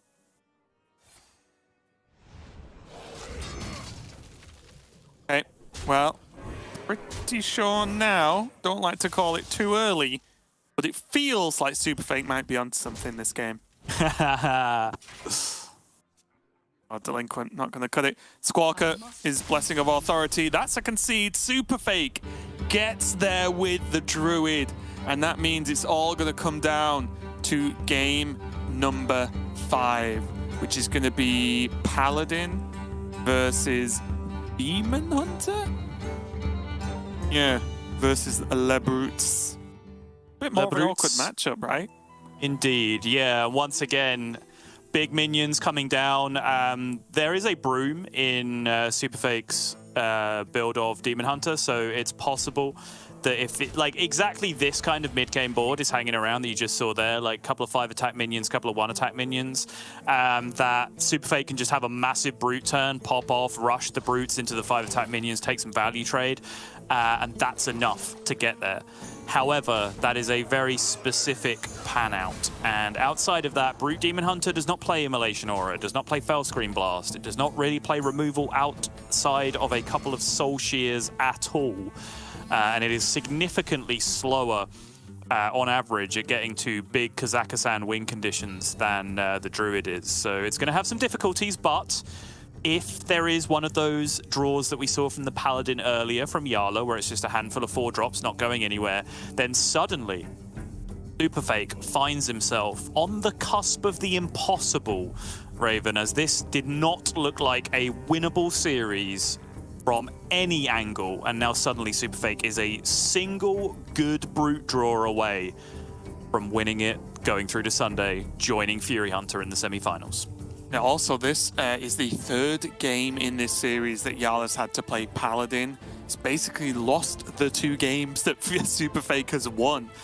So really big deal there that this is the, maybe the worst deck. And I'd probably agree with that, honestly, overall for this strategy. I think the Paladin's the potentially the worst overall as a deck. Maybe not in the specific matchups, but yeah, it's going to be a tough one here. Demon Hunter going to be there for SuperFake. Not a bad opening. Do you think he's worried enough to just keep this hand? Soul Share specifically, I'm talking about. Yeah, I don't know. Honestly, this feels like a decent anti-aggro hand, right? Because you have the Tusk Piercer, you have the Soul Shear, you can start picking apart minions from your opponent fairly well. However, I don't know whether, you know, one-for-oneing a few minions over the course of the game is really going to end up being good enough, because to my mind, like, what SuperFake needs to do is just turbo quest, get some brutes down as early as humanly possible. Ooh, this is one of those hands, Raven, on the other side. This is exactly one of those hands that I was just talking about. SuperFake's powered up. Oh, the spectral off the top, not bad. Yeah, awkward turn to draw it, though. It is, but do you think because of the way the matchup is, you just take your 2 cards and be happy about it? Like, Very possibly, it doesn't yeah. need. You don't need to pop off every turn, right? So, like, do you just want more options? I mean, SuperFake decided no. He wants to get the Tusk Piercer equipped and get it swung already. But I do just wonder if having more options is just better, and the Spectral Sight doesn't have to combine with a quest turn. Well, this is kind of what I was alluding to previously before. Before Jarla's hand distracted me, as it just did again. But yeah, so if we're dealing with like Fell Demon Hunter, for example, then I can imagine this being a relatively good situation to just play Spectral Sight, because then you're closer to Immolation, Aura, Talented Arcanist, Fell Screen Blast, yada yada yada, and you can potentially anti-aggro your way out of the match. You can't anti-aggro your way out of this matchup with Brute Demon Hunter. It's just not possible. So I think, you know, what you do need to do is get quick quest completions, and then draw brutes, make big brute boards with philosophy and so on. That's personally how I feel like the matchup is going to win. In that case, having Spectral Sight still for a quest turn in hand is probably beneficial. I was picking up the pace a little bit. Noble Mount, always fantastic as a potential just minion to stick around, receive some buffs as well, and start pushing some damage. And Jarla going for the double Divine Shield approach here. And to put the pressure. And again, like, as you mentioned, right, no Immolation Aura, so these Divine Shield minions just won't die. Even the Soul Shear require Hero Power and Soul Shear to be able to deal with one of these things. Oh, but Raven, that is an active acrobatics aura with the Soul Shear and the double jump, can even still fit the Hero Power in and proc it. I guess the issue is if he Hero Powers, he's not going to be able to cast Philosophy, although now he is with the Illidari Studies being able to come down. Oh, if he gets bruted here, Raven... I mean, just throw that Soul Shear out there. Do it now. You have triple philosophy. You can't Hero Power, right? You need the mana, I think. Acrobatics. What? Fragment! Okay. Fragment! Okay. No. Spectral Sight? Sigil... Okay, he's going to Sigil Runner instead of the Spectral Sight. This makes sense. No! That would have been insane. Still gets a couple of Spirit Jailers out, so it's not the end of the world. It's fine, but it could have been game-winning. And SuperFake knows it, right? Look at his response. If he had hit a Brute there, I think the game just ends. It did, yeah. 100%.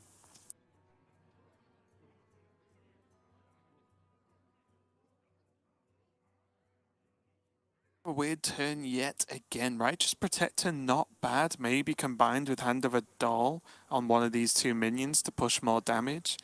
Being double Soul Shear now, right? So other than attacking and obviously generating something, there's nothing left, right? And Broom as well is the only other. Oh, sorry, Broom. I guess you have to think about. Broom. Yeah. True. But yeah, generally, there's not really any spot removal left, so...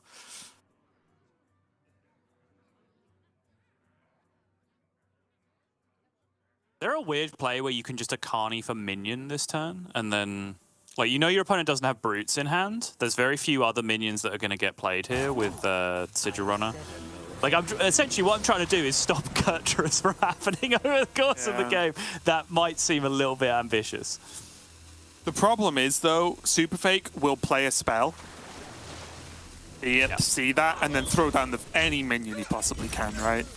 Yeah. That's the... I mean, again, it's not lacking in value, that in of itself, right? But the odds of it actually stopping Kurtrus are minimal at best. Yeah, agreed.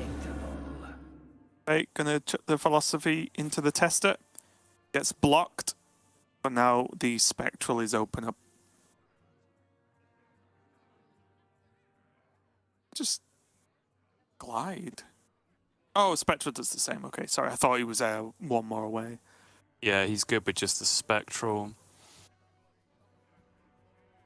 Could argue it's just more efficient to use the glide anyway. Got the mana, wants new cards, wants to play Kurtrus next turn anyway. Puts the spectral back in the deck. Oh! Wait, That's playable because of the soul fragment, yep. you just play it, right? Because you can trade the 5/1. Yep, looks good. If you wait, it's probably going to be 2 turns from now. Like, I think if there was a chance that you could Philosophy Brute next turn, you would wait 1 turn and then just try and go for Giga Brutes next turn alongside the 7/7. But I feel like you're waiting too long to make that happen, personally. Ooh, SuperFake disagrees, though. He's going to hold. Brave. Okay.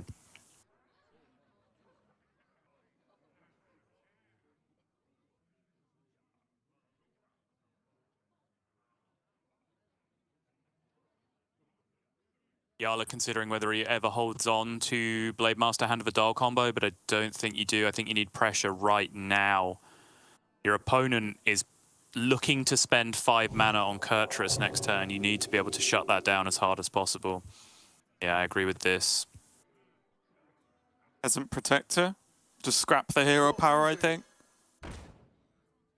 Yeah, looks good. Does have Smite sitting in hand as well. Although he's only just starting to deal, relevant damage. The fact that he just has it, healed back up. Oh, stop! So many soul fragments. Oh my goodness, and Crimson Sigil Runner off the top as well. That's a bad draw, though. Yep. Still though, more fragments. Get them in. Yep. Was that Authority? No, okay. Yori though.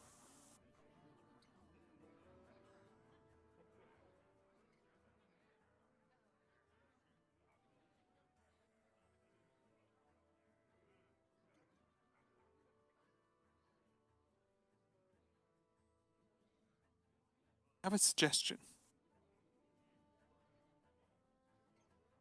Is Smites to the face? Yeah, I mean, I was kind of... I mean, why not? Why not? Yeah, I was considering Battle Master as well for the same kind of reasons. Hey, the parrot got Hand of a Doll. Drew the Blessing of Authority as well. So the power is there. It's just time now because as soon as Kurtrus is down in this deck, you may as well just give them their 15 cards that are left. Reduce them all and say, do what you want. Oh! The broom is in hand, Raven. Forget about the fact that was the worst Illidari studies I've ever seen in my life. Oh, this has actually started getting a little bit awkward. Yep. I actually thought he would have Skulled that turn, honestly. I think it's just too much mana commitment. Okay, one of those brutes was green, so he's getting 1 back at the very least. Here come the fragments.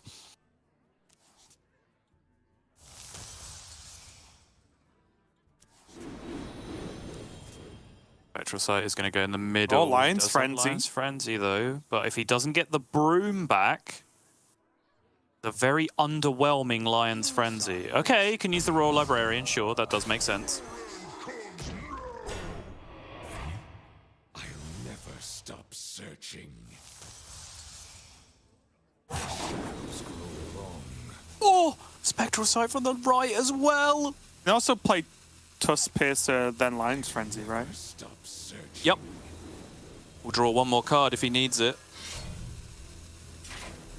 Get him up to 14 attack total, I believe, given no more soul fragments. Yep. Plus the 7 from Kurt.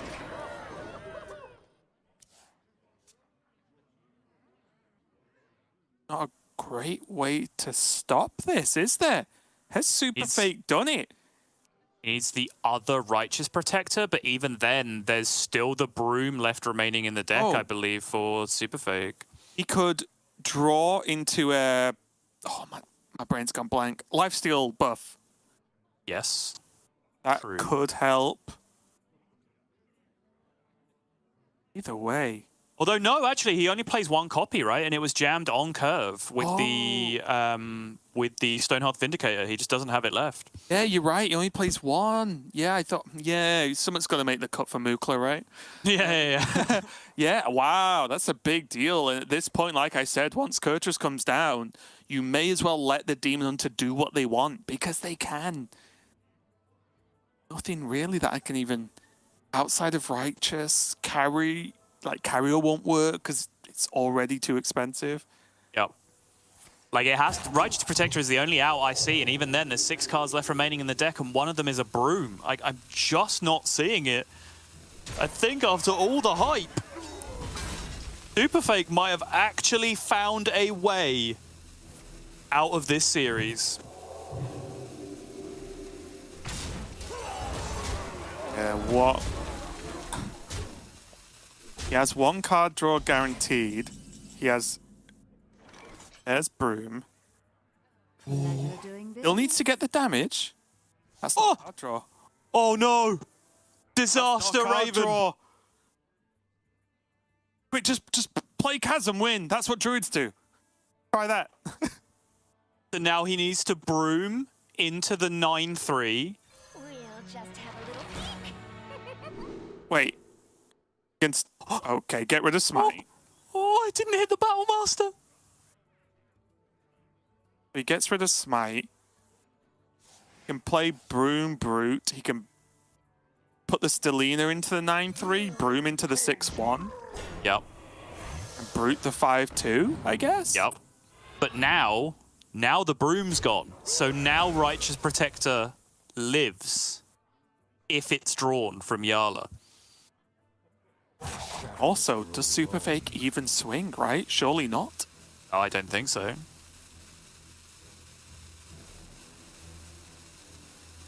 I don't know how accurate this is, but I'm going to press the buttons on.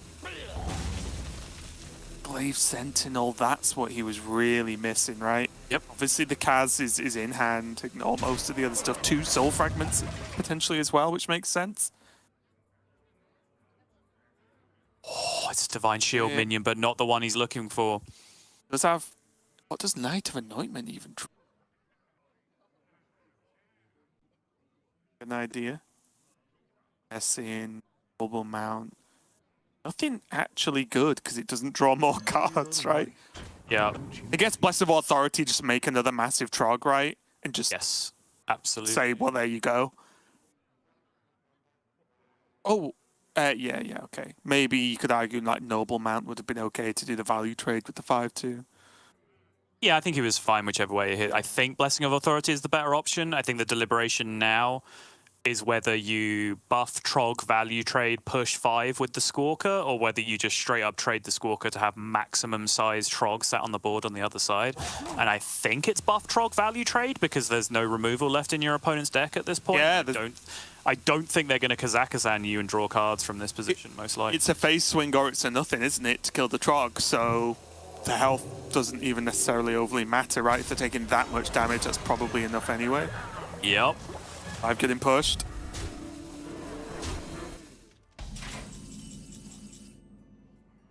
Okay, so that's 2-3 minimum.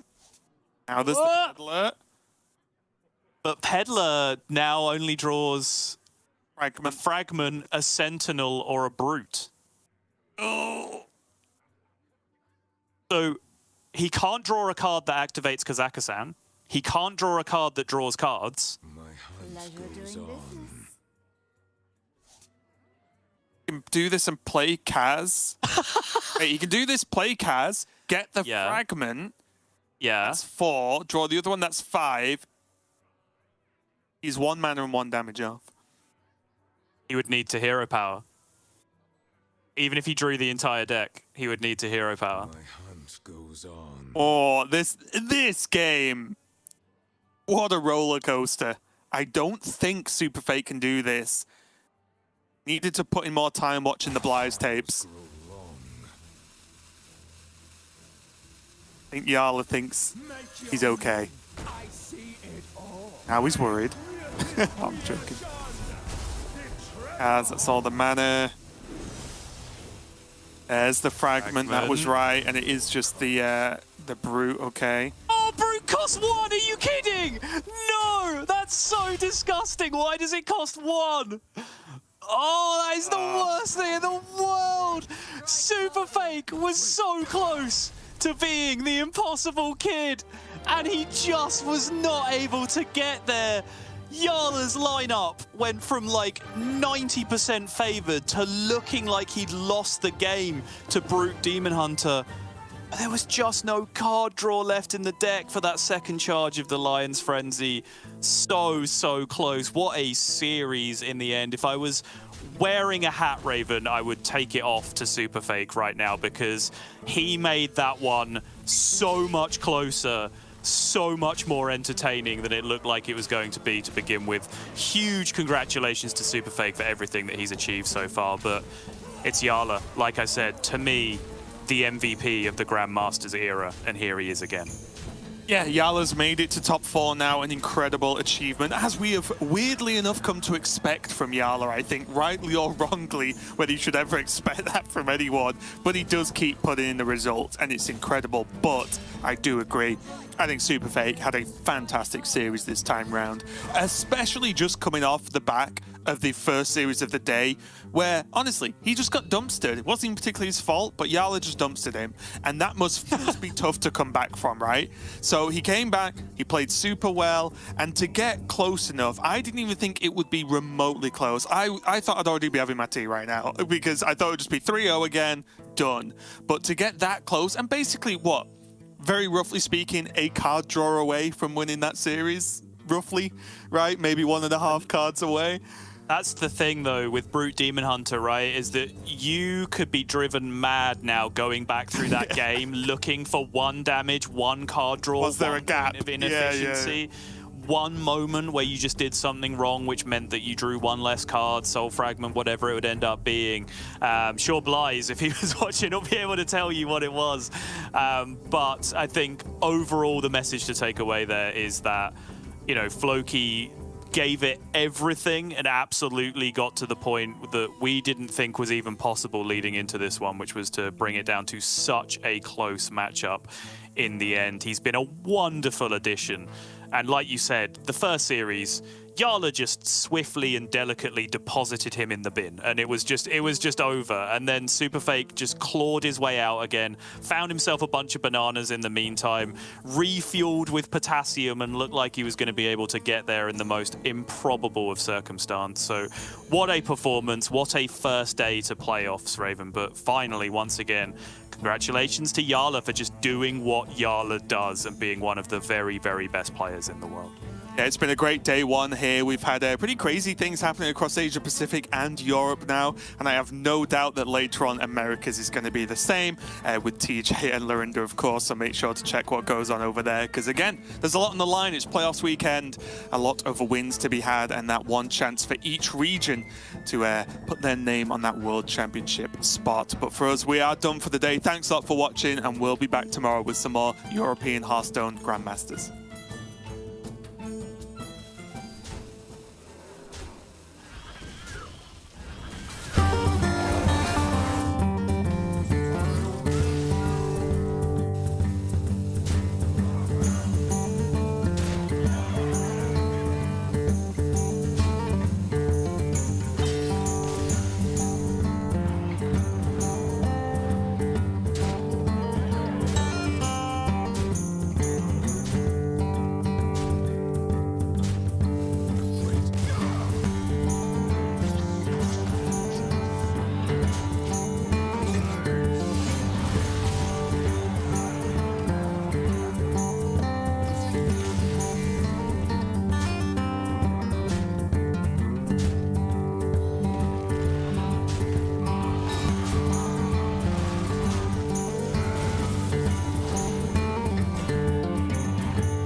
72 damage both times.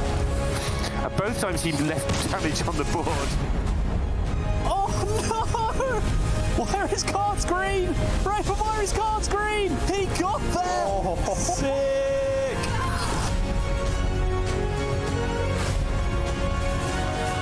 It's so powerful, all these rushes. I can't even believe the value he's got. Labby with a pop-off, well deserved. He stays in for another series.